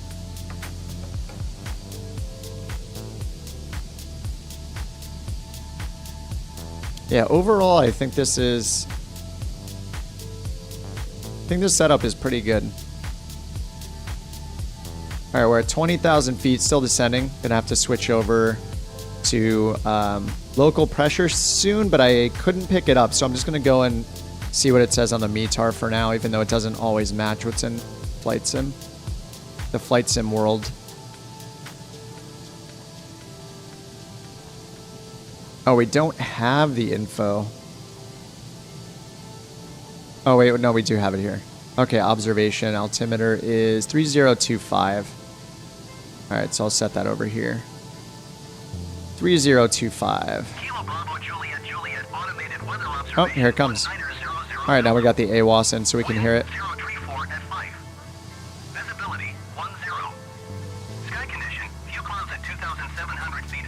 Ooh.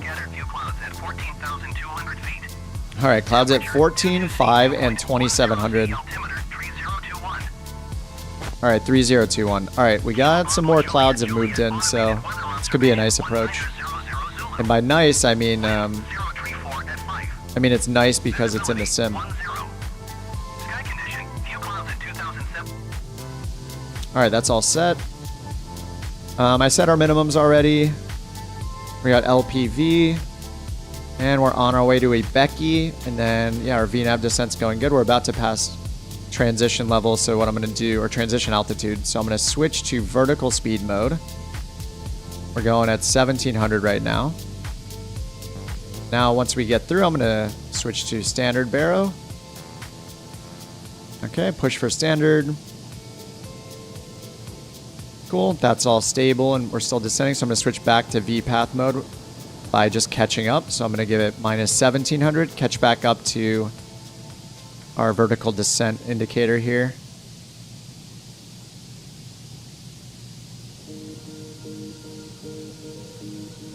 So once we catch up to that, VPath is already armed, so this will recapture and reactivate VNav as our active vertical mode. So I really just need to move our vertical speed so it's lower than the vertical speed required here. So we are very slowly catching up to it. I'm not sure for the Vision. You heard them say Honda Jet plus tail number.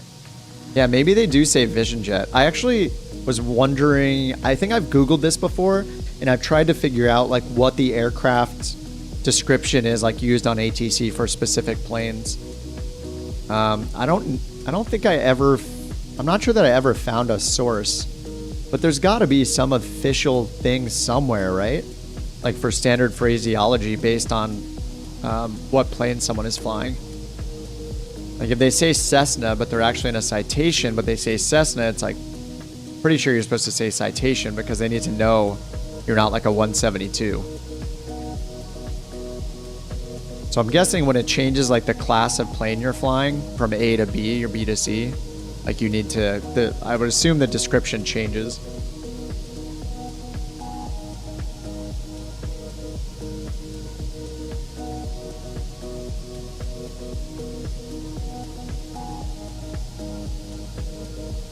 All right, 15,000 feet on our way down to 2,800 feet. I hope we get some of that weather, some of those clouds that it said there are. Just always more fun when you're going in and out of the clouds. But our ice protection is off for now. Probe heat is still on. And we're just heading north to our Ibeki waypoint. Ebkai. I never know how to say. I think more than half the time I don't know how to pronounce it. I assume it's a Becky. That's all I can come up with.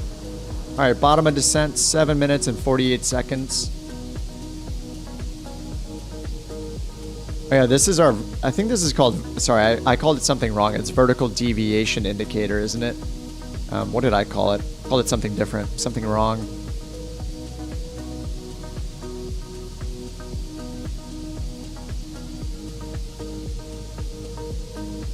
I'll just have to tune in and just be a stalker on VATSIM until there happens to be someone in a Vision Jet and see what they call it. Or I guess I could like tune in and find some like real life ATC archive recordings. Find like, go on VAS Aviation and find where there's a Vision Jet that's involved and see what they call it.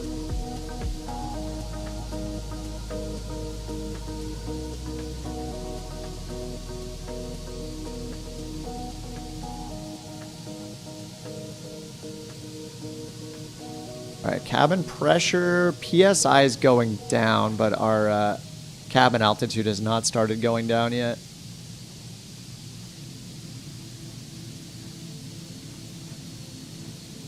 Negative climbing rate.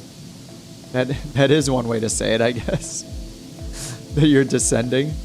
All right, 2,000. So when we get to 10,000, I'll turn the landing light on. Anti-ice is still off. It's already 3 degrees Celsius out there too, so not sure if we need it at all. We'll see what kind of nasty clouds we fly through, but I don't see any yet.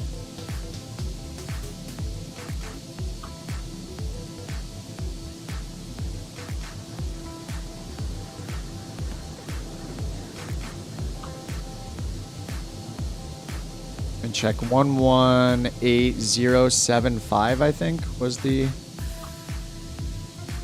118075 transfer. See if the winds have changed. Oh, they do call it a Vision Jet? Sweet, thanks, Dan.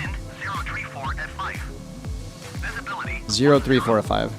Sky condition, few clouds at 3,500 feet, few clouds at 5,000 feet, few clouds at 14,200 feet. Temperature, 21C, 2.10 C, altimeter, 3022. All right, 3022. Let me listen to the clouds again.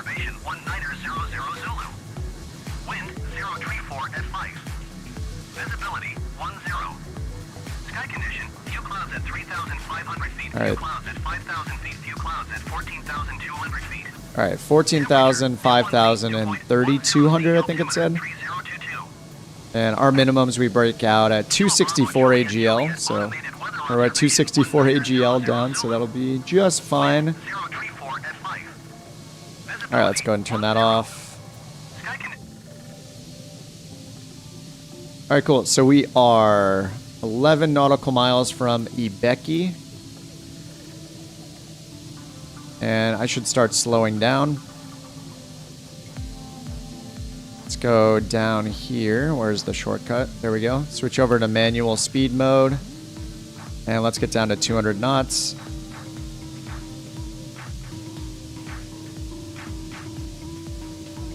Is the Honda jet much bigger? I'm not sure about the measurements, like the dimensions of the plane itself, but I know it's faster because it's a twin engine. It has 2 jet engines instead of 1. This thing just has 1, so I think it's significantly faster.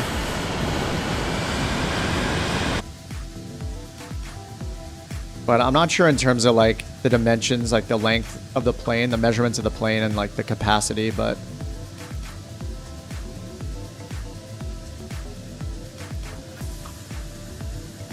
all right, 8,000 feet, slowing down to 200 knots. And we're going to make our left-hand turn up here shortly, right after Ibeki. Ibeki, we're turning left at Dahi, I guess.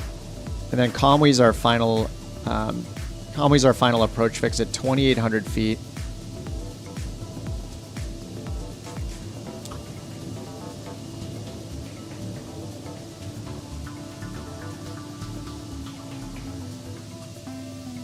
All right, so once we're at Kamwi, we're going to be about 5 miles from the threshold.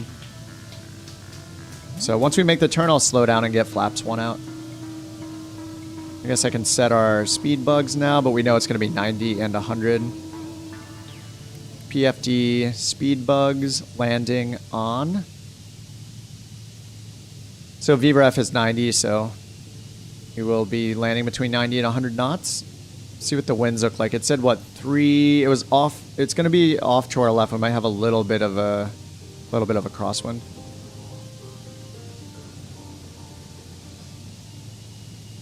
The odd thing with the Vision jet is you are a jet, but you don't have the performance to meet the jet departure routes. Oh, really? Well, then maybe I shouldn't fly this in VATSIM. That's good to know. See, that's the complexity with like, yeah, trying a new plane and thinking if you're ready for VATSIM or not. Those kind of complexities come in and, yeah, mattering the airport you're flying from. So like those things, I wouldn't have known that if you didn't tell me, Goat. Appreciate that. Good to know. Air Force One has made more landings than takeoffs because one plane changed its call sign in midair. Nice. That's cool. That's a fun fact.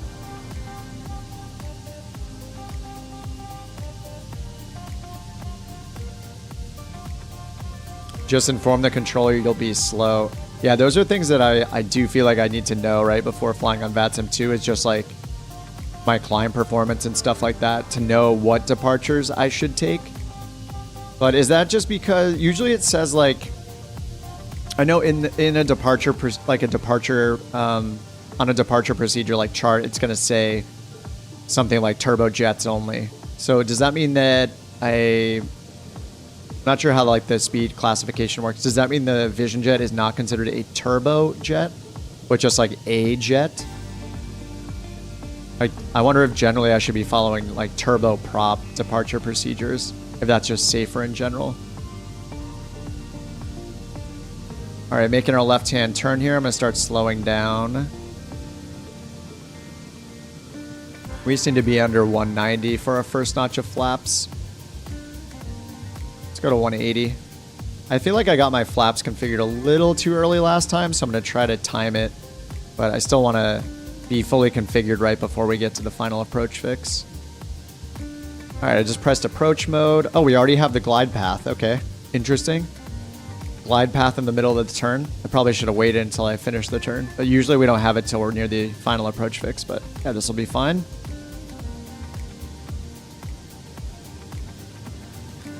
All right, and we need to be at 140 before we get full flaps and gear out. So I'm gonna start slowing down a little more. All right, we're already almost passing. We're already on the way to the final approach fix. So 4 miles until final approach fix. So I'm gonna get us down to 140 before then. Get the gear down, get the flaps down. All right, going flaps 50. The yellow circle is a traffic advisory. It's just because these guys are flying the jets near me. So, yeah, it's constantly showing me traffic. It's just a traffic alert. So it's showing their relative altitude to me. So it's saying +0 because they're not. They're +0, 100 feet above me. Or is it in thousands? I think it might be in thousands, actually. All right, flaps are at 50. We're at 140 knots. And we are 2 miles from the final approach fix. I'll do flaps at 1 mile, gear at like half a mile. Then we'll slow it down to 100 knots for final. Oh, it is in hundreds. Okay. Yeah, that would make sense because 1,000 feet, it's probably not even going to trigger as a traffic advisory. What's cool about the Vision Jet, when I first started flying, I saw it a lot, but it'll also give you like a advisory and resolution for your altitude. It's not showing right now, but it shows like a big red bar here with a little green notch to tell you like whether to climb or descend to avoid the traffic. All right, full flaps coming down. We get the flap ice message that we always get, which is apparently a bug. We're already on the glide path, so. All right, we passed the final approach fix. Gear coming down, looking for 3 greens. And then I'm going to slow our speed down to 110 for now, and then 100. Auto throttle still on. Formation landing. I'll try to see it while I'm doing all this other stuff. We need to set our minimums, so 3,000 feet for our minimum for our go-arounds, I mean. And then I'm gonna sync the heading bug straight ahead. All right, gears down, 3 greens, flaps are down 100%.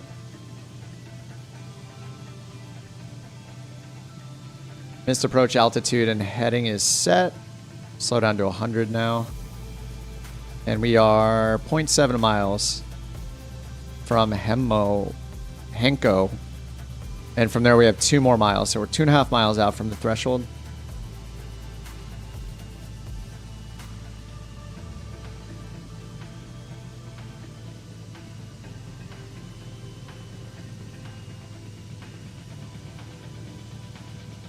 All right, 100 knots. And let's see how our wind is. 6 knots from the right now. 1 knot tailwind, so. Crosswind from the right side. I have to deal with that. You guys are too far ahead of me, so I can barely see you. I see 1 and 2 right there, barely. I'm just too slow to see you guys land. Kinda see you.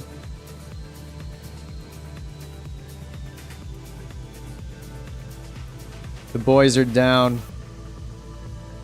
All right, minimums are coming up in 40 feet. We're 50% on the throttle. I just need to watch that. Right there, the crosswind. All right, autopilot's off. Auto throttle's off. I want to see 48% on the throttle is where it was at. All right, that's good. Bazzies look good. Oh my God, this song. Dude, you gotta be kidding me. You know I'm not doing it on purpose. Look, I'm flying right now. It's impossible. I can't believe it. Every time. Every other time. How does this even happen?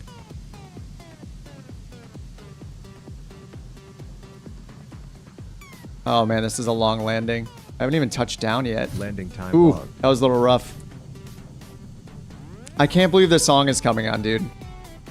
It's absolutely insane. How does this happen every time? I loaded so many songs. It's a curse.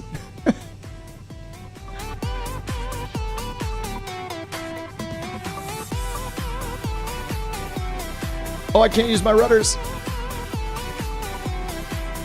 Oh my God, this song. It's the worst song of all time. I hope there's an exit up here. Butter. That was pretty bad. That was pretty rough. I feel bad about that landing. I think the difference is like with jets, I'm not used to like, you pretty much have to like keep aiming down. Like you're not just going to lose tons of altitude. Like you're doing a prop, you're just like pulling it to idle, you know, when you're like crossing the threshold and you just like slowly float down. But in the jet, it just got like too much force. I need to keep like the nose down more than I am to keep the descent going. And then only like pull the nose wheel up a little bit at the very end. But I have to like drive it down into the runway, and I'm just very much like not used to that.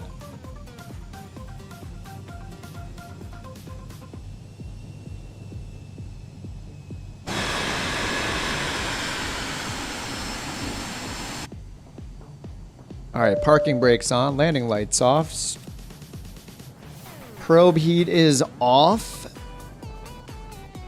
And I think we, turn off the air, the oxygen. I didn't check the cabin altitude. It's good, 865. And get the flaps up.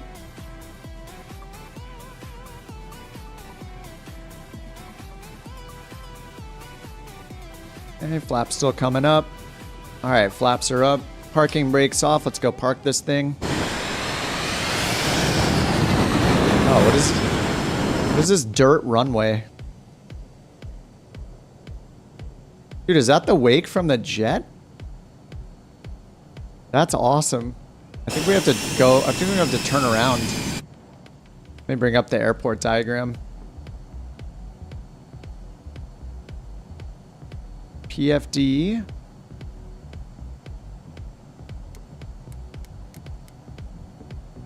Oh, whoops, MFD, right? Chart selection.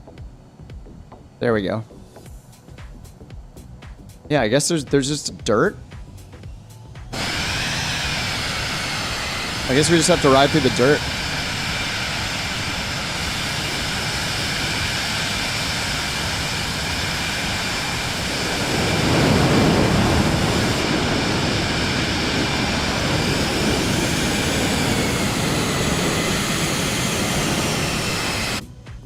I mean, I guess this is the taxiway.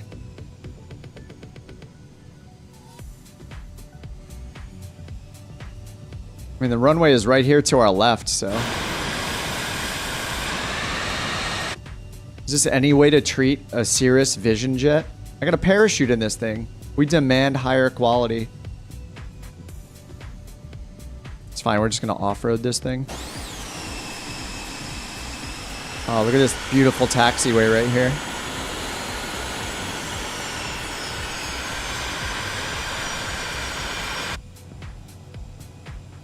I leased it, don't worry. This is fun.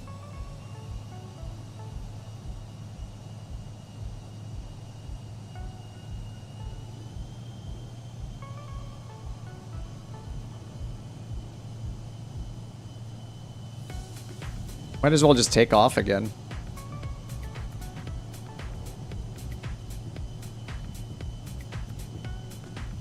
Don't be gentle, it's a rental. Whoa, somebody is teleporting like crazy. Mike. Mike, what is going on, dude? Uh-oh, we have some pavement here. Yes. This is the luxury that we deserve in a Cirrus. We demand it. Oh yeah, there we go. It's like a sidewalk. Everyone get out of the way.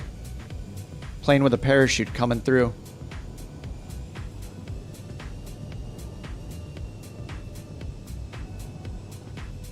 Yeah, this taxiway diagram's not the most accurate.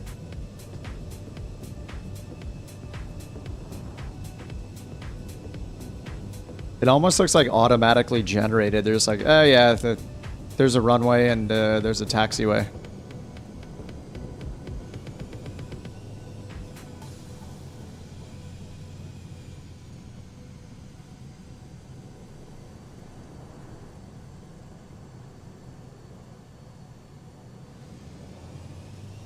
Fredericks, what's up?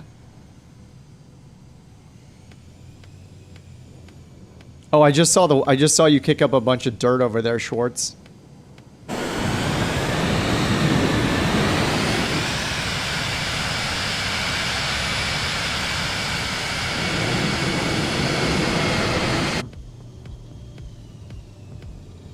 Oh, the black Vision jet looks so good. I forgot to change liveries. Oh, look at this row of Vision jets. It's absolutely beautiful. Classic silver. Suave black livery. Rude red and banana runt yellow. The classic trademarked color names for the Cirrus Vision jet. Alright, let's get the banana boys next to each other. Watch the tips. Don't let the tips touch.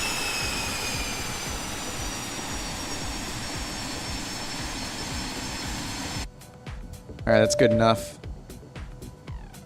Alright, let's get all this off.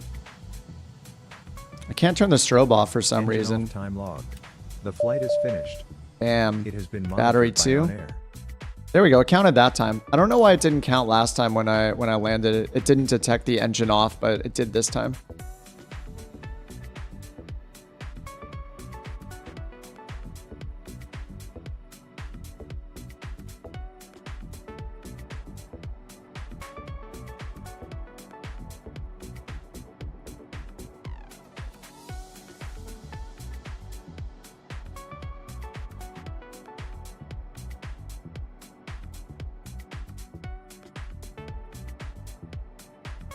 All right, let's go ahead and check the result. That was pretty bad landing. 194 feet per minute. Ugh. 1.14 Gs. Very bad. I don't like it. All right, we should have gotten paid. Yep, got paid 2,300 for that. Need to go to the west, pick up that other cargo, and bring it back to the east again.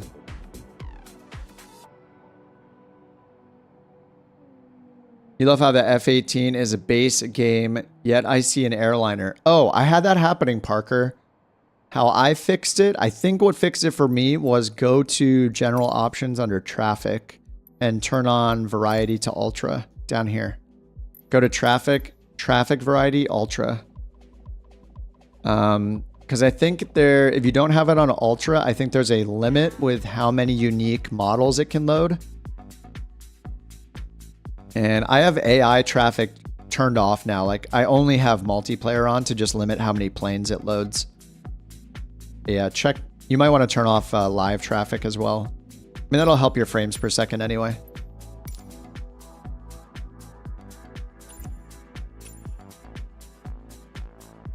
All right, nice. I think I'm gonna go back to the main menu and load back in so I can do another livery. And we need to, let's see.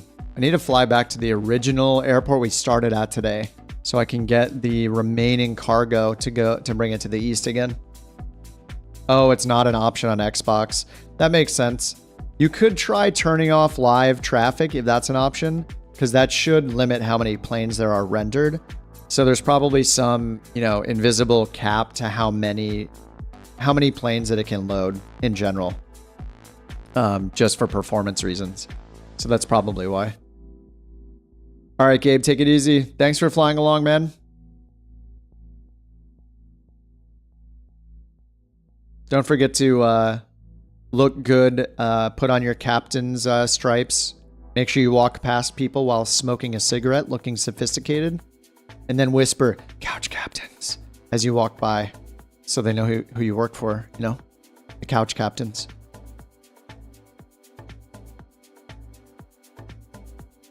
Banana Brothers. Oh, whoops, I forgot to take a picture. Sorry. Forgot to take a screenshot while I was sitting there. The Banana Brothers are being dissolved. I gotta try another. Oh, I could be the inverse banana with just the stripe of yellow. That could be an option too.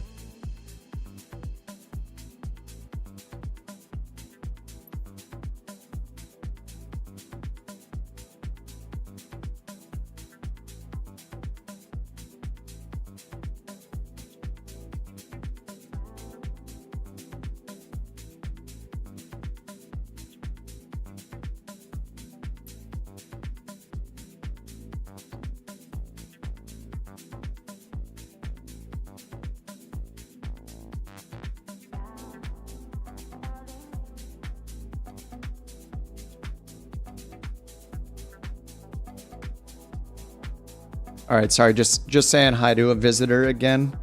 We have a couple friends visiting to meet the new puppy. Or some of my girlfriend's friends are visiting. 2 a.m. there. Enjoyed being with you. Hey, Mike, what's up? See you around. Sounds good. Night's already called for. Sleepy. All right, man. Have a good night. Thanks for dropping in. That's what you were rocking? Yeah, the full banana, or then there's the half banana.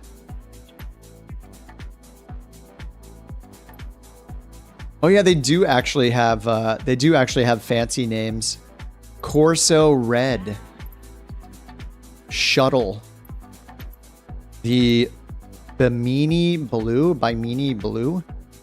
Apex. Oh, these are all Apex. Apex Titan Gray. Wow. Of course, they're super fancy names. The Stellar is the coolest because it's just black. And the top half of this list definitely looks better than the bottom half, I think. Vision Blue. I'm going to go Vision Blue. It's simple. All right, Vision Blue. And let me see, where am I flying from now? I had that pending job. It was for the main mission. So like in OnAir Company, I don't know how many levels you get for this main mission. This is level 5 mission that I'm on. And it gives me 5 legs.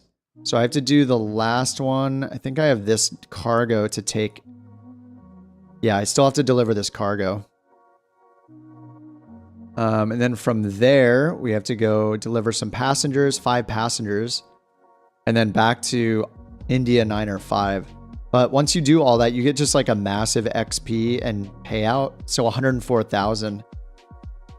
So I think like that's probably the best way to earn money when you have these missions. But they are multi-leg. It starts out with just like 1, and now this one is a 5-leg mission. But I don't think there's any expiration for it, so you can just do it, you know, whenever it's convenient. But I have a bunch of debt from building the base camp and building the hunting stand and stuff like that. I was at like 400 and something K cash, and now I have 273. So I'm trying to make some of that money back. Speaking of which, I want to see the progress on my raw meat delivery. So I'm going to my hunting camp. Oh, nice. Okay, so the truck, I don't know if the truck is on the way or how I see it. I wonder if it's instant. So if I go to my goods inventory, I think I'll see where everything is, so I can see if the meat made it to the place I'm going to sell it at. Oh, okay, here it is right here. It shows a little truck. It's in transit. Okay, right down here. These are the 2,000 pounds of raw meat that my hunters had stored. So I have it every time there's 20 or more, it automatically ferries it somewhere on a truck. And I'm taking it to November 5-7, which was this place that was paying for it decently. It wasn't too far away. So it says it's going to get there tomorrow.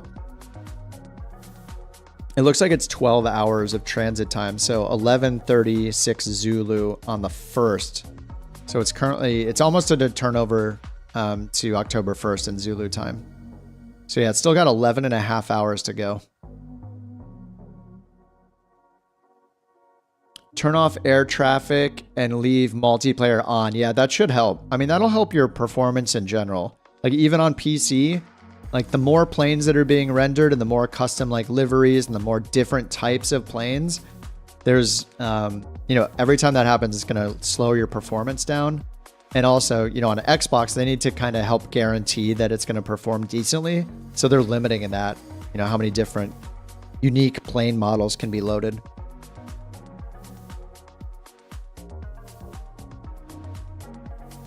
All right, cool. So that's being transported still. So I can't do anything with that until tomorrow, basically, or until 5, almost, yeah, like 5 in the morning, my local time. So I can sell that tomorrow once it gets there. And as long as my camp is running, it's just going to keep, every time it gets to 20, you can set the threshold in this little menu that comes up when you hit the gear. So every time it gets 20 meat units of meat, which is 2,000 pounds, it's going to ship another truck over. Another truck is going to leave. Sweet. It's kind of cool. You like, all I need to do to keep this going is deliver food rations and hunting gear. And I still have 68 there. So I have like, you know, over 20 days worth of stuff. This will just keep going for 20 real days. So that's pretty sweet.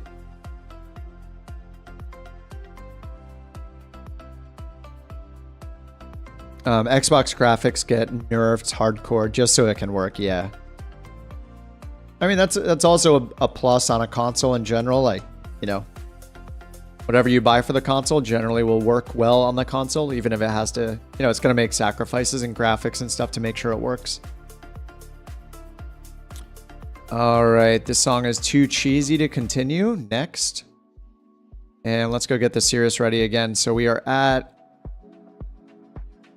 Wait, why does it say Kilo? Oh yeah, I'm at Kilo Bravo, Juliet, Juliet. So I need to fly back to... I think it is India 9 or 5 to pick up more cargo. You can see there's a job that goes that way, but I kind of doubt it because it's pretty close. So yeah, I need to take from India 95. I need to take the rest of that cargo there. All right, so I'm going to spawn back at KBJJ. And because I'm probably not going to take cargo, yeah, it's a 17-minute flight. I'm just going to, yeah, set a direct 2. And for the approach, I'm just going to set the RNAV for 2-2 because it makes sense just coming from that direction. We'll check the weather on the way. So instead of doing sim brief, because this is a short flight, I'm just going to go ahead and set this up. It's 81 nautical miles. And I just need to track it in OnAir company. And make sure we have enough fuel to go 80 nautical miles. It estimates we have a range of 357 or 205 with a 30-minute reserve. So we're good. India 95. Okay, I'm going to load in at parking. Cool. Now I'm gonna pull it back to daytime too, because I just want to see daytime. Really happy with your Xbox Series X. Yeah, $500. Oh yeah. No, I mean consoles in general. Consoles are like the most efficient way to game, right? Like you're not playing mobile games, but it's also powerful enough of a system where you can attach peripherals. Like you can get rudder pedals, right? You can get at least a yoke and a throttle quadrant. Pretty sure you can attach a mouse and a keyboard to it if you want. Like a mouse is really good if you're interacting with the avionics a lot. So yeah, I mean it's just a computer like any other. It's just much cheaper. Mike says this factory stuff is like how Farming Simulator 2020 or 22 works. Grow strawberries, raise cows for milk, chicken for eggs, buy a bakery, make strawberry cakes. Yeah, dude, the industry's feature in OnAir company it's kind of funny, but it's also just kind of awesome. It's just I don't know, it's so good for I don't know, I think it's good for everybody, like whether you fly like short flights, long flights, bush flights, you want to put your own stake in the ground and make your own airport. It's kind of awesome. All right, I'm going to do -3 hours in the sim. We're going to do, yeah, India 9 or 5 is the destination. I'm not taking any cargo or passengers. And yeah, we're not going to do sim brief. We're just going to get this started real quick. All right, all check, start tracking. Let's change the time of day. All right, let me see if I can get this started up quickly. Just going to take all the chalks and stuff off. All right, noise reduction is on. Strobe light is on automatically already.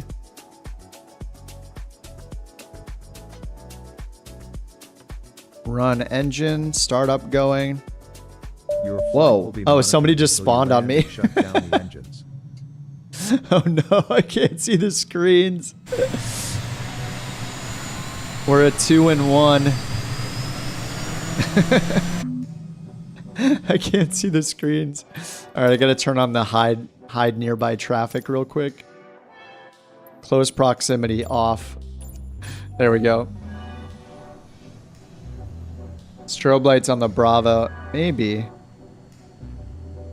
Yeah. So that is what happened. Oh, it doesn't do the off. Oh, it does work now. Oh yeah, nice. I swear that wasn't working earlier. All right, well, we want the strobe light on anyway. Master oxygen on. We need 3 minutes for the bleed air. All right, let's go check that it automatically imported my flight plan. Get this back into full mode. I wish it would remember my settings. I hate that I have to do this. At least it remembers most of my settings, so that's not too bad. And then on this side, I want the chart. Nice, got the taxiway diagram. All right, flight plan is pretty much direct. So we have, I'll just type it in chat in a second. We are going from KBJJ and then to I9 or 5. India 9 or 5, and then I put in the RNAV GPS 22. I'm gonna go ahead and reload that just to make sure it gets all the info in here. MFD procedures, approach, RNAV 22, LATO, no course reversal, and then we will load and activate because that's going to be our first waypoint is KBJJ to LATO.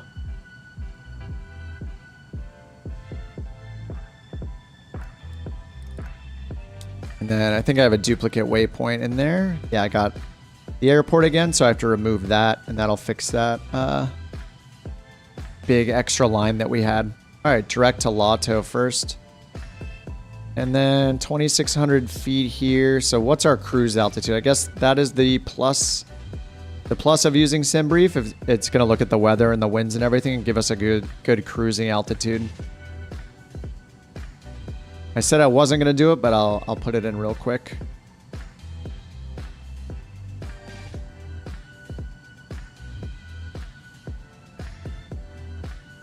KBJJ to India 9 or 5. And then the CF50.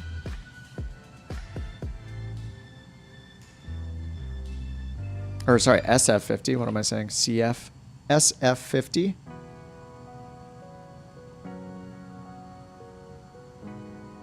It's telling us to go way to the north, but we're not going to do that. I'm just going to take that out. We're just going to go direct. I might have to type direct. All right, generate flight, and then we'll just see what it gives us for a cruise altitude. Based on our distance and all that good stuff, 22,000 feet. All right, at 932 block fuel. I think I have much more than 932 in here. I don't. I have 711. That's for alternate and reserve. Interesting. I mean, OnAir company estimated we had like 300 miles, 200 something miles with reserve range. Do I trust it? Not really. 106 gallons, 710 on board, 932. But this is, yeah, this is based off alternate, and yeah, we'll just, I'm gonna save time and just go for it. This is fine. I'm sure I won't regret this. All right, flaps to 50%. Pitch trim, 6 degrees. Rolling that Bravo trim wheel. All right, there's 6 degrees. Engines on, everything is in the green. Let's set our cruise altitude up to 22,000. I'm gonna press B for the automatic altimeter setting, 3022. And then, what runway did it say is favorable here?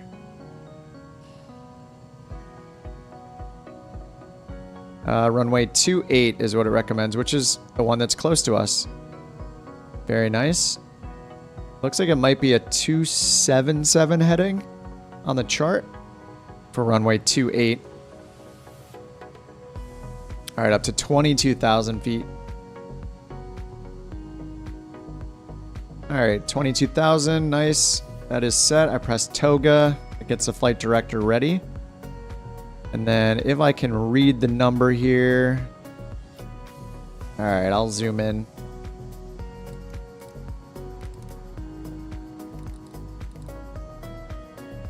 .277 on the heading bug.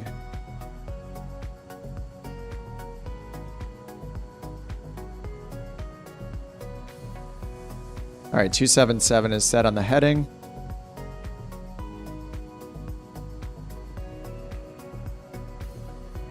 All right, sweet. All right, runway 28. I think that's all good. Pretty much set for takeoff. I didn't turn the bleed on yet, so that's on. And I'll turn probe heat on now because we're going to the runway right now. All right, let's go. Takeoff is set.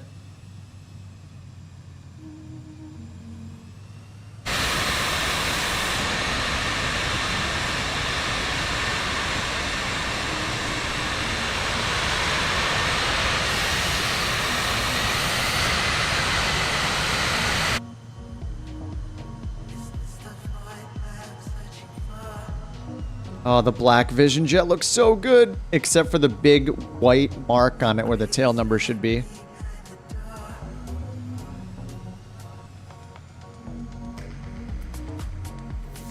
Does this taxiway not go to the runway threshold?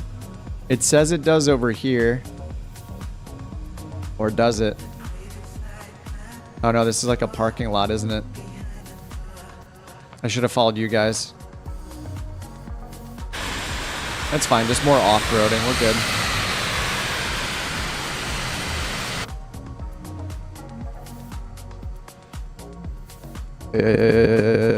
good. We're fine.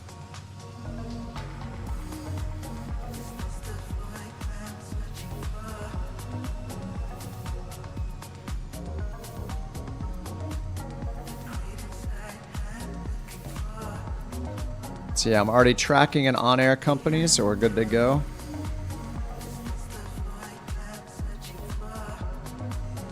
He's cutting in line.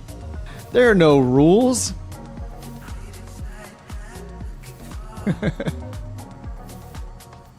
Alright, parking brakes on, landing lights on.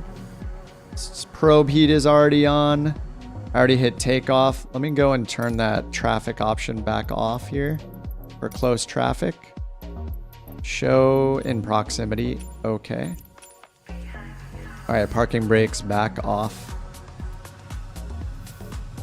Let's do it. So we're taking off on a 277 heading, and then we're gonna be pretty much on course already. Our first track is 221. Or sorry, our first track is 274. We can just all take off together. There are no rules. Just do it. Just take off together. It'll be fine.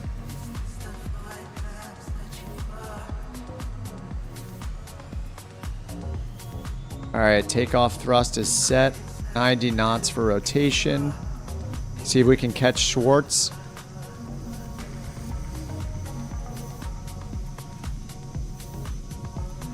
There's 70, 80. There's 90. Rotate. Oh no, not the ATIS. Not right now. Gears coming up. A horrible time for the ATIS. Quiet. Alright, trimming down here. We need 115-ish knots to put the flaps up. Pretty much almost on course already. We just need to go a little bit to the left. 115 knots, flaps up. Autopilot on. Auto throttle on. Auto throttle is not on. It says it's on. It's not on yet. Alright, flight level change mode, FMS. Alright, climb. Oh yeah, it was on. It just doesn't say climb until we put in flight level change mode. Alright, 165 knots. It is at MCT. Here come the traffic advisory warnings, traffic alerts. Alright, turning slightly left to get onto course. We're going direct Law 2. Law 2. Up to 22,000 feet. Alright, no clouds in sight. Anti-ice is off. Oxygen's on. Cabin pressure's rising. Flaps are up. Pitch trim's on autopilot. And auto throttle's on, following the FMS. Easy. Yeah, I think this is going to be pretty nice to use in VATSIM. I love how easy it is to start this thing up. Just like, you just turn this to run and then hit the button. Very nice. You gotta love it.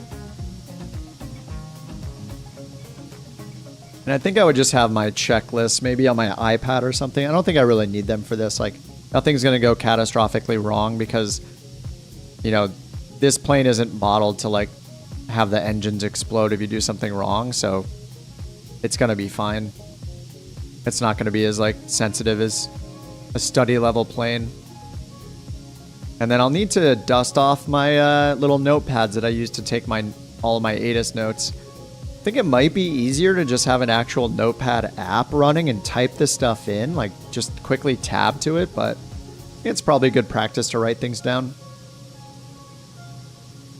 I have like an Apple Pencil. My girlfriend, you know, she flies, so she had upgraded to the newer Apple Pencil when the new iPad came out.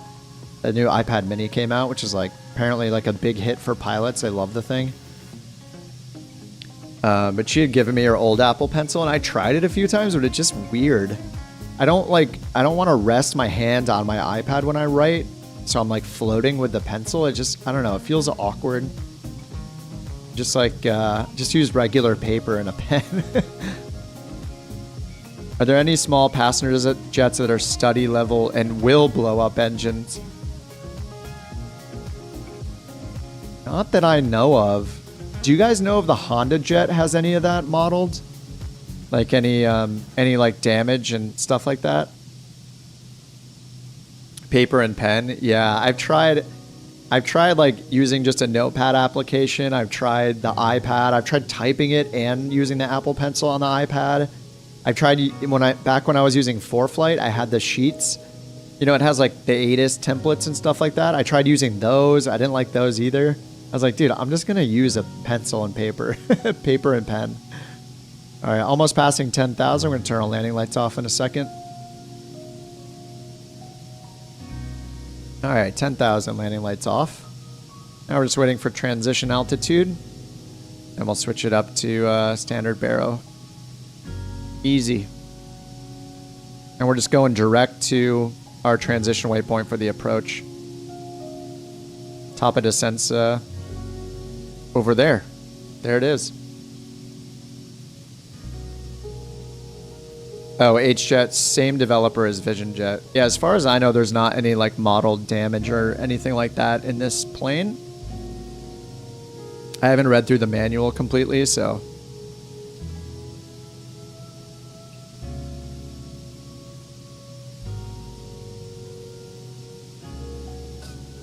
All right, 22,000 for this flight. Let's hear some of those sweet, sweet engine sounds.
Oh, yeah, I forgot the part of the preset cameras they have go on the inside to show off those Bose A20s. I don't know why I can't see the dog either. I installed the Godfriend's dog co-pilot thing, which is hilarious and awesome and free. That you guys told me to get. Now, I can't see it in this plane though. free realism mods for the 152 and 172. Yeah, I'm not sure there's damage. The only planes I think I've flown that have like damage modeled are like the black square planes. So I have, yeah, like the analog caravan. And I think the 310R, the Milviz 310R, I think also has damage.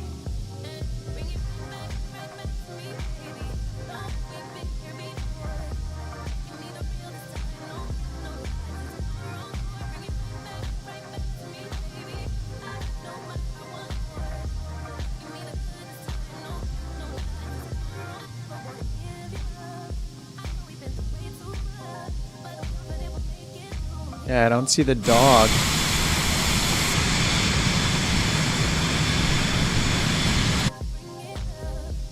Yeah, I wish I could turn the dog on always and just have it here. Look to the side, see your buddy of choice. All right, 17,000. We're coming up on transition altitude. And top of descent's coming in 2 minutes. I don't even think we're going to get up to 20,000. We need to get down to 2,600. I guess we'll just descend a little faster than normal. It also can't necessarily accurately predict it while you're in the climb. Now this might be accurate. Yeah, I think I'm going to level off right here. I'm going to level off at 18,000. Altitude hold, and then start our VNAV descent. Yeah, it's like coming up in 47 seconds, it says. All right, yeah, we just have to start descending right away. Hey, it's still efficient. It seems silly, but... All right, we need to get down to final approach fix, 2,600 feet. Up we go, down we go. All right, VNAV's already turned on.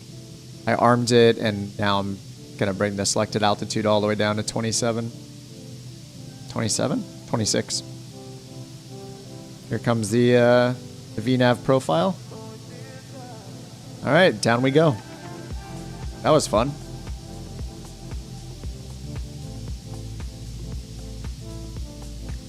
All right, 2,600 feet, and we begin our descent.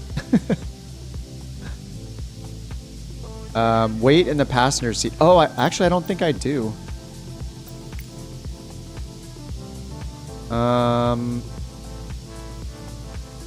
I don't think this counts because of OnAir company. Yeah, I don't think, like, what it shows in this menu is not accurate because OnAir company, like, uses the SDK or whatever to inject its own weight and balance stuff to load the plane for you and enforce what you're loading through OnAir company. So I'm guessing right now it invisibly has the passenger weight set as 0 for the co-pilot seat. So yeah, that's probably the reason.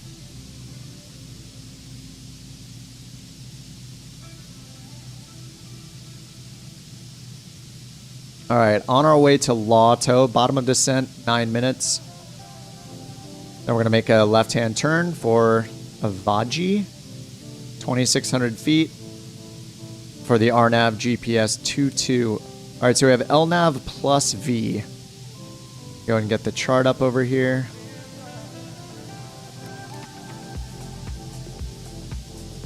So lateral navigation only. Is this right? RNAV 22 into India 95.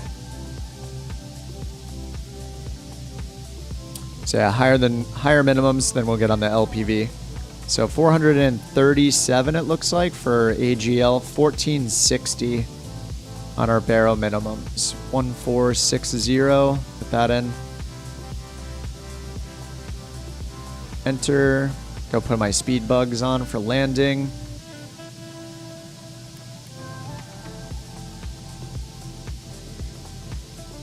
All right, yeah, 1460 on our minimums. And then, yeah, it's an RNAV approach. We will get advisory vertical guidance down to the runway. We can only take that down to the MDA of 1460. After that, we need a visual. So let's go ahead and get the weather. 126.4. 1264, transfer. India 905, automated weather observation 2100 Zulu. Wind, calm. Visibility 10. Sky condition clear. Temperature 21C, 2.10C, altimeter 3022. All right. 3022, winds calm. India 9 or 5. I feel like a lot of the flights we've done in this area, like in Ohio and slightly to the east of Ohio, like, what is that? Is that into West Virginia? We have like a lot of calm winds. We did have a crosswind on that last one. Was it 5 or 6 knot crosswind?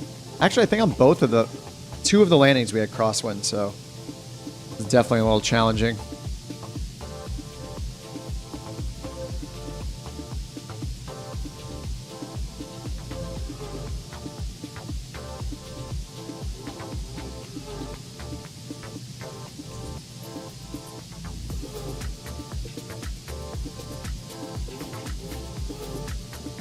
All right, we have 24 nautical miles until Law 2, and then we turn left. Bottom and descent, 6 minutes. We're at 12,000 feet. So we'll just get ready with our landing lights, and it'll obey the 250 knot rule for us automatically. And we got our final approach fix altitude set already, 2,600 feet.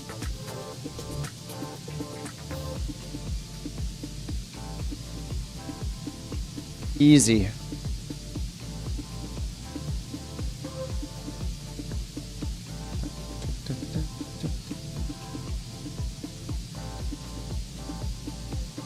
I don't know if Schwartz answered what plane he's flying. Is this still the Ghost Hawk?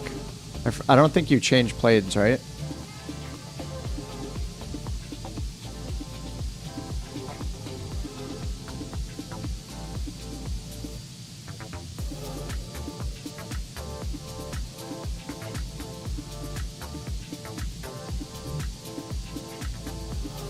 I think he was in the T-45 Ghost Hawk. I don't really know anything about the military planes, but I don't think he changed it.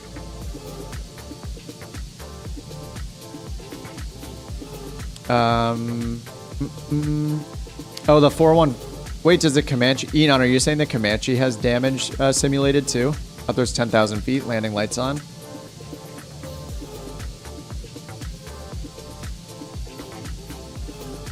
You did change from an F-18 back into the Ghost Hawk. Okay. Yeah, Stoops was asking... I thought Stoops was asking what you were flying.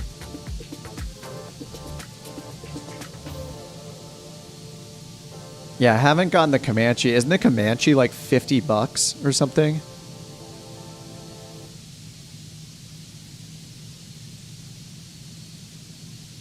Yeah, the 310. I never bought the 414, the 414. I did not buy that one. I usually give in and buy one, even though I end up like not flying it very often, because you guys are always like flying the newest, like whatever's the most realistic and hottest plane that's out. All right, 250 knots still. We have how many miles till our turn? Still have 11 nautical miles, so about 2 minutes until our left-hand turn here. Pretty much be lining up for the final approach course right then. Comanche has the most simulated damage realism.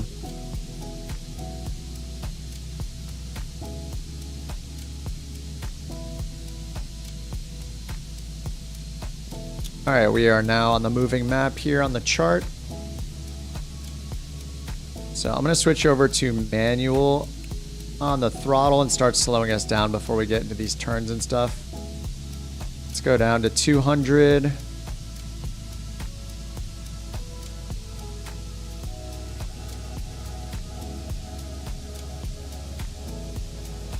And let me get this map zoomed in a little more.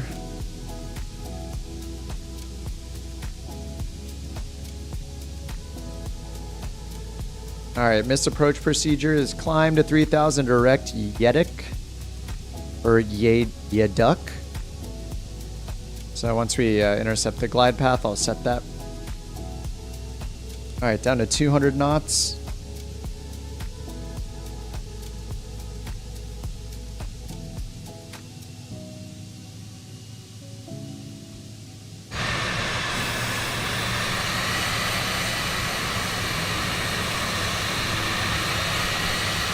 There's a guy back there named Saint Steak.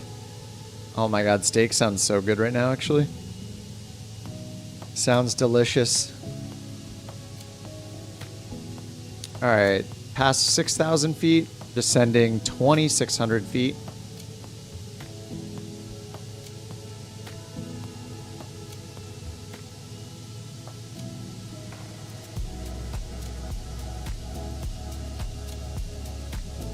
Alright, coming up on our left-hand turn to Ivaji, final approach fix, so 7 miles until Ivaji. Need to be down at 2,600 feet. That's set for VNAV.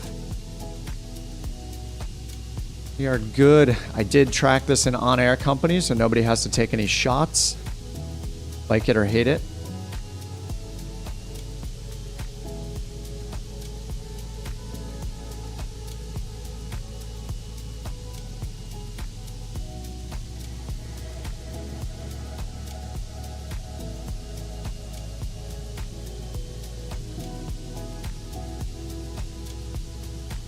Alright, approach mode is on. Oh, already got the glide path early again. So this is a LNAV plus V approach, so this is a advisory glide path only. No guaranteed obstacle avoidance after the final approach fix. So it's up to us. Up to us to see stuff. That's why in the manual it says the plus V means be very, very careful. It's a registered trademark and motto of the G3000 system. Plus very, very careful. True fact. Alright, 3,800 feet. I'm going to slow it down. Actually, I'm going to set my go-around altitude by accident. There we go, 3,000. Alright, let's go down to 140 knots. Get the flaps all the way out. Get the gear down before the final approach fix, which is in 3 nautical miles. Alright, 140 on the auto throttle.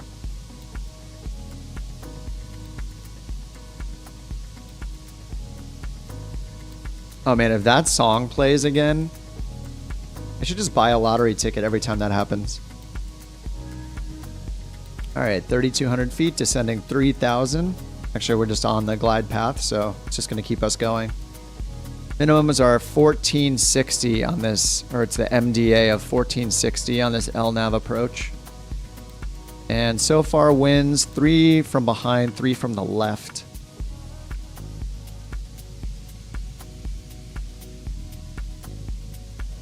Alright, there's our radio altimeters on, 2,000 feet. Alright, we're down to 140. I'm going first notch of flaps. We are 0.6 miles from the final approach fix. Alright, flaps 50 are out. Gear coming down.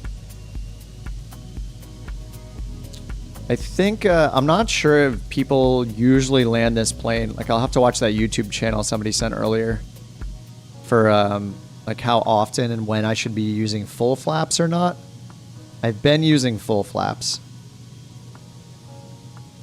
Alright, I'm going to slow down to 120. Alright, full flaps going down.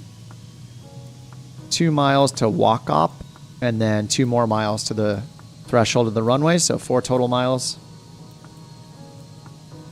And we got this like lake and trees area. Doesn't look like it's too close to the threshold, so not really worried about the trees. 120 knots. Just gonna bring it down to 100 knots right now. Alright, 2,000 feet. We have 1460 for the MDA. Let me sync that heading bug straight ahead. I already set our go-around altitude at 3,000 feet. Oonce, oonce, oonce.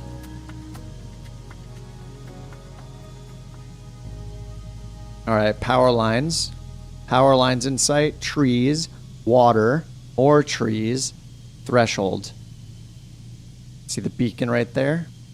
Beautiful. Alright, 1,600 feet. 1460 for our minimums. Bring this down to 95 knots. Alright, 3 knot tailwind, 1 knot from the left. Almost at minimums, 1460. And we're at 42% thrust, so autopilot's off. Move back down to 42% thrust. There we go. All set.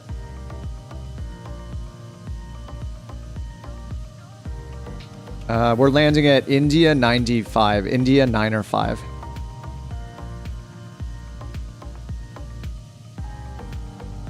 All right, this time I'm going to try to actually just drive it down into the runway instead of like pulling my throttle like a Grand Caravan. Oh no, did someone just hit a tree? Who was that? Oh no, I'm getting distracted.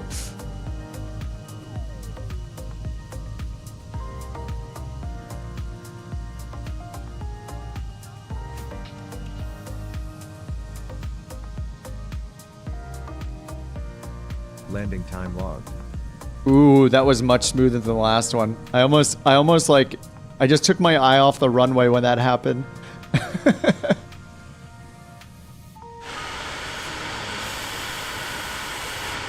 I don't know who that was. I turned off the name so I could see everything. Oh, that was a lot smoother than the other one for sure. I feel much better about that one. If that song turns on right now, I'm gonna freak out.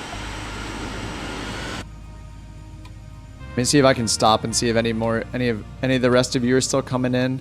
I haven't been doing a good job of watching your landings. All right, parking brake is on. Flaps are going up.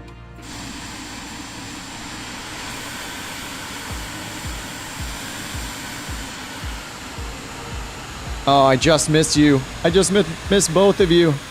All right, Fredericks is still coming in. We can see his landing. He's at 1,900 feet.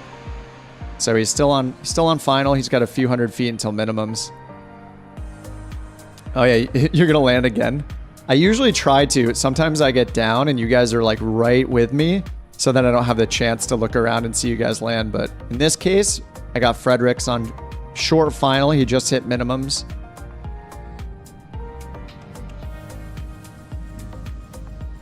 Fred's a pro. No pressure, Frederick.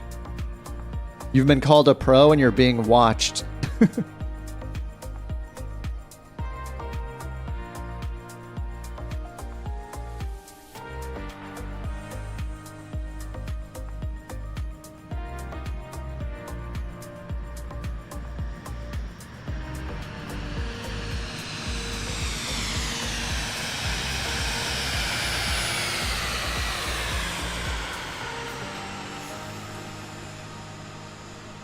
Very nice. Man, I think the Vision Jet looks cool. How long was this stream? You're still going? Yeah, I've been streaming like 6 to 10 hours some days. It just, I've been on 5 hours so far. I got on kind of early today. How do you join us? You just need to make sure you have multiplayer turned on to all players. And go to the USA West. USA West multiplayer server. And then bring your plane to India 905. I'm just doing a bunch of cargo and passenger missions for my OnAir company career. So it's a very selfish stream, but I'm getting practice in on the Vision Jet. Our resident expert, Les O'Reilly, is back, so he can tell me, he can educate me more on this jet. I feel like I've already gotten a bit better. Driving it down on, like, onto final, actually making the touchdown, I think I need to, you know, I'll try that obviously more often. I'll be doing more landings, I mean, so hopefully get better. That time was much smoother though. I think that I'm so used to just like cutting the throttle to idle and just floating down to the runway, but that's just not how a jet works to my knowledge. So yeah, I'd have to keep the nose pointed down more than I'm used to because it's just way too powerful. It's not just gonna like float down like a Grand Caravan. So I think that was a lot better that time because of that.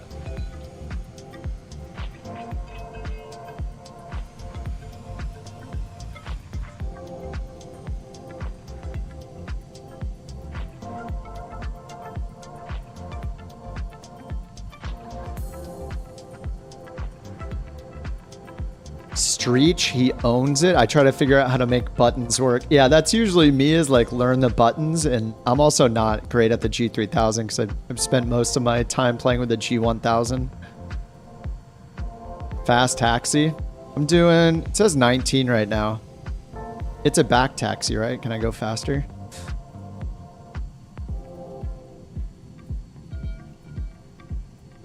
Anybody find a way of using OBS? Yeah, we were actually talking about that earlier. Yeah, it's not, it doesn't seem possible because there's no course knob on the autopilot. And the software knob, like the one at the top here in the top right, only works when you're on a VOR. So when you turn it to FMS, it goes away. Yeah, someone was asking about that earlier. Oh, I'm missing a landing. Oh no, who is that? Oh, it's Jewel. Sorry, Jewel.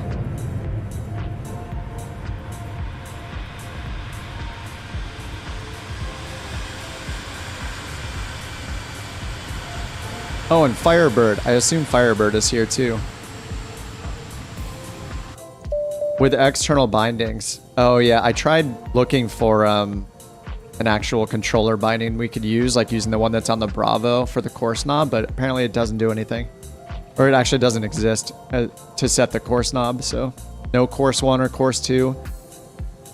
And the OBS shortcuts also didn't work, so yeah, kind of a bummer.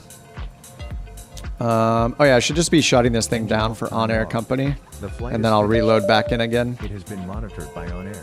All right, monitored by OnAir. I'm gonna go back to the main menu. Yeah, if you guys want to join, I'm just gonna show you real quickly just to make sure if you join me or others in the future, you'll know how to set this up. All right, so we are back here at India 905, Hardin County, and I'm gonna fly to the east again. Oh, you found it, Stimp? Okay. I'm gonna finish this mission to the east. Got to drop off another round of cargo to complete this one leg. Here we go, number 2 cargo delivery. And then after that, there's a leg from, there are 2 more legs after that. Eventually we come back to India 95 again. Yeah, you just need to make sure, in the top right, you can change this anytime, the multiplayer server part. That's the easy part. The part that you might forget before you load in is under flight conditions. It's best to leave it on all players just because most people, myself included, like to change the time of day especially, and sometimes the weather. If you put it on live players, you only see people that also have live players selected. Or I think you see people that are on all players, but they happen to have the current weather and current time. So yeah, this shows only players if they have the same weather and time of day. Anyway, all players is the easiest to use. And if you want to save a lot of frames, turn air traffic off. Then even if you have it on live weather and time, I usually do that, and then I just change the slider down here. Or in my case, OnAir company is going to change it for me. All right, let me load back into Hardin. I'm going to change the livery again. Let's try a different one. We tried banana yellow. We tried vision blue. This one says it's called Bimini blue, but I kind of want to call it bikini blue. Mankini blue. Haven't done, I did the red one the other day, I think. This one's kind of slick. It's got like little black accents on it. I'll try this gray one. The Ginza. Not runway 4. All right, let's go back. Oh yeah, Schwartz, it's got to be super late for you. Yeah, thanks for flying so much, man. It was good stuff. You looked beautiful. Bimini? Oh, it's a place in the Bahamas. They just, this, you know, Cirrus just has to have all those super fancy sounding colors, like you're buying a car or something. Is it really that expensive that it needs those fancy colorings? Oh yes, yes it is. Yes it is.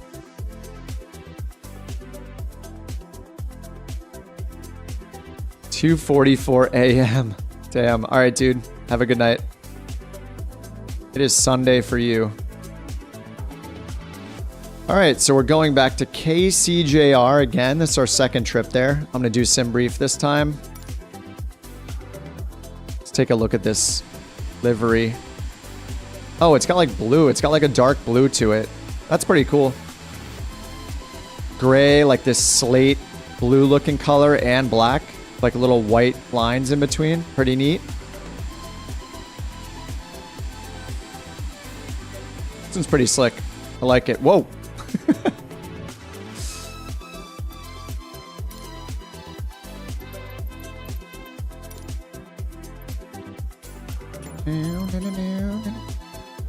All right, let's, as always, put the Bose headset away.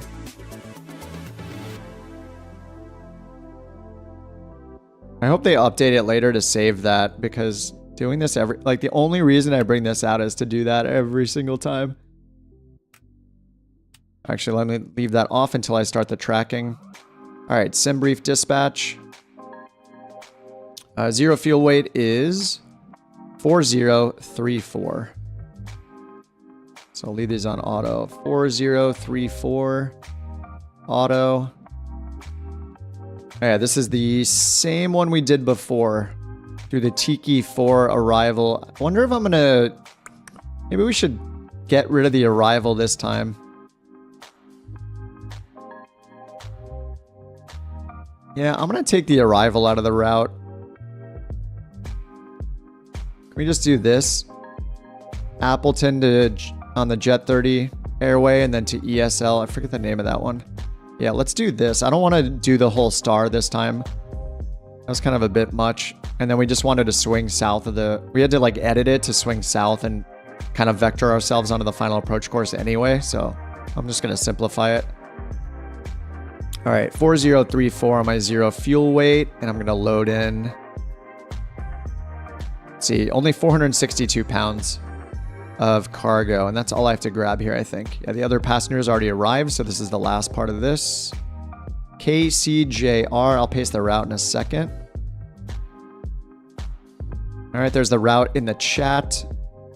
Block fuel 1129 and cruise altitude 27,000 feet.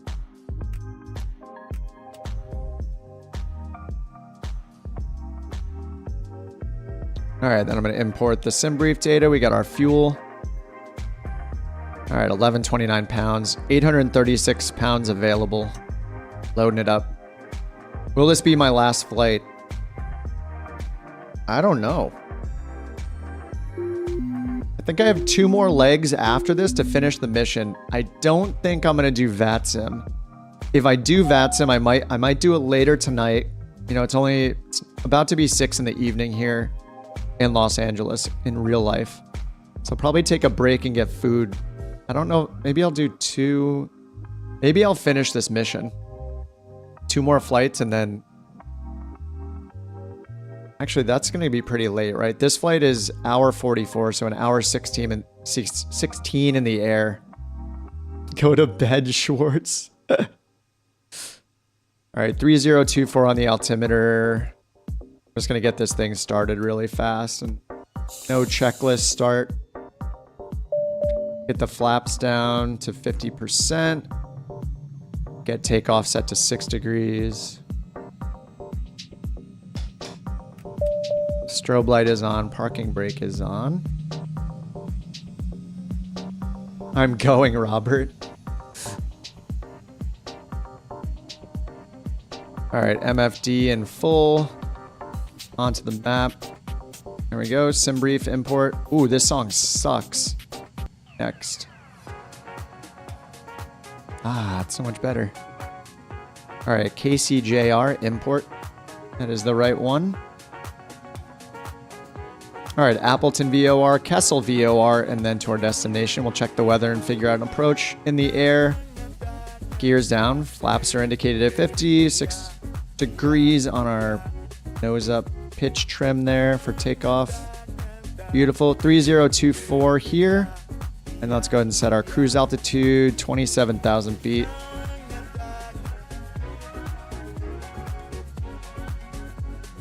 $27,000. Flight level 270. What's up, Enon? You're eating a steak? Yes. Did you put the steak emoji somewhere in the working title Discord?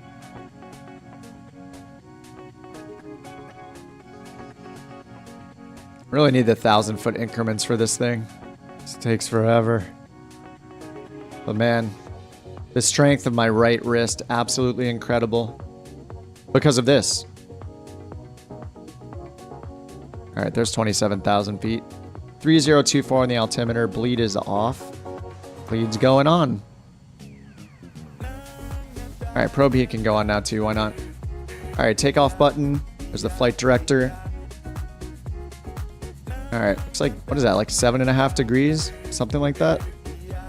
That's good. I think we're good. Flaps are set. All right, sweet. Parking brake is off. Let's taxi. And it says to use runway 4 again. Actually, let me get that chart up here. MFD charts. Chart selection. And I'll zoom this map out.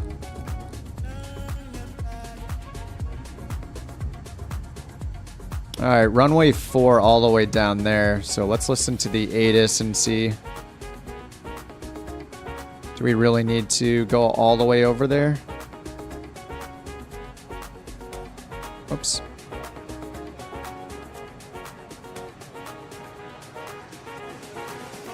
All right, AWAS. India Niner 5, automated weather observation 1300 Zulu. Wind 069er at 4. Visibility 10. Sky condition clear. Temperature 19er C, 2.10 C, altimeter 3024. I wasn't listening. Let's try again. Niner 5, automated weather observation 1300 Zulu. What's the wind? Wind 068 at 4. Visibility 10. 068. Yeah, runway 4 is better. Temperature 19er It's not. C, I don't think it's on the 2.10 field though. altimeter 3024. India Niner 5, automated weather observation. I don't like that. I don't understand why it does that, but I'll never understand, and then that's just totally fine. All right, parking brake off. Let's turn around.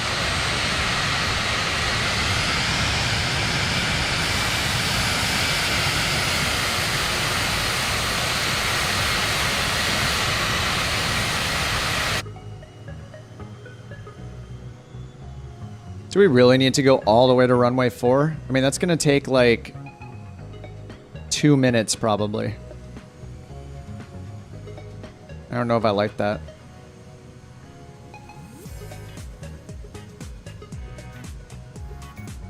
I just want to use this runway because I'm impatient. And it's a simulator.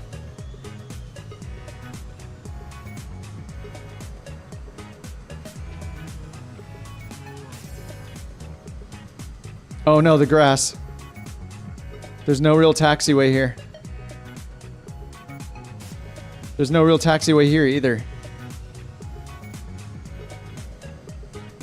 All right, runway 22 is a heading of, I don't know, looks like 226. I guess this is the taxiway. Actually don't see a taxiway on the diagram. Probe heat can't be on for more than 5 minutes. Yep. I'm right here. I'm taking off in just a second.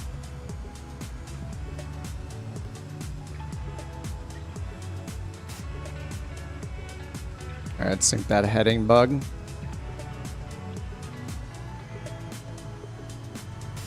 Go, go.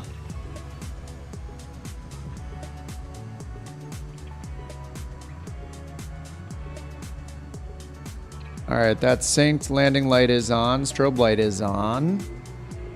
Brakes are there. Takeoff was already hit. Parking brake is off. No cast messages. Flaps are set. Pitch trim is set.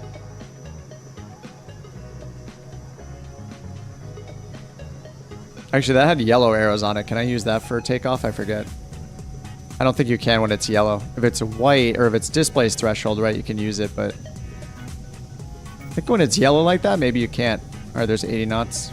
85, 90. Rotate. Rotate. Gear up.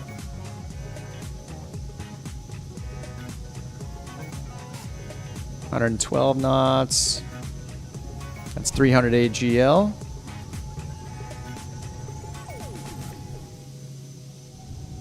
All right, 115 knots, flaps up. All right, left-hand turn.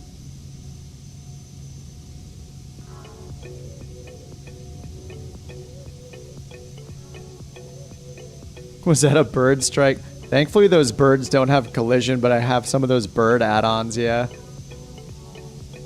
All right, we're still in takeoff thrust. Can use, what does it say, within 2 minutes to go to MCT? All right, we're climbing for 27,000.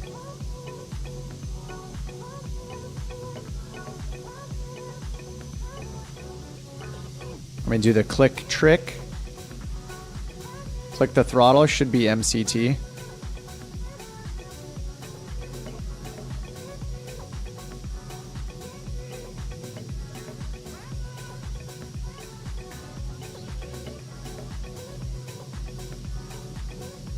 All right, nav mode, flight level change.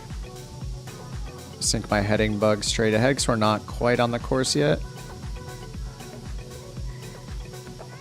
All right, heading mode, autopilot on. There we go. Auto throttle is on FMS. Auto throttle is on. Climb is enunciated. Beautiful. And cabin pressure is rising. 1,600 feet, flaps are indicated up. Everything is in the green. We're going to Appleton VOR, 52 nautical miles to the east, to the southeast. All right, 165 knots is set for flight level change, going up to flight level 270. Beautiful.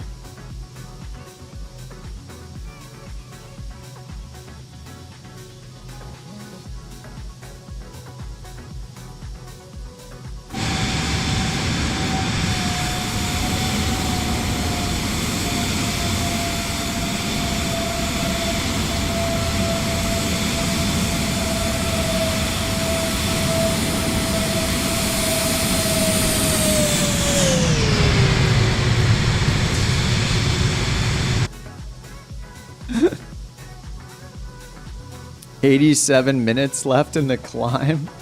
Are you making fun of this, Cirrus? Yeah, how much faster does the Honda Jet climb?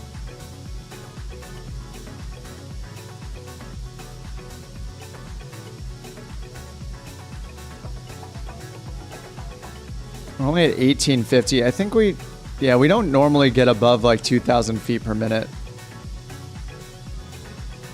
I don't think I've seen, maybe I've seen like 21 or 2,200 feet per minute at the most. H-Jet has more speed. It has 2 engines, right? So, yeah, single engine. The H-Jet has 2 engines, doesn't it? I think. It's been a while since I've flown it. I remember getting it when it first came out, trying it out and being like, Honda? Why is this a plane? Honda? What's going on? And I didn't fly it again for no actual reason. Probably because I was too scared of its speed. Basically a turbo prop. I think that's why I like it, is because, for me, because I don't like fly the airliners a lot, and speed is kind of scary, it's just like, this is a really good speed for me. And with auto throttle, I feel like it's another feature that helps it be easier in VATSIM, so kind of like it. All right, coming up on 10,000 feet.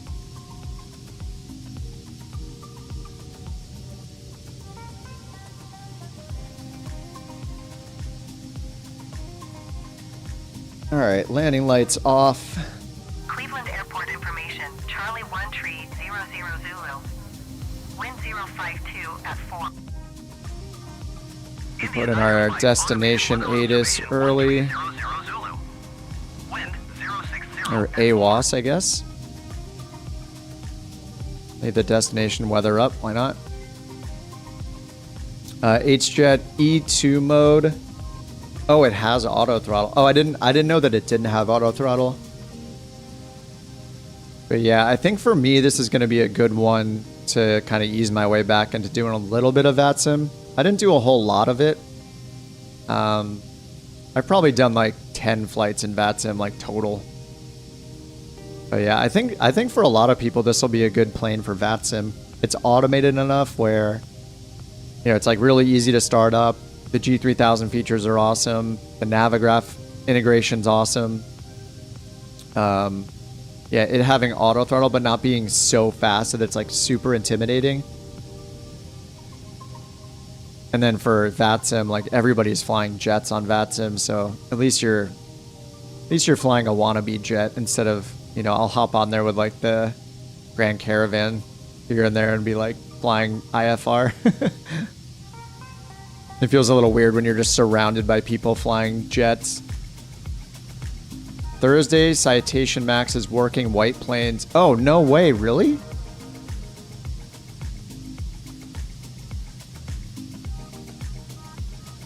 I didn't know that he's doing VATSIM? Or is he doing VATSIMs or he's doing ATC in real life? I don't know. I assume you were talking about VATSIM. Where's White Plains? New York. Okay. White Plains, New York. I was going to say New Jersey. I would have been wrong. Close, but wrong. He's going to be doing VATSIM on his birthday? Is that what you're saying? Oh, he was a controller long before he was a pilot. Or before he was a pilot. I had no idea. That's super cool. I just watched one of his videos, like, I don't know, it's been a few days. I watched his video into LAX. I don't know how old that one is now, but I just watched it a few days ago. That's really cool. I had no idea. Sweet trivia. Man, that day is going to be going crazy then with traffic.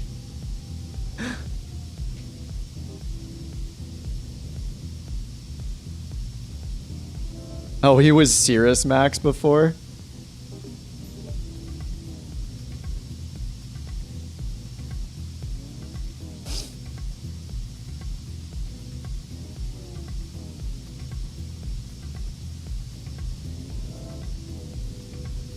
Today I learned.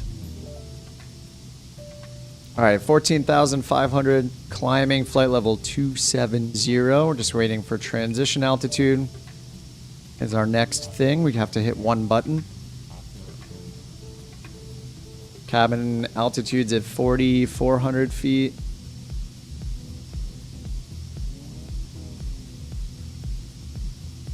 And sometimes I never know to like, do I even look at stuff like that? It's never gonna fail in the sim, right? Like all the engine stuff's always gonna be in the green unless you're like, you know, you run out of fuel, like everything's always going to be just working fine. So like, why even bother looking at it other than muscle memory and memorizing checklists, basically? So I think that is like, eventually I should be flying something that does have all the damage and, you know, all the more realistic things modeled in it. So it actually matters. But, you know, I guess OnAir company does have like a global failures thing. You can turn, oh no, I didn't start the flight. Oh God. This was gonna be my last flight too. I didn't do it. Oh no. All right, well. What a bummer. Start over? I don't know. This is kind of a long flight, but just restart. Dude, this is the one thing, like I always forget to do this. It's probably I mainly forget because I always have it like behind my sim because I'm just alt tabbing between programs. It's only been 5 mins. Start over and speed it up. All right. All right, fine. Good content for a short. I think I've done one short ever.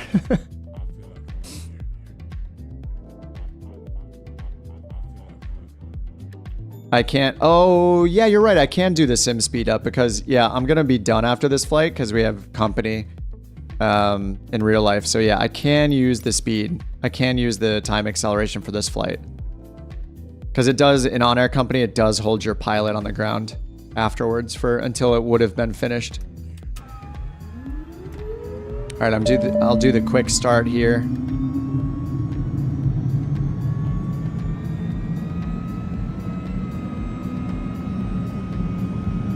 I always forget to hit that button. I'm just doing the quick start on the jet. Let's get the bows in. Oh, the quick start puts the headphones in?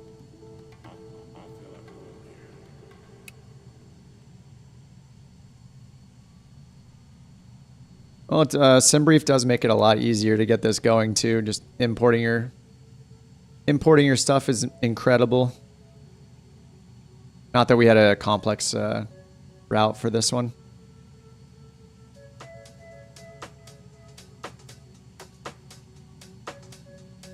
Everyone take a shot. Yeah, that is the rule.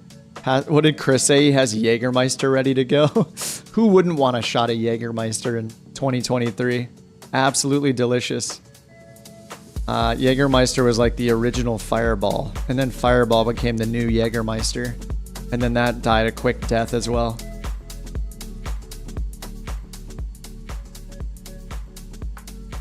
Are we at 27,000?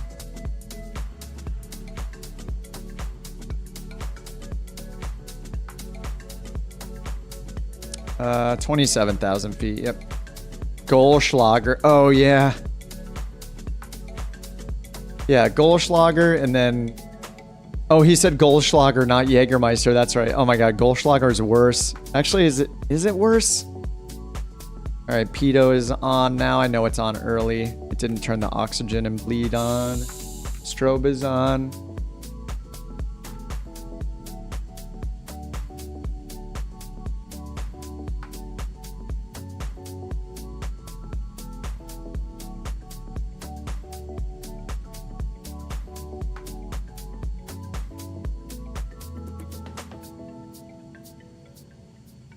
All right, sorry.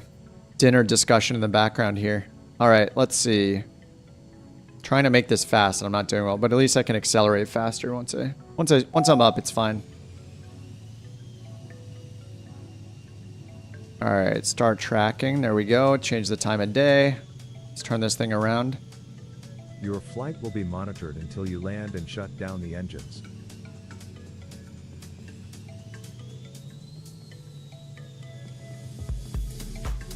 All right, let's get flaps down. Pitch trim is at 0. Let me set that up for 6 degrees.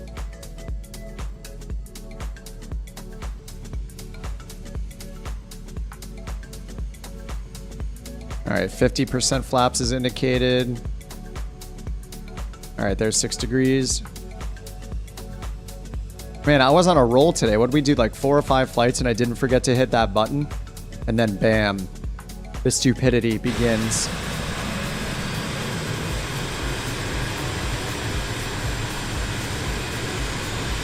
I mean, it's been five and a half hours, so take off from the taxiway. You know, if it wasn't dirt, I think I would, but this airport has like a bunch of dirt, like grass taxiway, like right here. I think this is supposed to be a taxiway.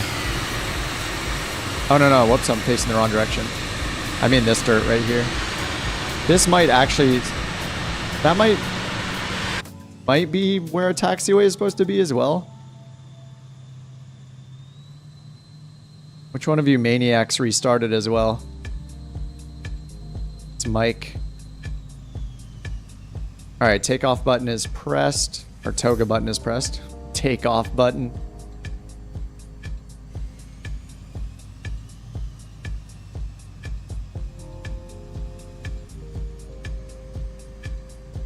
All right, heading bug is synced ahead. Me. All right, let's go. I don't know if it's legal to take off when it's yellow arrows or not. When it's white arrows, it's good, right? Displace threshold.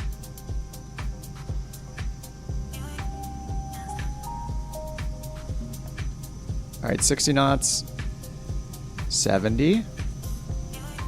The rudders are so sensitive in this thing by default.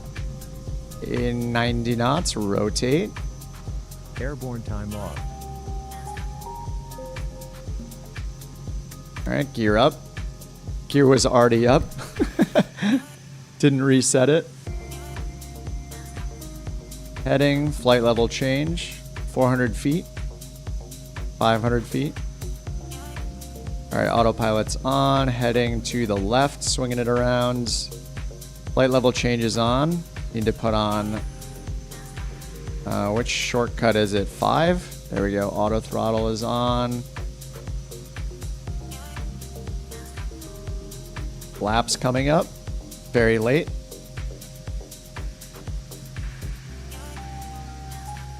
All right, turning towards course. Heading is on, FMS is armed. All right, we are climbing. Everything here is not good because my landing light was not on.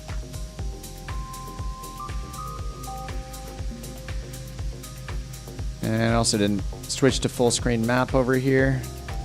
MFD map. There we go.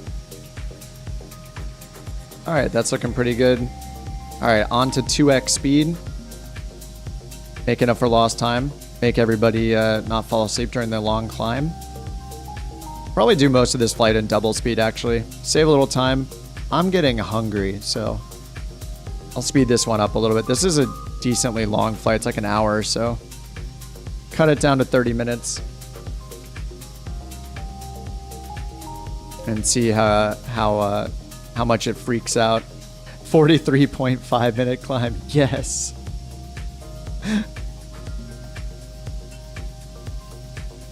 2,100 feet per minute this time. All right, don't worry. It's going down. Don't worry. As expected.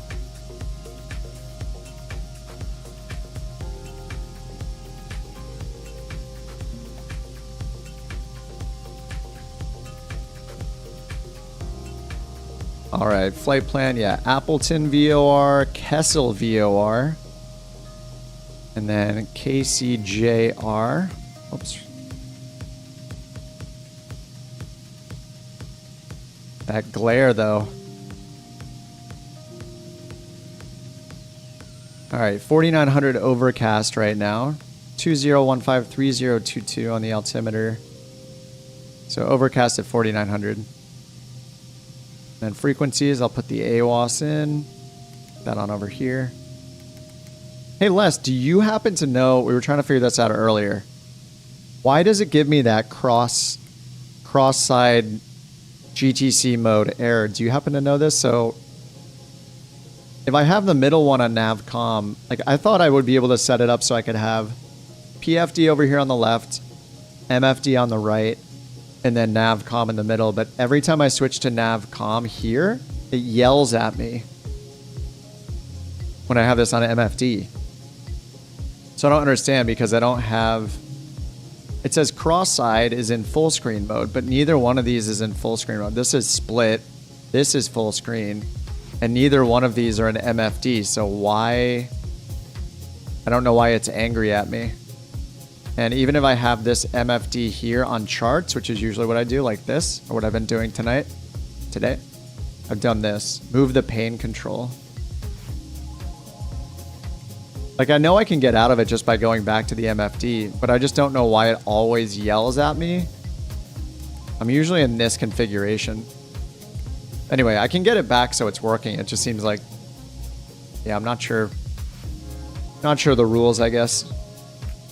But whatever I'm doing, it doesn't like it. It's always yelling at me. It's the pane control. So it's because... Oh, this one here. I see. The one in the middle. So if I turn this to the left... I don't know, maybe I can switch between PFD. No.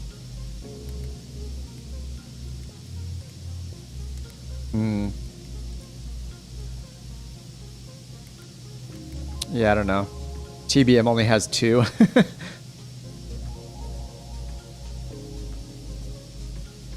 Do you know if this is realistic then or not? Like the way it's yelling at me? I feel like I should be able to do this. I mean, I can do it. I just have to hit this button twice. It's not a big deal. It works just fine. I'm just trying to find out if I'm doing something wrong and there's like a more ideal way to do it that I just don't know. Oh, cool. This is just fine. Man, look how fast this thing climbs. It's incredible. Already at 16,000 feet almost. Unbelievable. Yeah, Cirrus has a perspective. Cirrus perspective. Yeah. All right. I mean, I just hit an extra button. It's not a big deal. I mean, overall, I don't really have any complaints.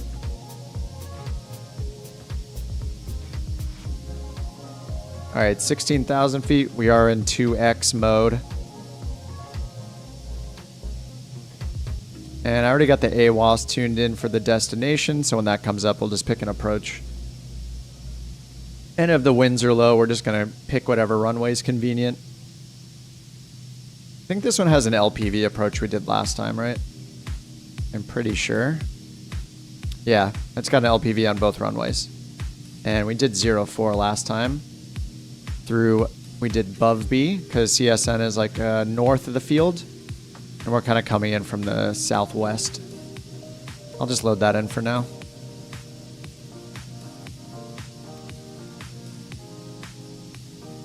And then I need to go back and delete.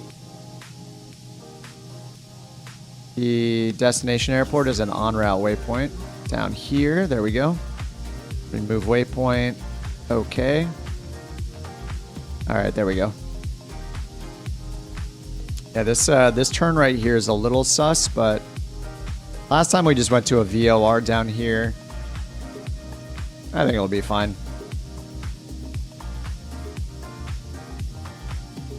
Up 19,000 feet, standard barrow. You always put comms on the right side, middle for MFD, left on PFD split. Yeah, I haven't done this on VATSIM yet, so in practice, I don't know how I'll change it, but right now I have it. I've been using it this way. I kind of like the full screen map on the right side because of the VNav profile and the legs here, the flight plan. So turning this on, I really like the full screen one. Having VNav is nice, but I guess for VATSIM, you're not really using VNav for your descent. Or like there's a lower chance you will because they're just going to be giving you altitude assignments. Yeah, I've been doing this and just putting the chart here. And then using the HSI map to have like a more zoomed in map on the HSI. But I had been running into... Yeah, let me see here. Oh yeah, I usually leave this on PFD. Yeah, I can't zoom the HSI map over here or the inset map using this range knob down here. I swear this was working earlier, but now it's not.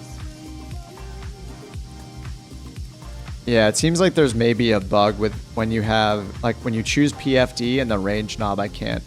I think we talked about this last time. The inset map wasn't working for zooming, but the HSI map was, and now for some reason the HSI map's not working for me.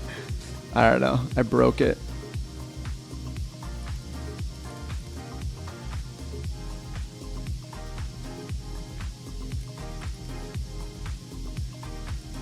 Just stuck at like a 5 mile zoom. It's still fine. I mean, 5 miles is all right. Need external hardware. Yeah, I got it. Cool.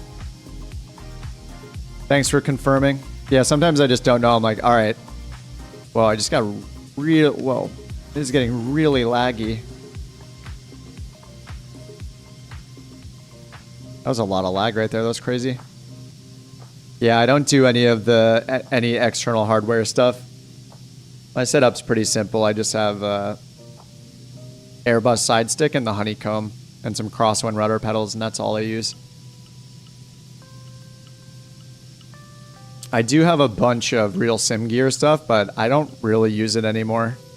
I pretty much use it. I'll only hook it up like when my girlfriend wants to practice for her real life stuff, actual flying. But yeah. But besides that, I mean, the bugs are very few. Like I don't have a problem with. Like the zoom range one is probably the only really annoying one.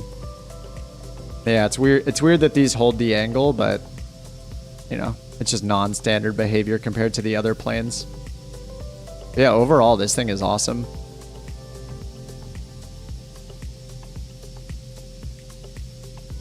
It's Nick's fault. Somebody was very opinionated about it and wanted it to work that way. I know how those things go. Just in software development in general. All right, 36 minutes until top of descent, aka 17 minutes. 18 minutes. Time warp away.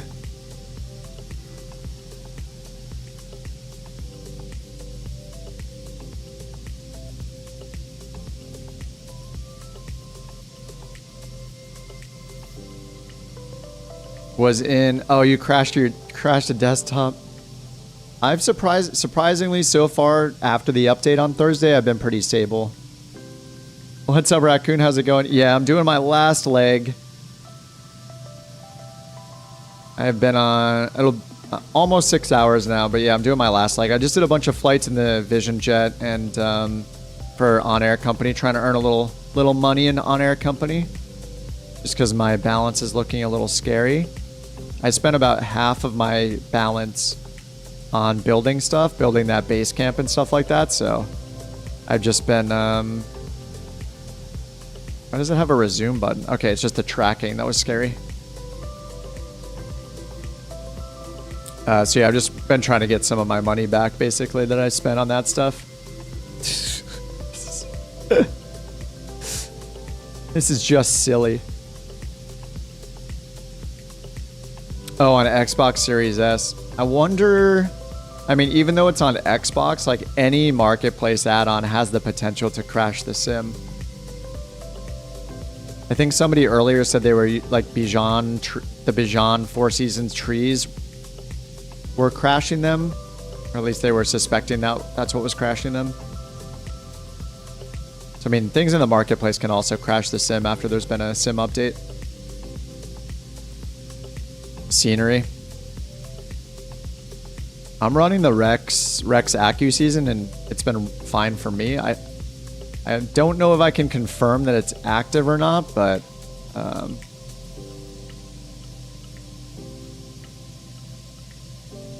it's been running just fine. I don't know, maybe it's disabled, I'm not sure. Or maybe it's just thankfully working after the sim update.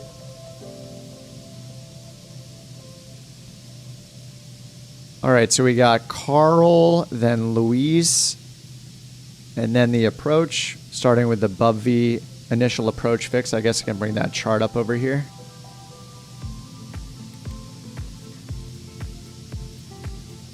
We did this one earlier today. Faxic at 3,000, Gorley at 2,100, and it's an LPV approach. Minimums are 610 barrow, so that's about 300 above the ground. And what did it say? There's like, is it 3,000 overcast or was it 6? I'm gonna go look at the weather real quick. But actually, I have the AWAS tuned in already, so we'll hear that once it's in range. So I'm just gonna bring this down early, down to 2,100 feet. Turn on VNav.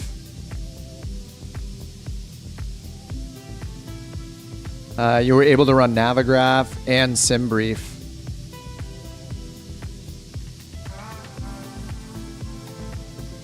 Oh yeah, on Xbox, is it, which planes support it? I know the G3000 and SimBrief. Yeah, you can use it in certain planes. The new G1000 one, there aren't any planes on Xbox that use it yet, I don't think. According to that Navigraph blog post that just happened, like, was it like 2 weeks ago now? All right, 2,100 feet at Gorley. Minimums are 610. That in.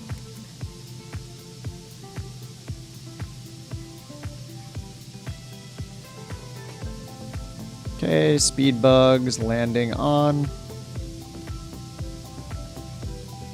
I don't know if I have yet to see, even doing the initialization stuff that's on in the utilities and setting the payload and everything. I haven't seen like any of the speed bug speeds change. I don't know if that's realistic either. I would expect it to like calculate the rotation speed difference mattering my weight, but maybe it's not an issue. Maybe it's just like always 90, depending on the winds or whatever. Maybe a little less. Oh, they don't change. All right. So I guess maybe there's no benefit to doing the initialization screens. You know, for the actual, as far as the actual flight's concerned. More memory in your GPU than the Xbox has by almost 2x. Yeah, Xbox does not have memory levels we have. Yeah, I mean, it's like having that like closed ecosystem. That's kind of nice.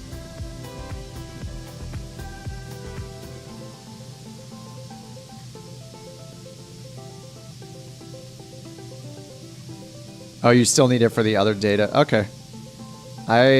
One reason I stopped using it too is just because of OnAir Company. Like right now, OnAir Company needs to update their payload allowance and stuff. Like pretty much they have it at like 150 pounds lighter payload than it can accept in Microsoft Flight Simulator, so I can't load the passengers correctly. And I think the empty weight is different as well, so it just like doesn't translate one-to-one, but I'll go through the manual when I have some more time. But yeah, overall, I think this plane's pretty awesome. I like it. Being a non-jet person, historically, you know, it's been fun flying this thing. Ah, Bucko.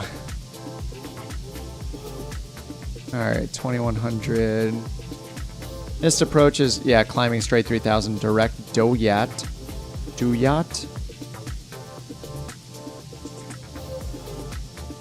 Still in 2x speed.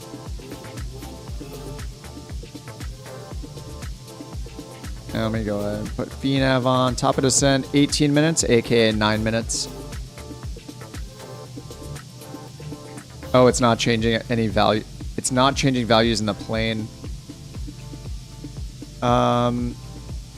Like OnAir Company, there is a request to fix it. Like, yeah, it's not really a problem, but like in OnAir Company, when I try to load a certain number of passengers, OnAir Company will prevent me from loading as much as I should be able to, based on the all the allowances here.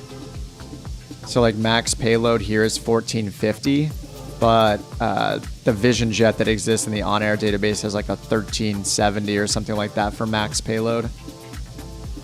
I think it might have a slight difference in the empty weight as well. Yeah, that stuff always happens. So people have they have to thumbs up fix requests, like change requests for that aircraft, because it's all sim agnostic. It has to work in like flight sim, X-plane, and prepared. It's because OnAir Company works across sims. Destination airport code. It is right here. Kilo Charlie Juliet Romeo Culpeper. I'm gonna be done after this flight though. We have some guests here, and I'm gonna get some dinner and I'm gonna hang out with them. But yeah, this will be my last leg. Unfortunately, didn't finish. I'm not gonna be finishing the mission here that I was trying to finish. I have 2 more legs after this. It was a 5-leg mission. So the one we're doing right now is this one, the number 2 cargo delivery. Then I still have a passenger transport and another cargo transport. So it's going to take us here, Charlie Fox Hotel 4, Fox Harbor. Not sure where that is. And then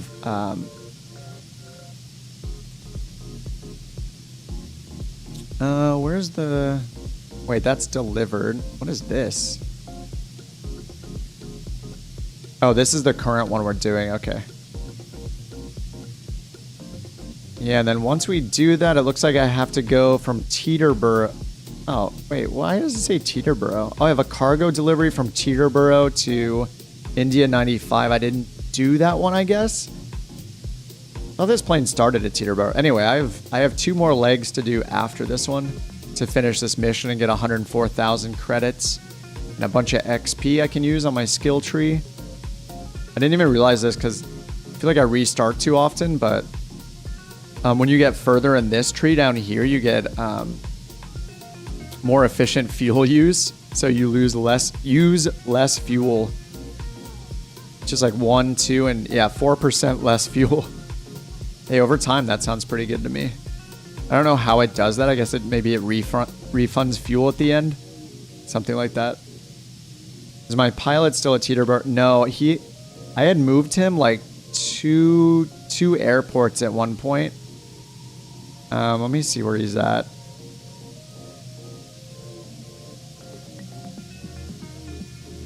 Oh, he's at 4 Golf 5, Monroe County. So I've just been hiring employees and flying as them. I need to stop doing that too, because that's just also wasting money. Yeah, I need to go back and get my, I should just transport my pilot at the end of this. I guess, you know, when I finish this flight, I should probably just ferry it. Oh no, I have one more leg, don't I? After that next leg, if I'm not going to fly up to Teterboro, I should ferry my pilot and the plane up to Teterboro, because it's pretty cheap. Just so I can avoid doing a back and forth again. Alright, 10 minutes until descent. We're still in 2X mode. Since the seats can be removed or adjusted, yeah, even the center console has to be calculated. Makes for some weird weight calculation requirements. Yeah, I guess that makes sense. Yeah.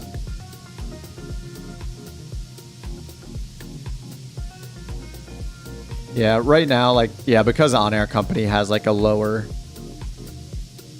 just says it can't take as many passengers as you can load. There's just a mismatch between that, so they'll fix it. I think they need like, I think one more person had to thumbs it up when I was looking at it, so maybe they'll change that shortly. See how it goes.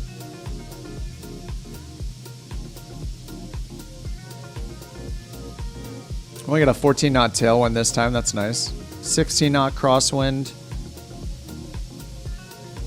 And we're almost at Bucko. Then we go to Char. Then ESL. That's the Kessel VOR. And we're going to swing south of the airport. Start at Bovby to do the LPV approach for runway 04. And VNAV is already activated, ready to go.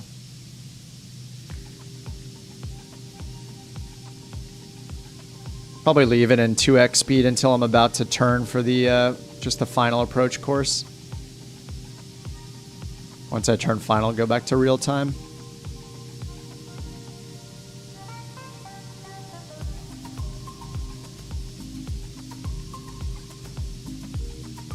Make your guests fly the plane while you make them dinner. They went out to eat, and they're gonna. I think that, I don't know if they're bringing it back or they're bringing me something back.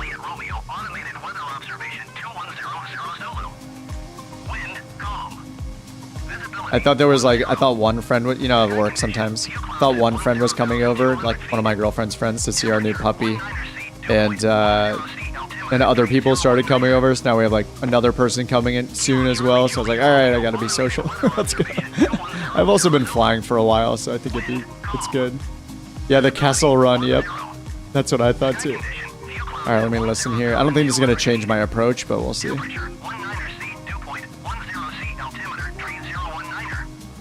All right, 3019. Kilo Charlie Juliet Romeo, automated weather observation 210 Zulu. Wind calm. Visibility 10. Sky condition, few clouds at 10,200 feet. Temperature 19C, 2.10C altimeter. All right, clouds at 10,000. That's it. Wind calm, 20 miles or 10 miles of visibility. We're good. So we can just stick for runway 04. I don't know why I always say 0, but I know it's an FAA thing, right? It's like a US thing where you don't say a 0, you just say runway 4. 04 sounds way more like explicit to me. Like always saying 2 numbers. I don't know.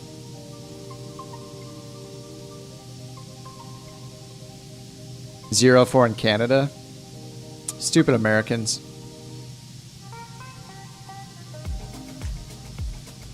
Yeah, I just always want to say 0 when it's a single digit.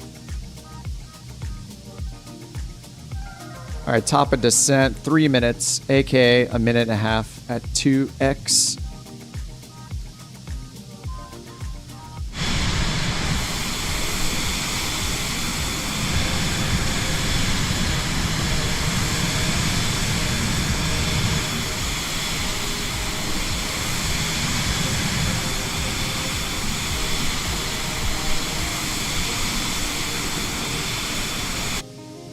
Oh, you won't get in trouble for saying 04. Sweet.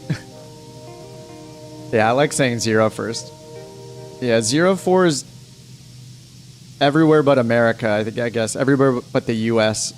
The US just says 4. And then like here on the charts, you'll see it too, right? I think if you look up a chart outside of the US for an approach, it'll say runway 04 in that case instead of just 4. And same with the painting at the threshold, the actual runway numbers, the paint. We saw that yesterday when we were flying in near the Pyrenees. When we did those flights yesterday, that runway we landed at said 09 written down.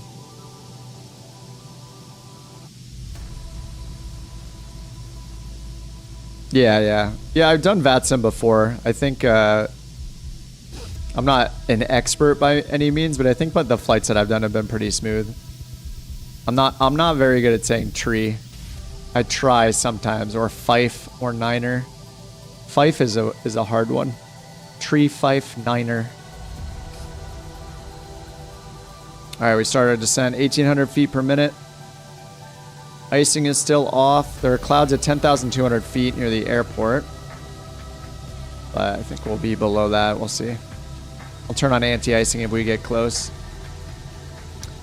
Yeah, because I think the last time I did VATSIM was, what, November? Before I took a break forever. We don't say fife in Canuck land. Yeah, sometimes I'll hear tree. I feel like you mostly hear niner, you occasionally hear tree, and you almost never hear fife. In my limited experience.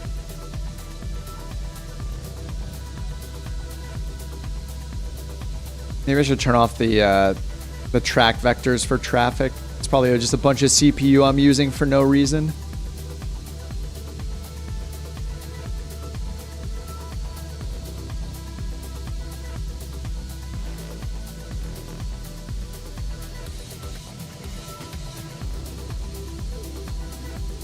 My track vector is off. I don't really need the arc either.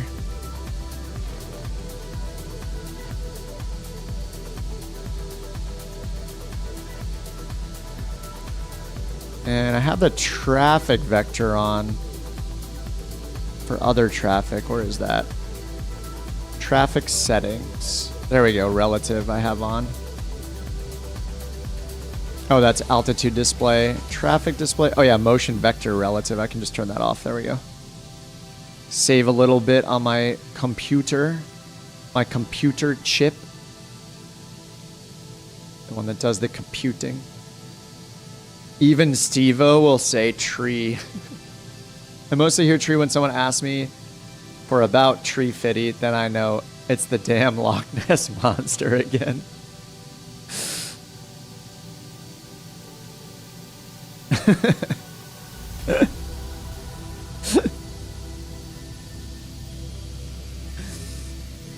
All right, 18,000 standard barrow incoming. Here comes. I'm gonna leave it on V path. Oh, down we go. Just a quick dip right there to catch back up. No problem.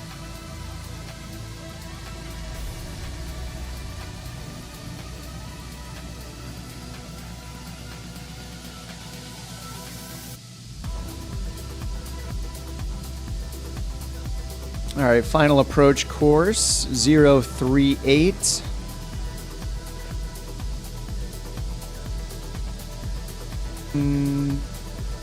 All right, 038 on my heading bug. 2,100 feet set for final approach fix. Minimums are set, 610 on the barrow, 294 AGL. All right. For the DA. And going miss is 3,000 straight ahead, direct Doyat. Doyat? Oh yeah, I noticed it's... Oh, it just switched off Mach, okay. Yeah, I noticed that for a second. I wonder if it had to do with the time acceleration. All right, anti-icing is on. Just for these clouds up here, 10,000.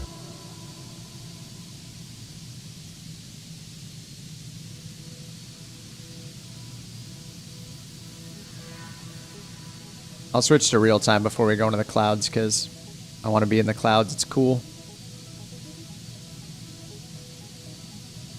All right, 12,000 feet.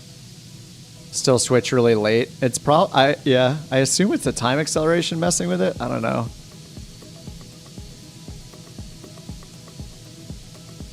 All right, I'm gonna go back to real time. All right, back to 1x speed. Add rudder. Are you flying around in a jet with time warp on by hand? Is that what you're doing?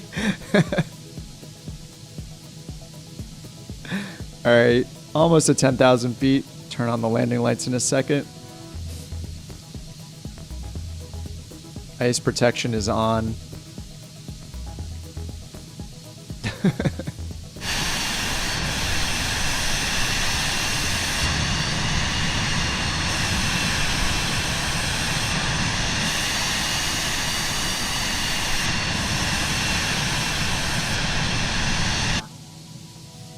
All right, under 10,000, landing lights on. Without time warp, 660 knots. What? What are you in? In the Dark Star or something? Let me try the nav comm again here. Try to get our... Oh, we already got the weather, I guess. I guess we're all right. It was winds calm. Actually, I should just get... I'll get the updated... get the updated... Barrow, the updated altimeter. Yeah, this is kind of a sharp turn here. I guess realistically we would go and do the reversal over here. 3020.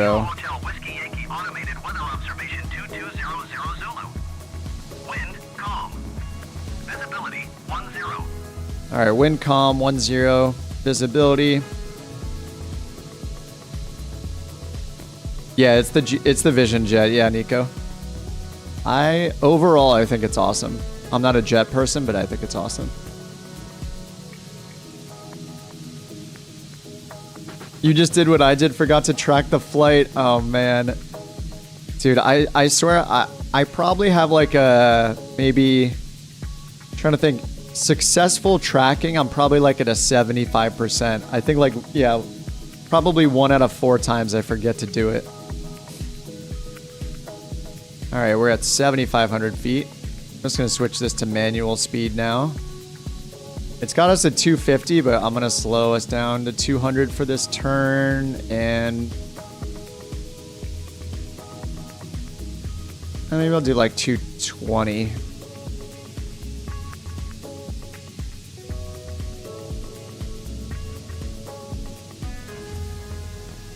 We're basically cutting off this. We should go to FAC6 and do the, or FAC6 and do the reversal. The hold new procedure turn reversal, but I'm just gonna make this giant turn instead. I mean, it's just a little more than 90 degrees. It's not too bad, I guess.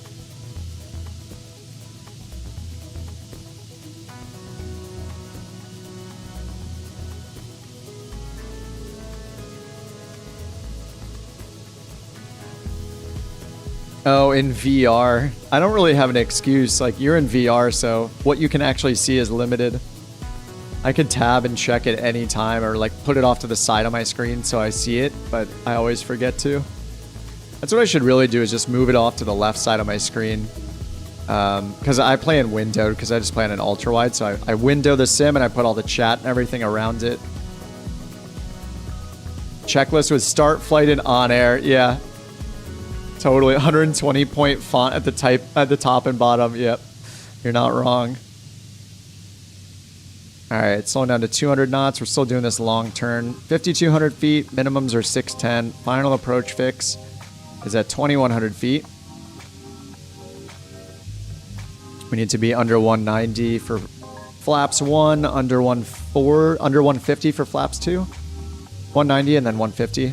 Put gear down at the final approach fix. Gonna hit approach mode once we go wings level here and finish this turn, because we already have the glide path. Nice, we got some clouds here. Feels good. All right, under the clouds, 12 degrees outside air temperature. Turning anti-ice off. Landing light is on. Start slowing us down here.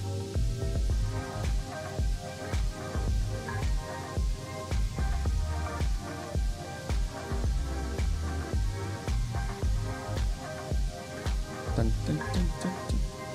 What a beautiful piece of music we got here. All right, 4,000 feet. All right, approach mode. So we got the glide path. First notch of flaps coming down. We are 5.5 from the final approach fix. All right, 50% flaps. Set our go around altitude here. Missed approach for 3,000. That is set. Sinking the heading bug ahead. Oh, I accidentally pulled my speed back up, I think. All right, let's go down to 140. 4.3 miles from the final approach fix. End game in sight.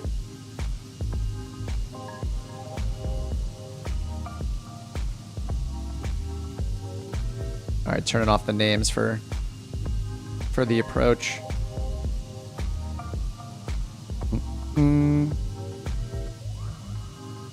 Cruise speed, I think it's like 305 knots. Is it like Mach 0.52 or something like that? It's maybe in the higher fives. I have to look it up. I think it was like 305 knots though. All right, 140. Going flaps down. I'm still doing full flaps, but I'll watch that YouTube channel someone recommended earlier to learn the procedures a little bit, like when to use full flaps. I bet most of the time they don't use full flaps. All right, 2 miles from the FAF.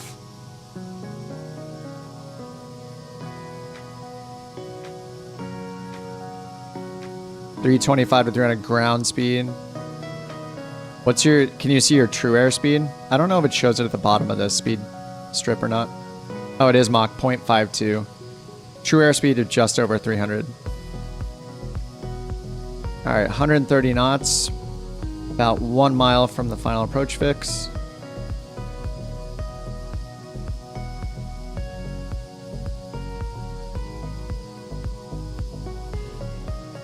Runway in sight. Very in sight.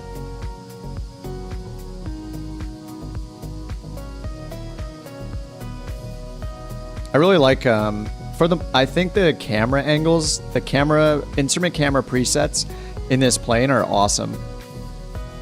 I like these a lot. Like they're very well thought out. Like from this to this, like this forward view is great. The down view is great. You can hit the switches in the checklist. This camera number 3 is awesome. You can see like all 3 GTCs and both screens at the same time and the autopilot.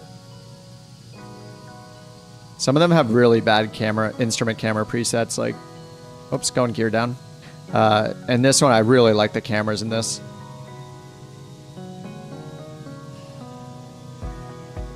All right, 1700, our minimums are 610. Good alternative. Yeah, TBM. Because they both have the same ceiling too, right? They're both a little over 300 knots cruising. They're both 31,000 ceiling.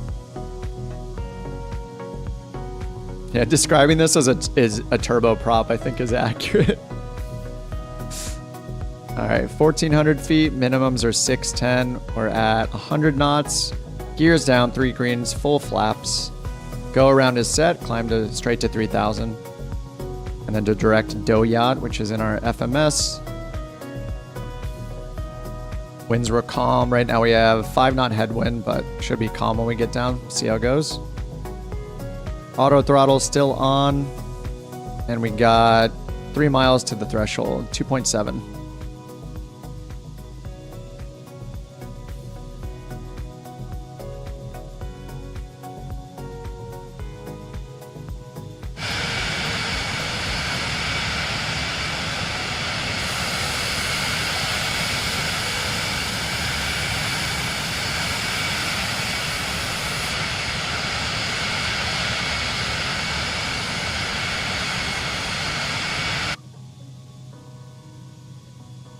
All right, 940. Minimums are 610.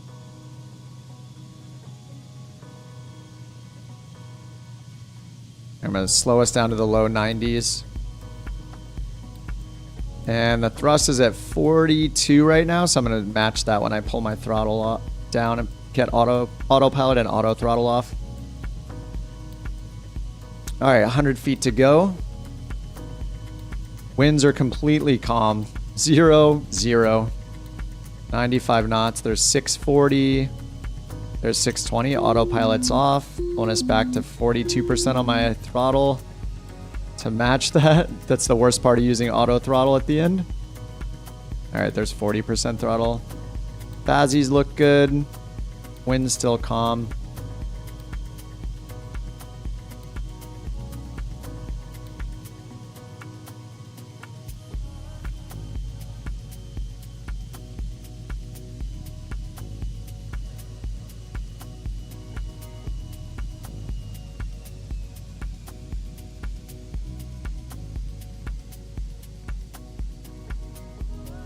Landing time logged.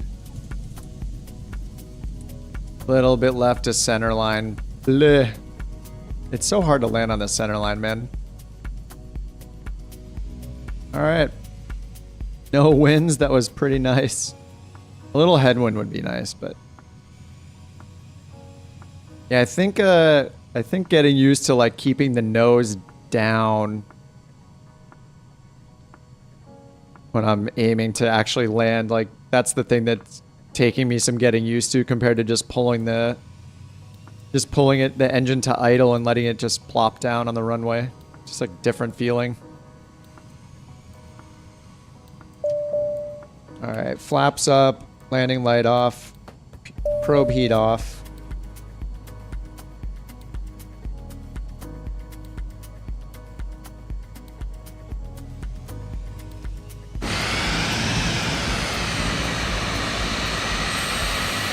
We did it. Look, I'm in a tail dragger, trying to see where I'm going. Yeah, I actually don't know if I'm supposed to flare or anything for this. I feel like I'm just supposed to drive it into the ground and land like all the wheels at once almost.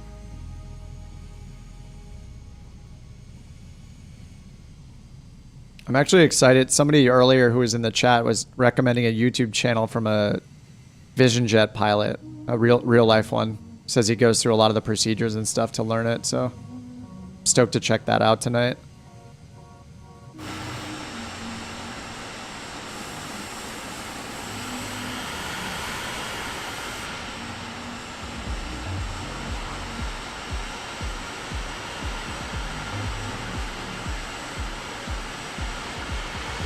Oh, is somebody in the King Air?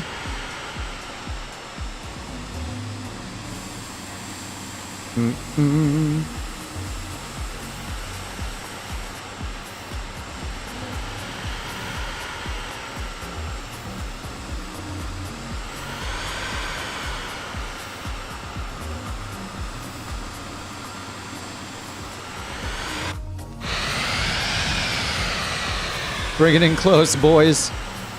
Bring it in close. Touch those tips together. Wingtips. Wingtips.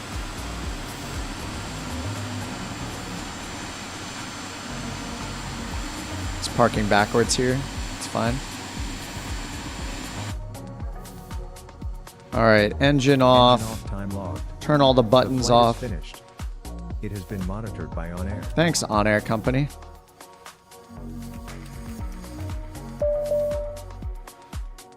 Beep, beep, beep, beep. All right, nice. We turned that into a 42-minute flight instead of like an hour-and-a-half flight. Feels good. Oh, let me turn on my nearby traffic option again. Whoops. Ooh, not defaults. That's scary. Look at us. All in a row. I don't know what live time must be like super dark. It's like 10 p.m. on the East Coast, right? Or is Ohio, anyway, maybe it's 9 p.m. in Ohio.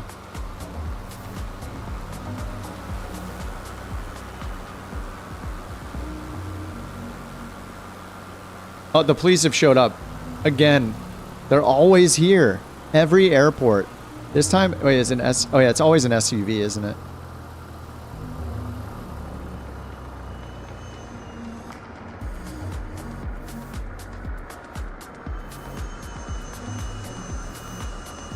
What a good-looking group. Absolutely beautiful. You never see them? Oh, I have an add-on for like different ground traffic, so it's I don't think it's a I see what you're saying there. And I'm giving you a serious answer when you're joking around.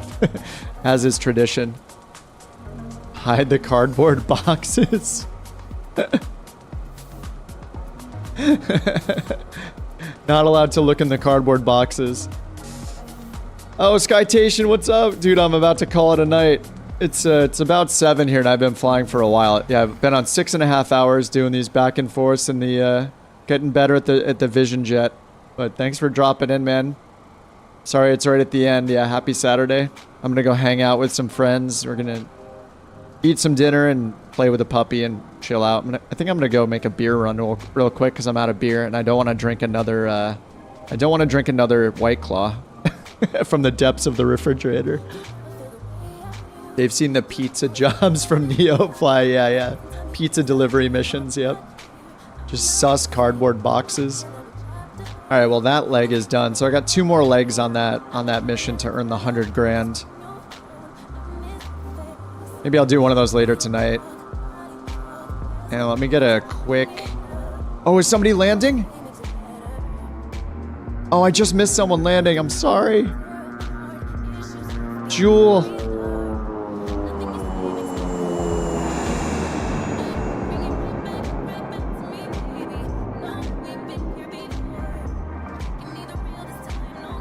More King Airs. We got 2 King Airs today.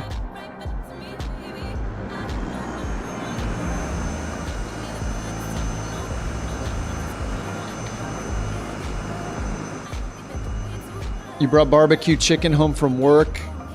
Off to watch some shows. Sounds good. Shum shows. Yeah, I can't even speak correctly anymore, so I know it's been too long. All right, guys, it's been fun.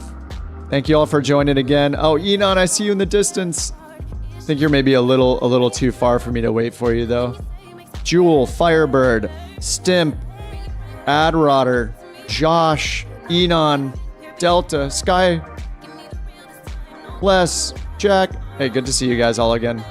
Appreciate you hanging out. I'll see you guys. I'll probably stream tomorrow again. What am I? I'm on like a 4-day streak, so I'll probably be back on tomorrow. But thank you guys as always for hanging out. Les, thank you for all the info on the Vision Jet, dude. Really appreciate it. I'll try to take some time and look through the manual again a little more, learn a little bit more. But I totally appreciate typing all the info out. Nico, good to see you too, and Raccoon.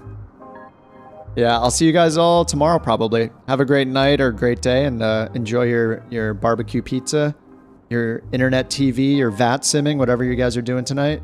Delivering meat in OnAir company, whatever you got going on. Have a good time, and yeah, see you probably tomorrow. See ya. Everybody says see ya. You have to say see ya, right? See ya. All right, see you guys.